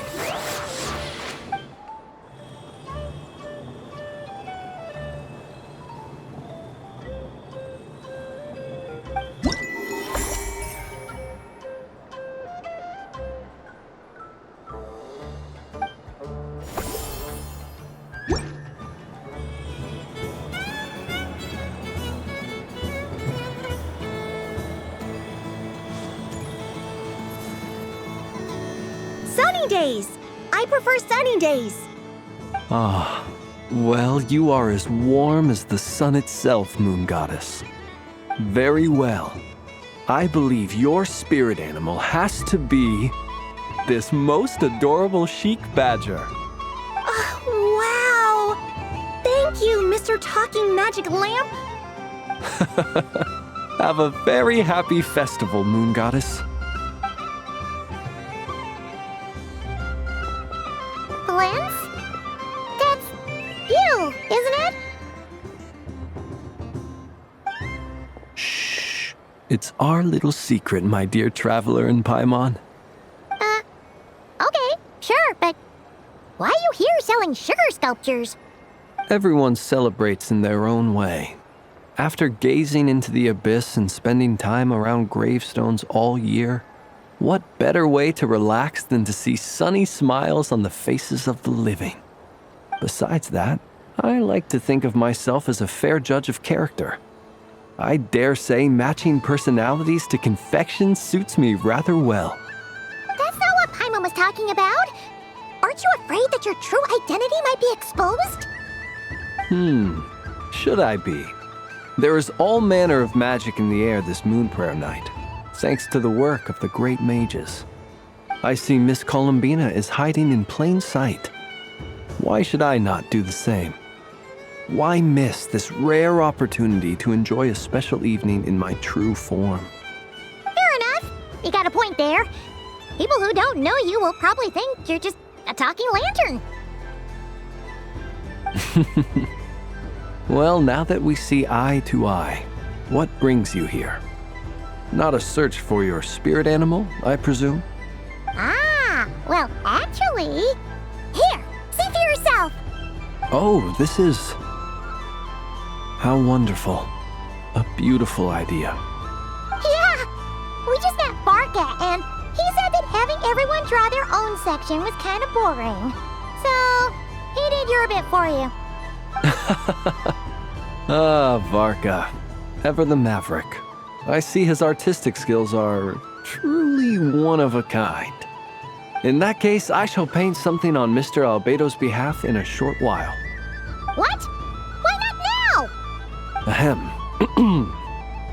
Welcome home, Moon Goddess. Phew, that was close. Hello, Flins. She recognized you right away! What keen eyes you have, Miss Columbina. Especially considering they are shut. I did not see you. Rather, I sensed you. I can sense the fluctuations in Kuvaki all around me. One would expect no less of the Moon Goddess. Might I interest you in some candy? Yes, please. Excellent. I shall make some for you right away. Hmm? Something the matter, Miss Columbina? What about my spirit animal? All the other children carrying sugar sculptures are talking about it. Wait, is she taking the test seriously? Ah, my apologies. How could I neglect that? You are quite right, Miss Columbina. Every one of us has a magical creature living in their heart. Would you permit me to help you find yours? Yes, please. Do you prefer the day or the night?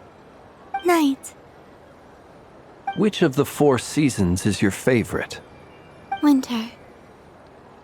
Think of a perfect day. What is the weather like? Sunny? Rainy? Or perhaps cloudy? Rainy in the morning, sunny at night. What kind of answer is that? Forests, lakes, and open seas. Which do you prefer of these? I like them all. Imagine you opened your very own shop. What would you sell there? Moonlight, I think. Wow! Paimon would totally shop there.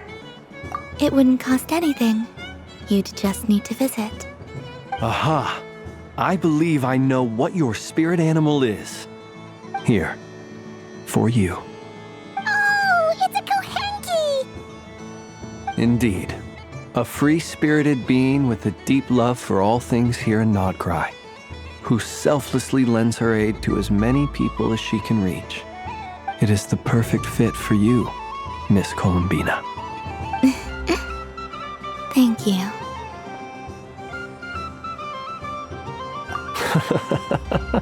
It would be my honor. But you shall have to forgive me. We have known each other for quite some time. I doubt there is any answer I could give that would come as a surprise to you. So instead, would you accept this sugar sculpture as a token of our friendship? It's a lantern. Hey, why don't you two go enjoy your candy over there? Paimon wants to try out this spirit animal thing too. Right, Flint's? Come on, play ball. I got this drawing done. But I want to hear Paimon's answers. Ah, but it'll probably take ages. Paimon's a complex soul. And we don't want your candy to melt while you wait, huh? Oh. Okay then.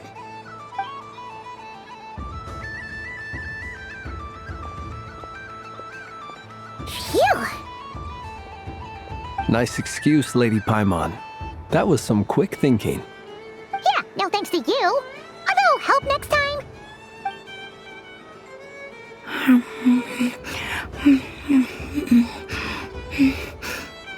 It's sweet. Is that Lakaberry? I wonder what flavor the traveler got. This way, this way! It's the candy-selling lantern! I'm coming! Of course. Traveler, maybe we can share?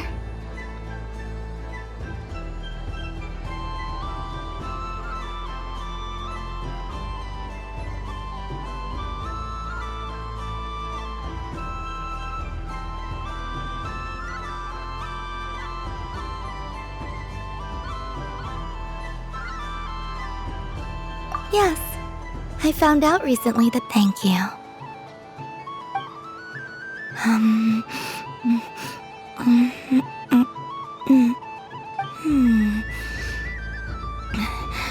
Yours is a little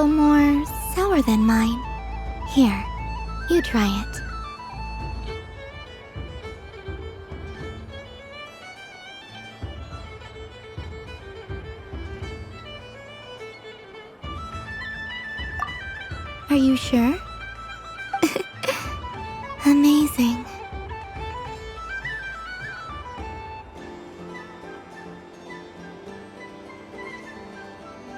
My sugar sculpture has shrunk, yet my heart is filled with feelings of sweetness. I will remember this feeling.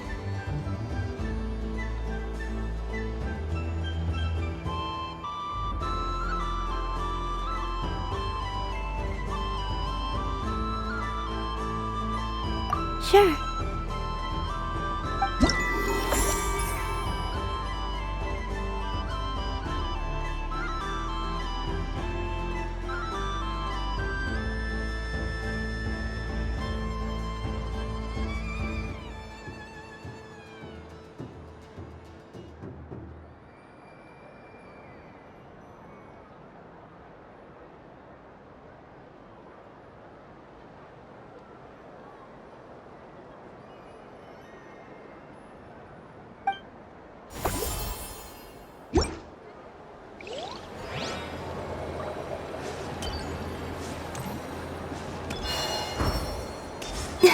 What's this?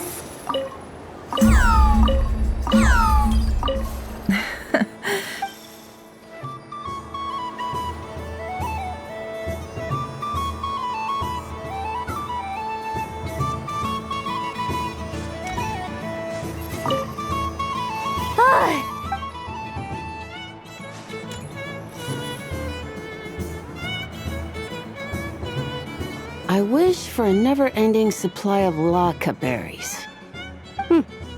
What a humble wish. Probably written by a child.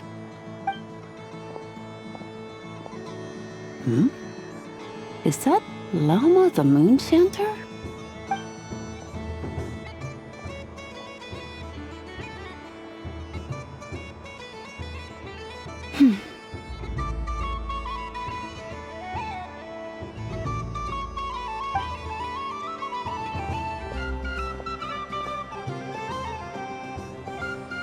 I wish that the long plume ibises would stop biting me.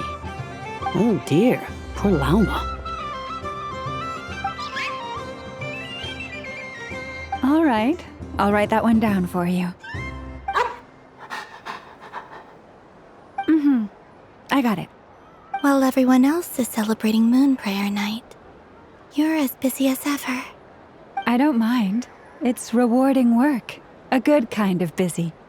My antlers are at their heaviest tonight, and the Kuvaki waves are especially strong. But as I help these dear friends hang their wishes up, I feel a great peace within myself that is hard to describe. You see, they are all such beautiful wishes, and they are ones that we can fulfill by our own strength. Do you blame me, Llama? I want to hear your honest answer. It is by the help of so many people that I can return to the moon. But I feel as though I've hardly done anything in return. You've done plenty, Columbina. I say this in earnest, both as someone who knows your history and also as a friend who has seen what you've been through. What about as a moon chanter? I feel proud to honor our moon goddess's wish, and I'm sure any moon chanter in history would have felt the same way. Thank you for your kind words, Llama.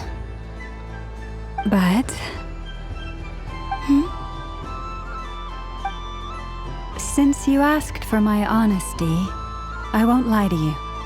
My feelings are mixed right now. Besides pride, I also feel... I suppose it's a reluctance to let go. Once you return to the moon, we will be far apart and separated by a false sky. I'm sure those of us left behind will gaze up at that sky, yearning for the moon once in a while, just as you used to do. I will miss you, Llama. I will miss you all. I hope to stay in touch. I will try and find some way to send messages down from the moon. Perhaps you could use Kuvaki. I've heard Yehoda say that signals can be sent using long and short waves, or strong and weak lights. That sounds a little complicated. What if we forget what the signals mean? We could prepare a codebook beforehand, but... You're right. It wouldn't really suit you. Still, whatever happens, I believe that you will find your own unique way of communicating with us. And now that I think about that, my heart feels lighter. Because you trust in me? Yes. I have faith in you, and in the power of truth. In my experience, the truth tends to be difficult. But that's what makes it stand out from what is false. So I'm confident that your thoughts and your love will shine through the curtain of lies. We will know it when we see it. Thank you. Now, could you help me hang up my wish? Is this? I wish that all who dwell in this moonlit world can find a place to belong. And I wish that I shall one day see my friends again. It's 2 wishes. I hope that's not too greedy of me. Not at all. And I think you speak for us all with the second one.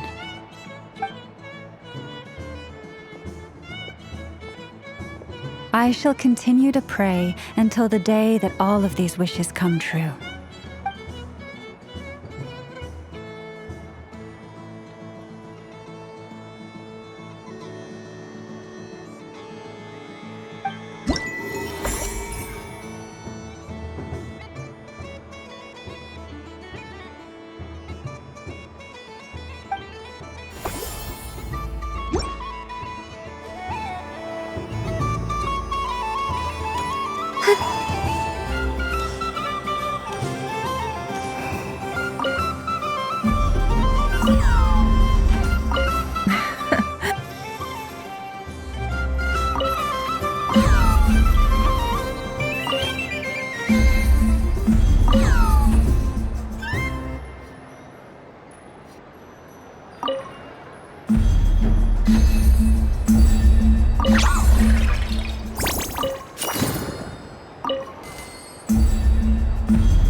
There are so many attractions here. Since I rarely get out, I might as well... Moon Prayer Candy! Beautiful, tasty Moon Prayer Candy! Buy a whole box, share it with your friends and family! Candy? To share? I wonder what flavors everyone would like. Welcome home, Moon Goddess. Fancy a box of Moon Prayer Candy? Sure. I knew you would. Now, what flavor would you like? I'm not sure. What flavors do you have? Is this for yourself or as a gift? A gift for my friends. Ah, I see. In that case, I'd recommend apple, lockaberry, or midsummerberry. Those are the most popular. Do you have nocturnal blossom flavor? Huh. I've seen couples give those as gifts before, but I did not know they were edible. No? Okay then. Moonfall silver? You did say this was for friends, right?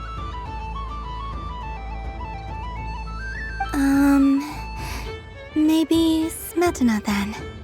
Hey, now that's a creative idea! I've never tried it before, but if you're happy to wait, I can see about whipping up a batch on the spot. While we're at it, you got any other ideas?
Here you go. Every flavor you asked for is in there.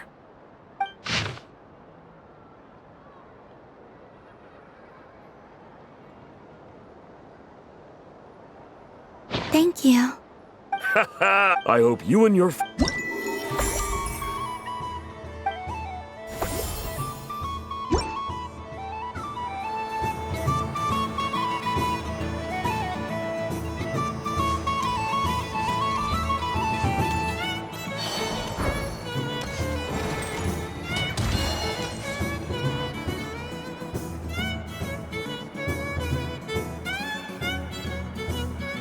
This doesn't make any sense! How am I losing every single time? Wait, Inefa, you're cheating, aren't you? Yeah, that must be it. I am not cheating, I know. Uh-oh, sounds like Inefa's turning into a big baloney bot. I think it's time for some serious maintenance. Moon Goddess, help me. Miss Columbina, I know, is attempting to cheat. What the? I'm not the cheater! You're the cheater! How dare you throw it back at me?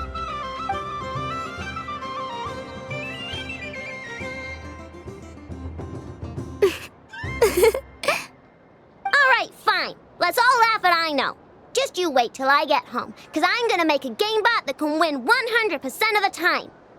Let's see you laugh when I come back and beat your butts. You'll all have your heads covered in stickers when I'm through with you. We came to check everything was okay after all that yelling, but,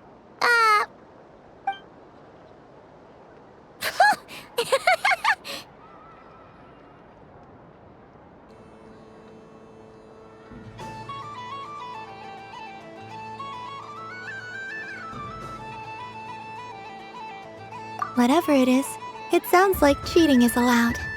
Kuhenki concentration. Each player starts with differently colored kuhenki. Each round, they draw one kuhenki from their opponent.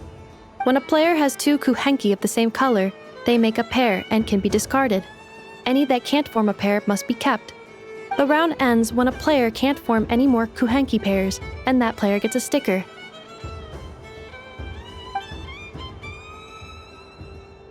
ooh, can 4 people play as well? That is fine, so long as the turn order is fixed beforehand. Alrighty then. In that case, the 2 of us will join as one team. Okay, but if you lose, you're both getting stickered. I don't want to hear any excuses. Sure. And if we win? If you win, only one of you gets to sticker someone else. I have taken to calling this. I know logic. Hey, lay off me, all right? Okay, so we're starting the game from scratch again, which means all my stickers so far don't count. Looks like Luonatar is the Kuhenki of honor for this game. Anyway, let's go clockwise, starting from Inefa.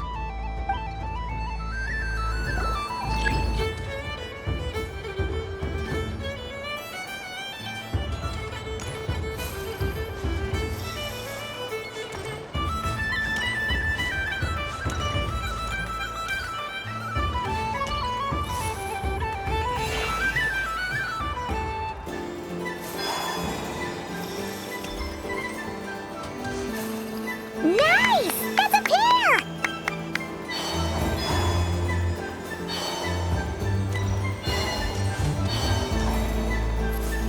Go, go, fly!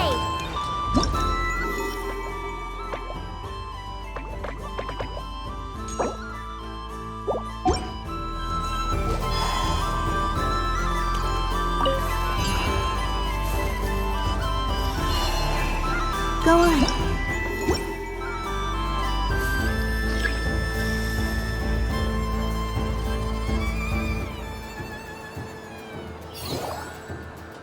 I have a pair.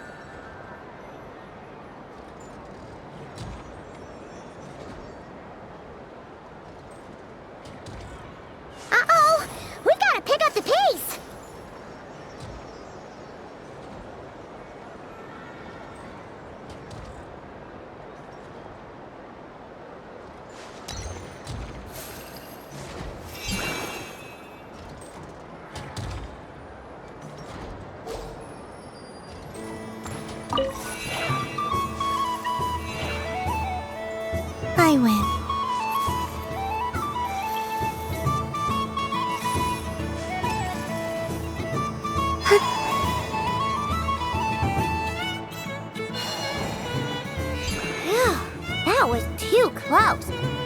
was gonna lose. Good luck, everyone. Ah, we're out!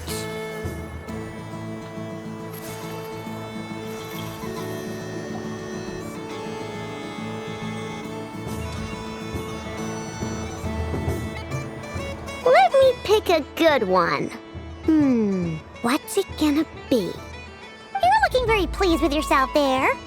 What happened to being a huge Grumposaurus? I won. Duh.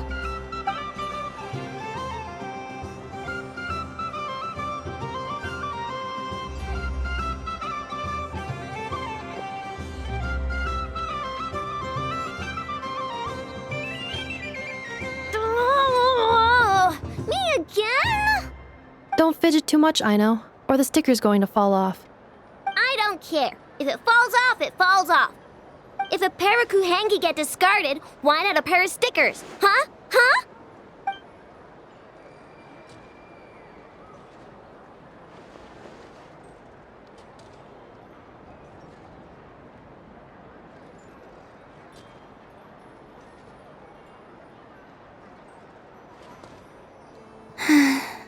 I've lost. Sticker, sticker, sticker!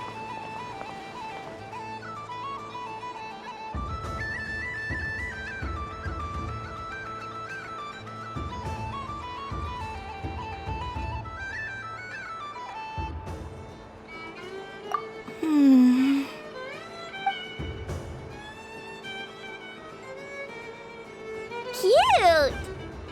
You think so? Shame. I can't see it for myself. What did Luanatar say? She said it looks so cute.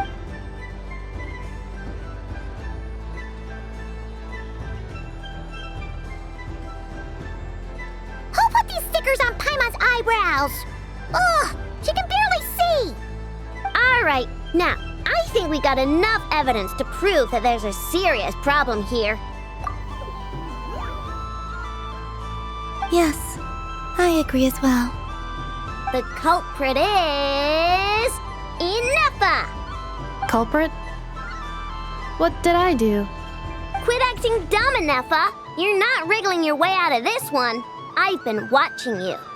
Not only did you remember whose side Luanatar started at, but every time someone drew a Kuhenki, you were logging it and calculating every last possibility. Which Kuhenki pairs were gone, who had what color Kuhenki in their hand, even our facial expressions. You were keeping track of it the entire time. Exactly! What Aino said! Putting aside the fact that running calculations is not against the game rules, do you have any evidence to support your allegations?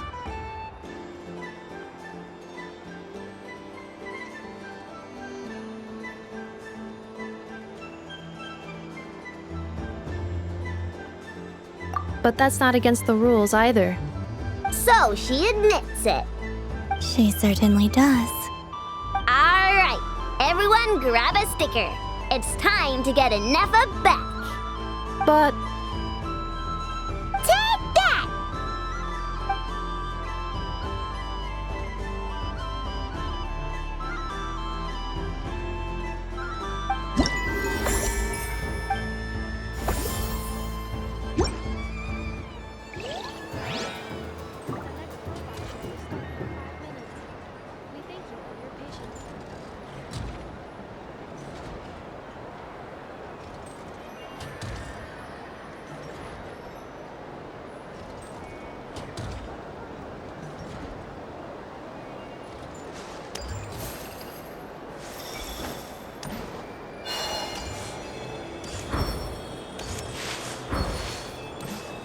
Show will now begin.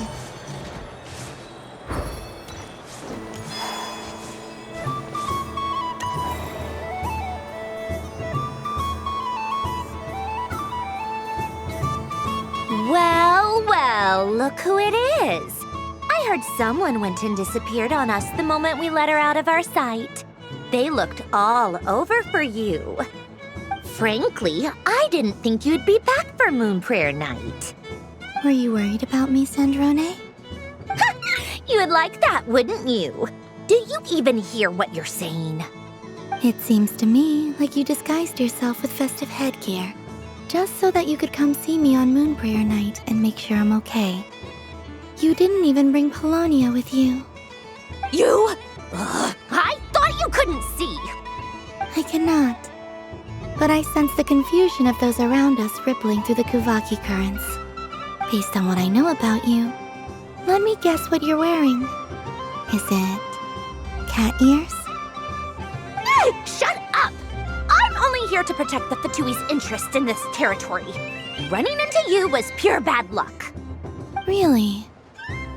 But you were the one who asked Arlecchino to help everyone find my name. Columbina! Ugh! Just one more word, and I'll unscrew your vocal cords. It's Columbina hyposelenia now. Tell someone who cares. I've missed you, Sandrone. The whole time I was gone, I was thinking. I hope I get a chance to say some ugly words to you. Is that supposed to be a joke? Anyway, let's go play that game. What? You mean that frostfin whale? Yes. It's some kind of game where you get bitten if you step on the wrong tooth. Seems like fun. Who in their right mind would wanna... Because you're not a scaredy cat. Fine! You wanna play? Let's play. Don't complain when I kick your sorry butt. Lovely. You old geezer! I'm gonna beat the pants off you! Just you watch! I almost forgot. Sandrone? What is it now? You'd better not lose, or I'm going to beat your head in. What? Allow me to demonstrate since I'm feeling so nice. You just step on the teeth. Like...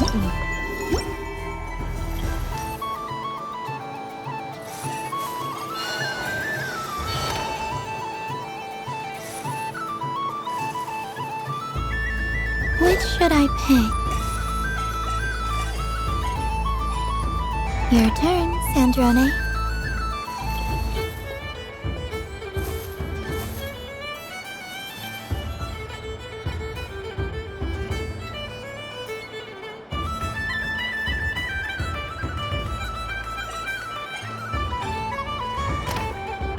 Don't come crying to me if you get bitten.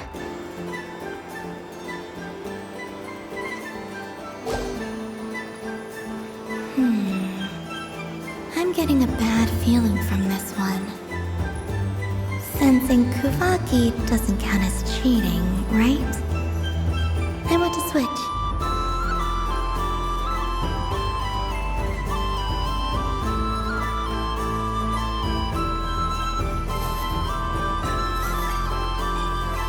There are less and less teeth remaining.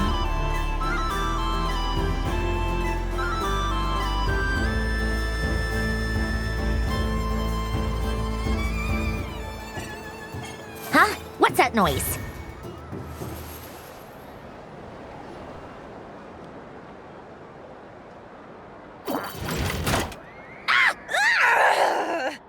I think you might have picked... Do you need any... It's just... Stop! All right. Hiya! Why you... Oh, just you wait! Rematch! Are you all right, Sandrone? That was quite a strong bite. Are your clockwork parts? Quit your fussing! I don't need it! All right. I'll go first this time.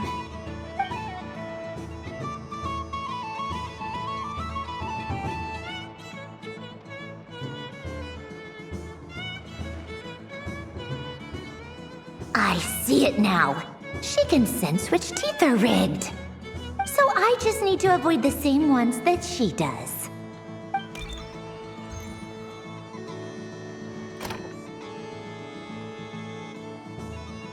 This one... She avoided that one then. Now I've got you. All right, my turn.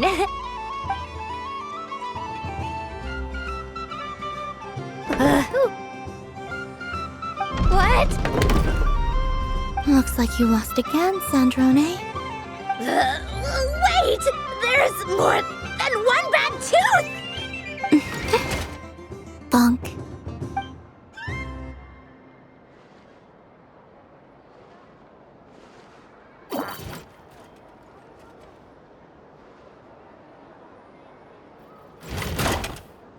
Stupid game! What idiot came up with this?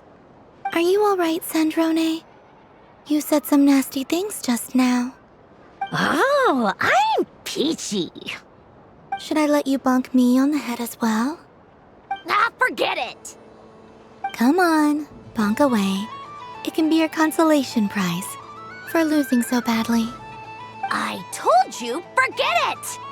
Gah, you've always been so annoying. Singing right outside my door, inviting yourself to my tea parties, going AWOL. And now you're off to the moon or something. Of all my days with the Fatui, the times I spent with you, Arlecchino, and Rosaline, they were my favorite. I will not forget them. Just as I shall not forget this moment.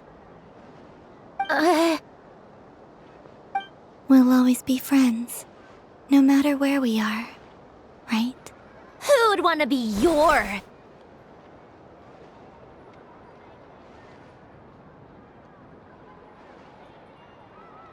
I'll miss you, Sandrone.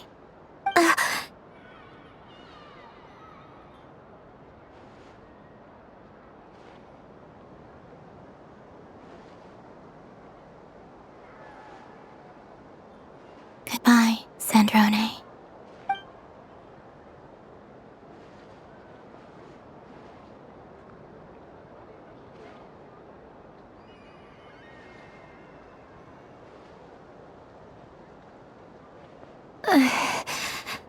I'll miss you too, Columbina. Sorry, what was that? Ah! Ah! Yeesh! No need to freak out. What's wrong? We've been looking everywhere for you. What do you want? Oh, nice ears.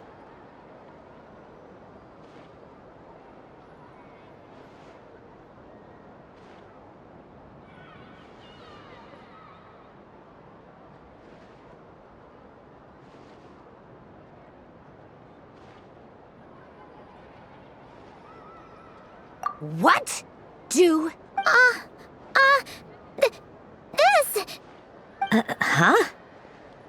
It's your turn to draw something. You're one of her friends too, aren't you?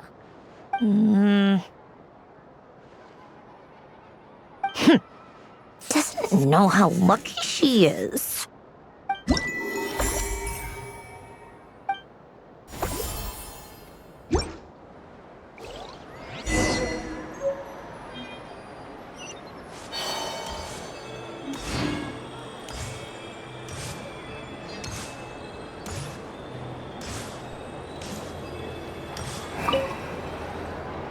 Traveler. Hey there, Columbina!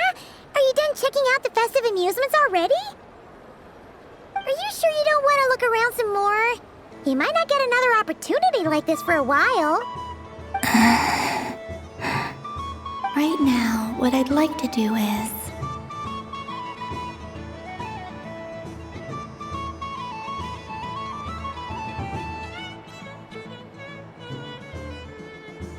You're right.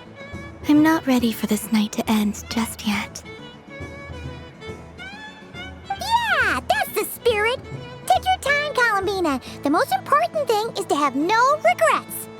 I'll be right here if you need us. Okay. Thank you.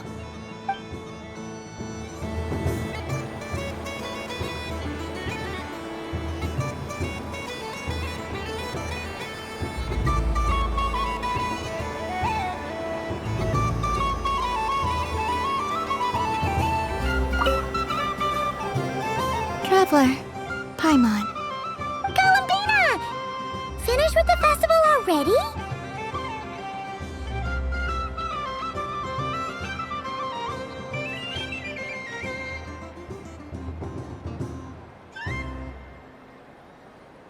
Really? Yes.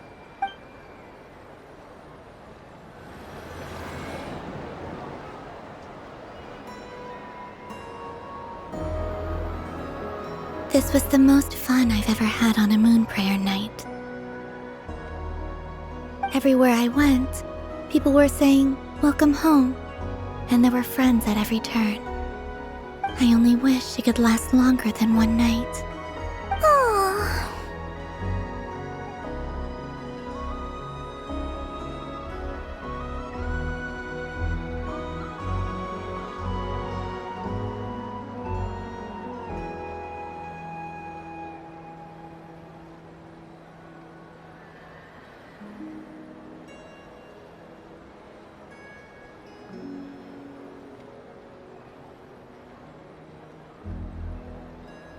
Yes, you're right. The moon prayer blossoms. Ooh, look! Look! Moon prayer night has come.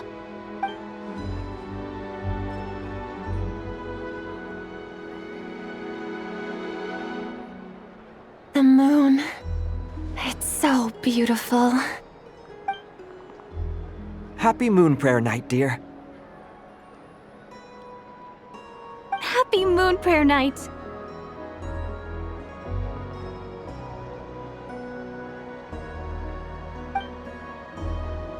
Happy Moon Prayer Night.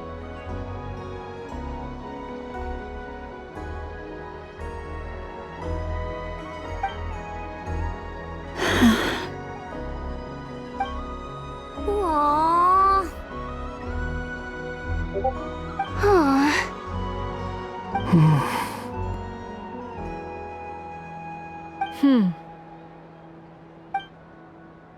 Huh. Time flies when you're having fun.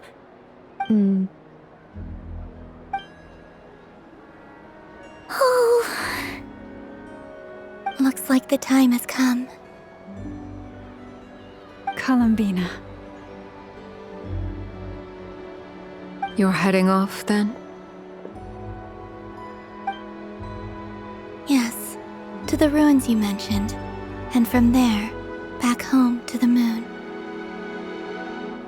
Wait! I know? At least... Take one of our craft shop's crumb cookies up to the moon with you. You know, for a snack. Sure, why not? The Curatorium of Secrets believes in proper farewells. No story should be left without a satisfactory endnote. Nefer. Farewells are an important affair for the Ratniki, too.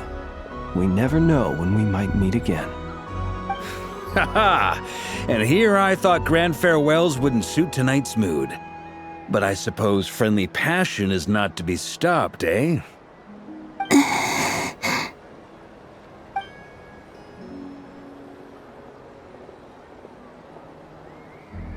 We made a little something for you, Columbina. Ta-da! What is it? A Moon Prayer Night greeting card with drawings by all of your friends. You did mention that you'd like a portrait done, so I took the liberty of creating one for you. I, meanwhile, did the portrait of Mr. Albedo, and Mr. Varka did the same for me. I mean, I think my work was pretty true to life, don't you think? The picture of Ashru was my doing. The two of you seem to get along rather well. Wait, was I the only one who did a full body picture? That's so embarrassing. I did pictures of me and Anefa. I did my own portrait and one for Hat Guy. Plus, there's Here's the two mages, Arlecchino and Sandrone. So, if you ever miss us, just flip the card open and we'll all be right there with ya. I don't know what to say. Thank you so much, everyone.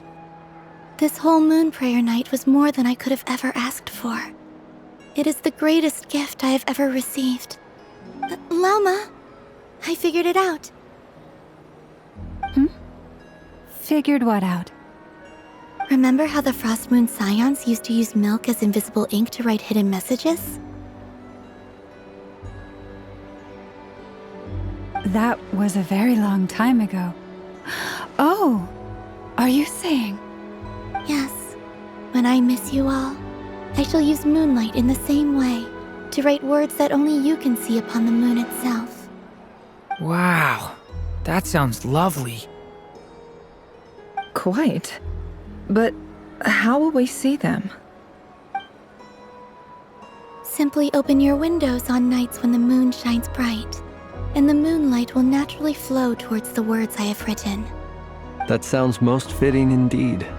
Very true to form. I'll try to write them in places that won't disturb your sleep. I, for one, would sleep all the better for having read one of your messages before settling down for the night. Exactly. So don't worry about disturbing anyone's sleep. Just promise you'll write to let us know you're okay, all right? All right. I promise.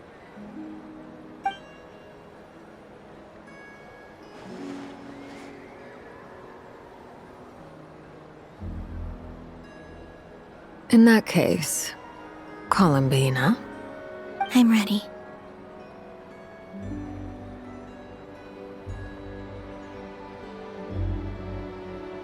Very well. Let's go.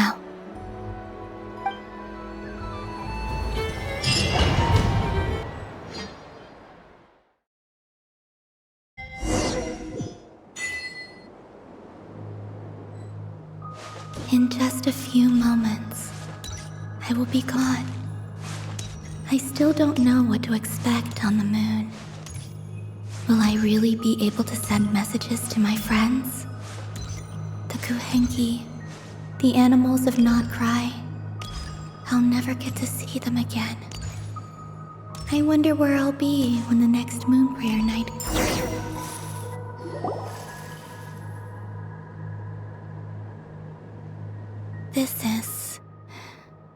This is where the people of Hyperborea used to communicate with the moons.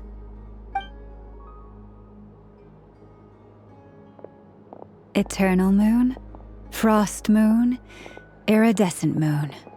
When the power of all three converge, the gate to the moons shall open. Moon marrow preparations are complete. Only the final step remains. I'm sure Nasha Town is livelier than ever at this moment. Yeah, it's a shame you couldn't be there for it, but it's now or never, right? It's fine. I'm more than happy with this. My last piece of luggage. My only piece of luggage.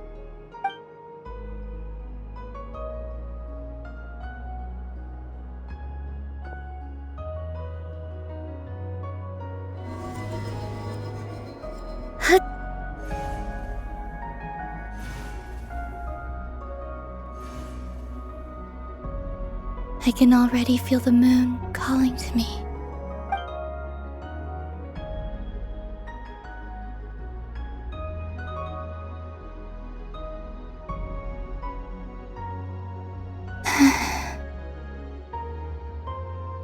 Your home lies on the far side of this light, Columbina.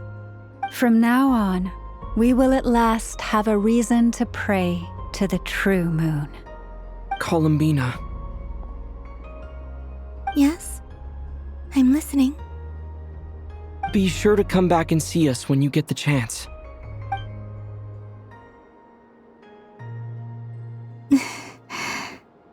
Of course. But if that chance doesn't come, then remember that you have friends on this planet. People who will miss. Call Lumbina. Yes, I will. Thank you for everything you've done for me. And remember, come night or day, the moonlight shall always connect us. Well then, farewell, my friends.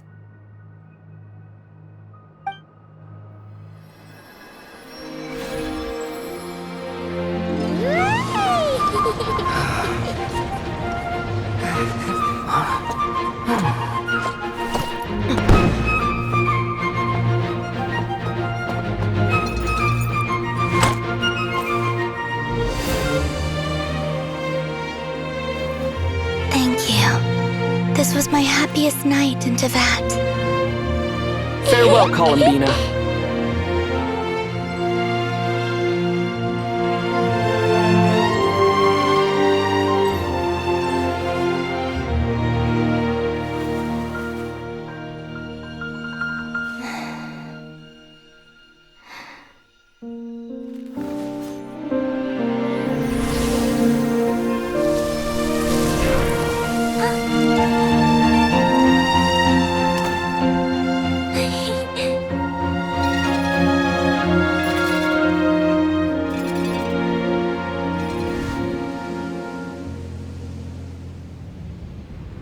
The moon really is closer than ever tonight.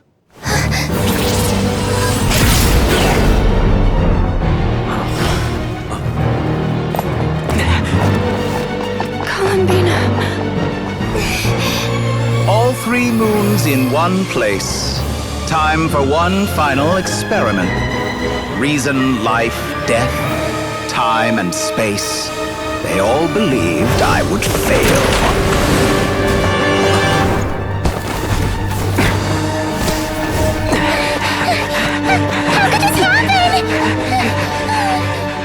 But Tevat's primordial power never did belong to the throne of heaven. And now, they are mine.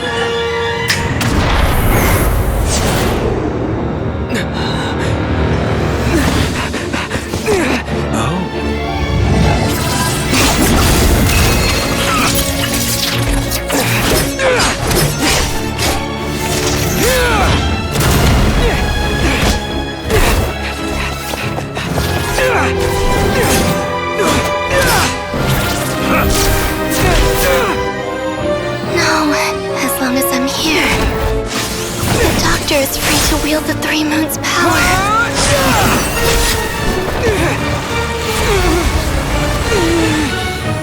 It's the only way.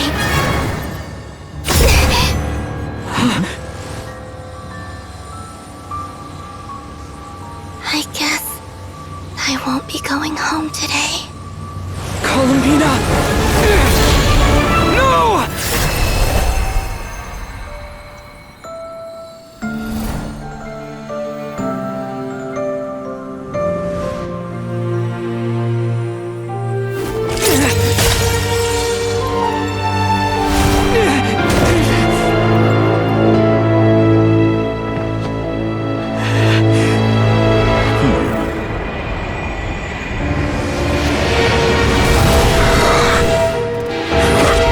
Stubborn world, do not try to control me!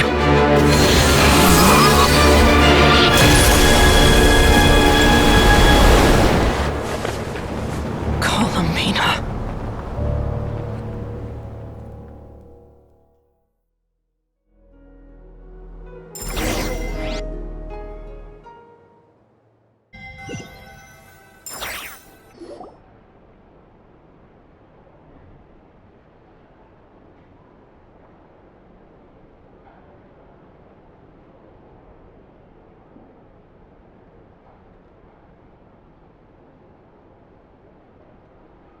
Are you all right?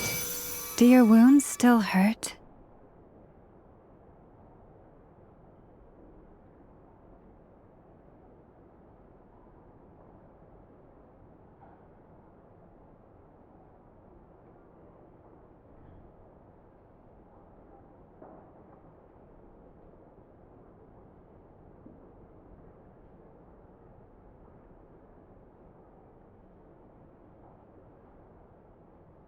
I had someone prepare a little medicine that could prove effective.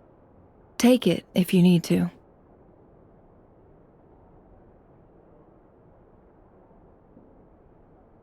In that case, let me relate the contents of the call we made to Alice after the incident occurred.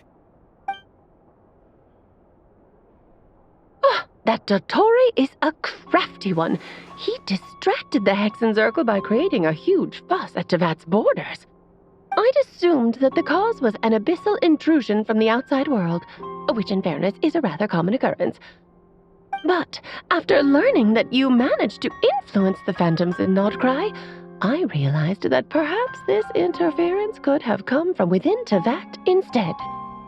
But we weren't able to change their fates. True, you couldn't change how their stories ended, but you did build some variables around yourself. Variables? Yes, things you heard that you could not otherwise have learned, ideas that would otherwise have never crossed your mind.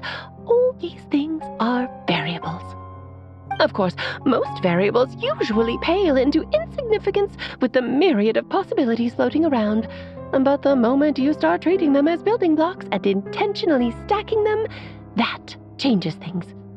That's what Dottore did, and it's how he created the necessary conditions so that when you activated the portal tonight, it played right into his plan. However, we have no way of knowing exactly what he did. Yeah, we also need to ascertain Columbina's status. And that about sums it up. As I suspected, Dottore has disappeared completely. If it's any consolation, he wasn't able to control Columbina as he might have wished to.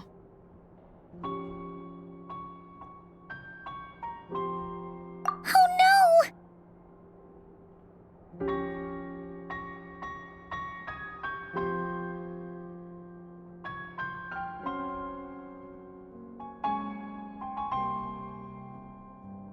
What? She did what?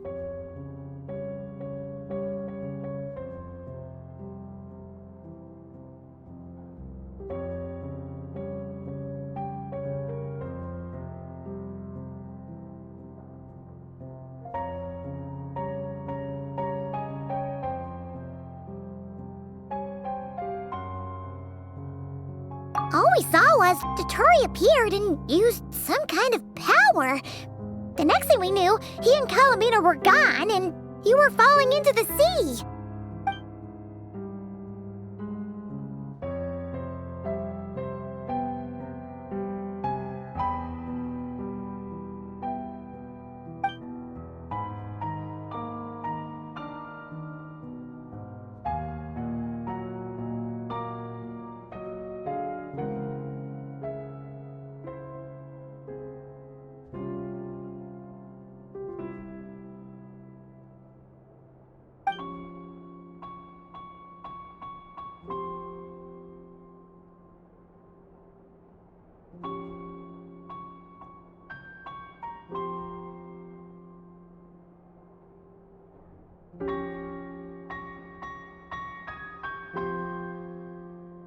So, Columbina intentionally opened the Moon Gate and escaped into the same mysterious world as Rerir and Thalindis. Sounds like bad news.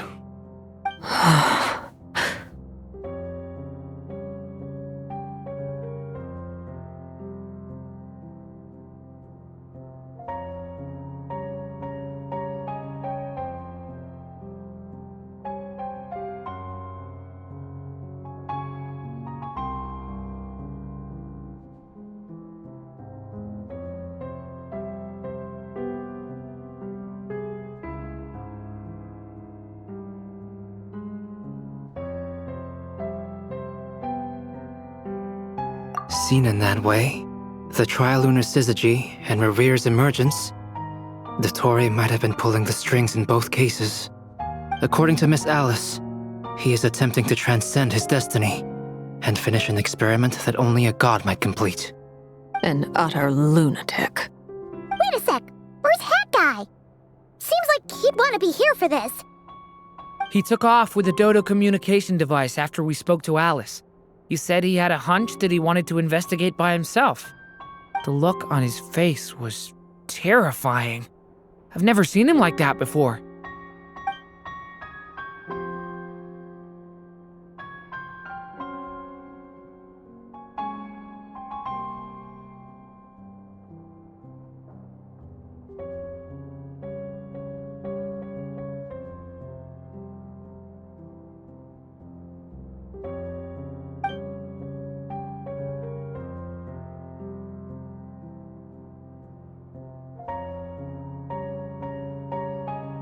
I'm back. Hat guy! I went to look for the Hyperborean phantoms again. I think I've gotten to the bottom of it.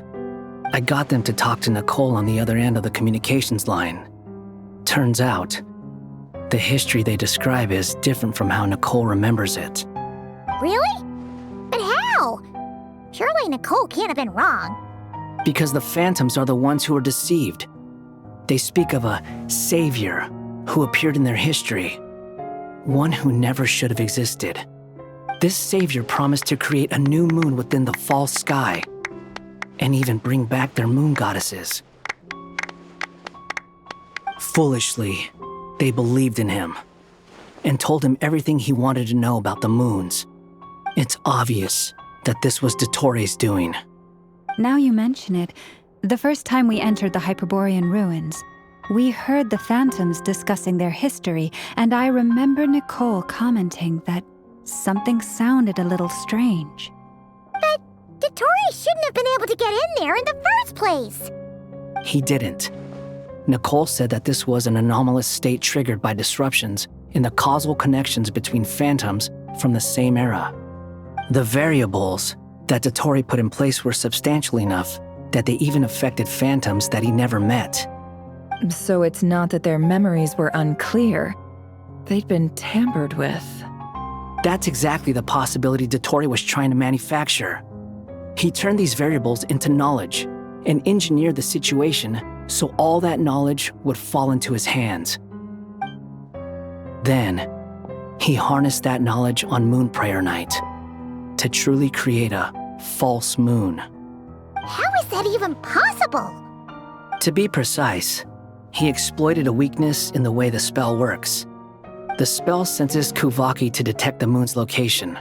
So, as long as the false moon more strongly resembled a moon than the frost moon beyond the skies, the gate would teleport Columbina to the false moon's location. In other words, to Dottore's side. Once he had her under control, the teleportation spell remained active, and he manipulated her power to seize both moon marrows. At that moment, the moon marrows disappeared right before our eyes. It was already too late, even as we were leaving the ruins. By then, Dottore had already amassed the power of all 3 moons. So, where does that leave us? What do we do now? I'd certainly like to know what Her Majesty thinks, now that the concerns I expressed to her have come to pass. But we cannot simply sit and wait for her to decide the matter. And in any case, it is not the Fatui Harbinger Damselette who sees us as her friends, but rather Columbina Hyposelenia. If, even in such extreme circumstances, Her Majesty will not lift the prohibition on Harbingers drawing steel against one another, then I will do as my heart demands. I will fight as Peruware instead. Oh, Arlecchino! Time is short, so I'll make the first move.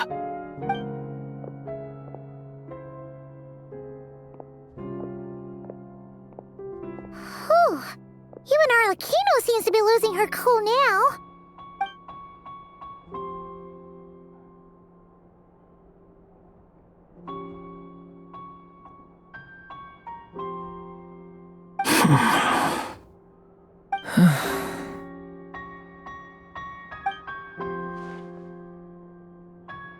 All right. Lose those dejected looks for a moment and let me get a word in. It looks bad, I won't lie. Very bad, in fact. So Dottore's pulled some real dirty tricks to gain the upper hand. For now. And yeah, it's to the point where even the mages say that his variables have affected destiny. I'm not so sure, though. Many have told me that Tevat's destiny is fixed, and that does appear to be the case. Well, what makes Dotori so sure he'll be the exception? And since he was able to stack these variables up, who's to say we can't do the same? You of all people should not be discouraged, traveler from afar. This isn't over yet.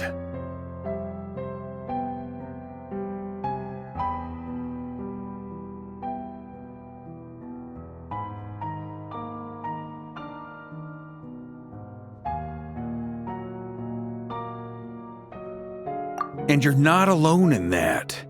Everyone here does, whether they've spoken thus far or not.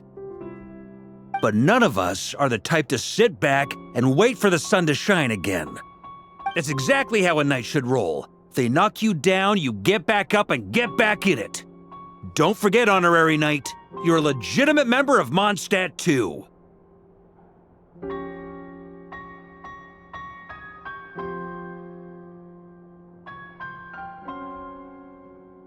Is right. This is far from over.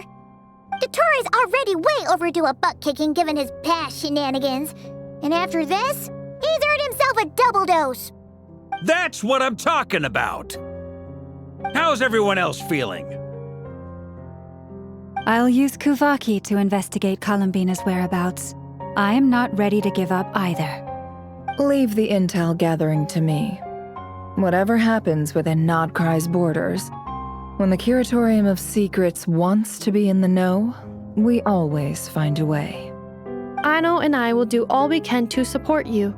We will attempt to reverse engineer Dotori's actions and seek a breakthrough that way. Alice and Nicole are busy dealing with an emergency at Tevat's borders, so they can't return just yet. But they're both very angry about this. They've asked Albedo and me to act on the Hexen Circle's behalf and do everything in our power to fight back against Dotori. Are you ready then? We're going to have to conduct a lot of research, even in the early stages. I'll do my best. As for me, I'm pretty familiar with Dotori's way of doing things, so I can try to predict his next move. I'll help with your investigation. Nice! Looks like we have our basic division of labor. I'll get in touch with Flint's and Itlua, get them to have a chat with their Starshiner. It couldn't hurt to bring the Lightkeepers on board as well. At the same time, I'll pass on instructions to the Knights present in Nodcry to assist the Lightkeepers and other organizations in ensuring the safety of those living here. Yeah! We'll show him! That's it then. Good luck, everyone.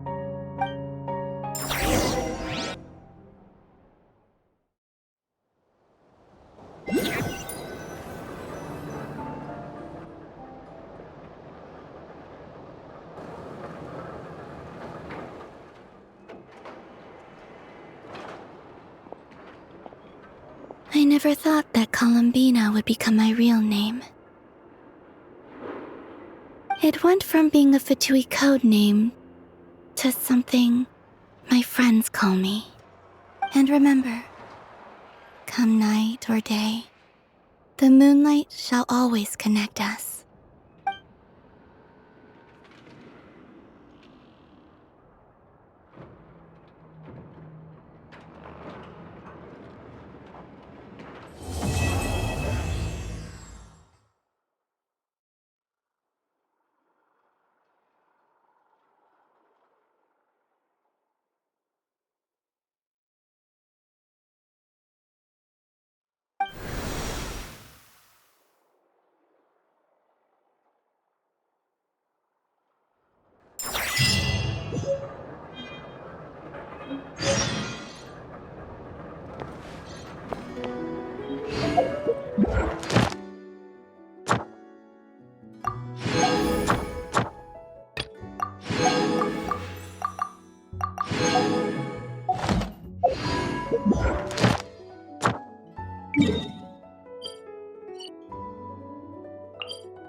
Astra Abyssos. Thank you for Ad Astra.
Watch out! The story has only just begun!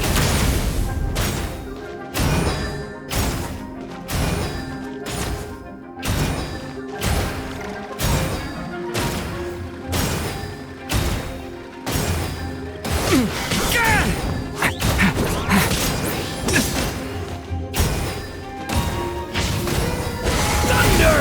The abyss is burning! Shadow!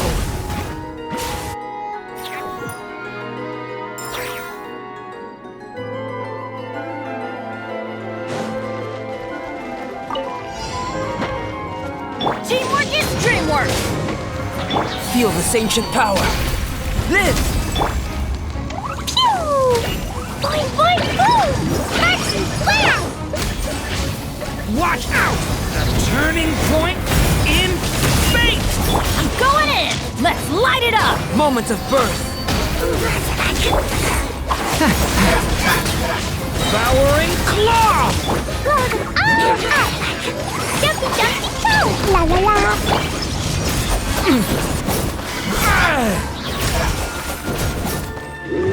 Stay back! The turning point in... Feel this ancient power. Come into being. Teamwork is dreamwork! Blazing delight! Boing, boing, boom! Devouring claw! Moments of birth. Burst forth the abyss.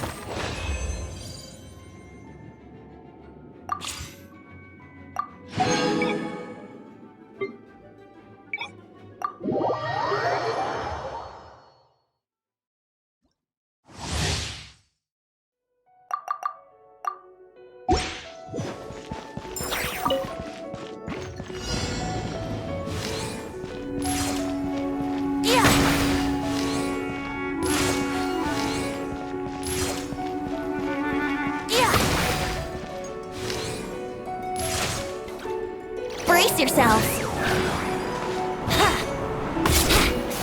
get away.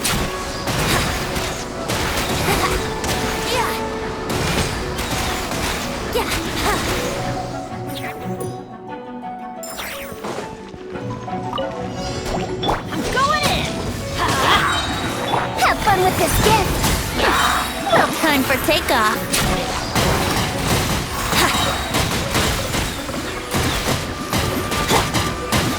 Leave it to me! Okay! You...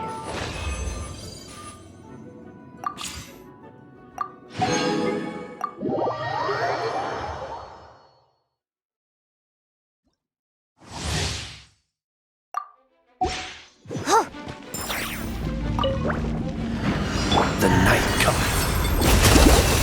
Be silent. Show enough. Hand it over! Smash and grab!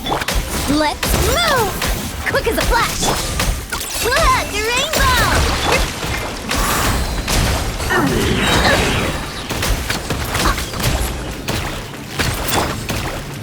Beware the creatures of the night. Observe. Be silent. To dust.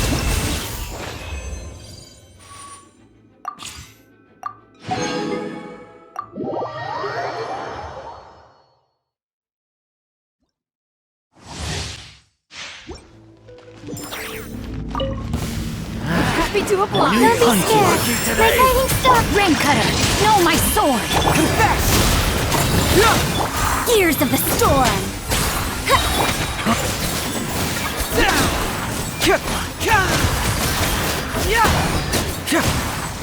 Bring it on! Stars, shine for me. Not now. Dare to mess with me. Get moving! Witness the power of Gugwa. Huh? Oh, mine to command. My guide. Have fun with this gift. Cyclone! Yeah!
It's been a long time. I'm Durin. Everyone used to call me Mini Durin, but as you can see, I'm not really Mini anymore. Do you find my appearance strange? To tell you the truth, it's still a little strange to me. I have so much to learn. I hope you don't mind if I ask you for help.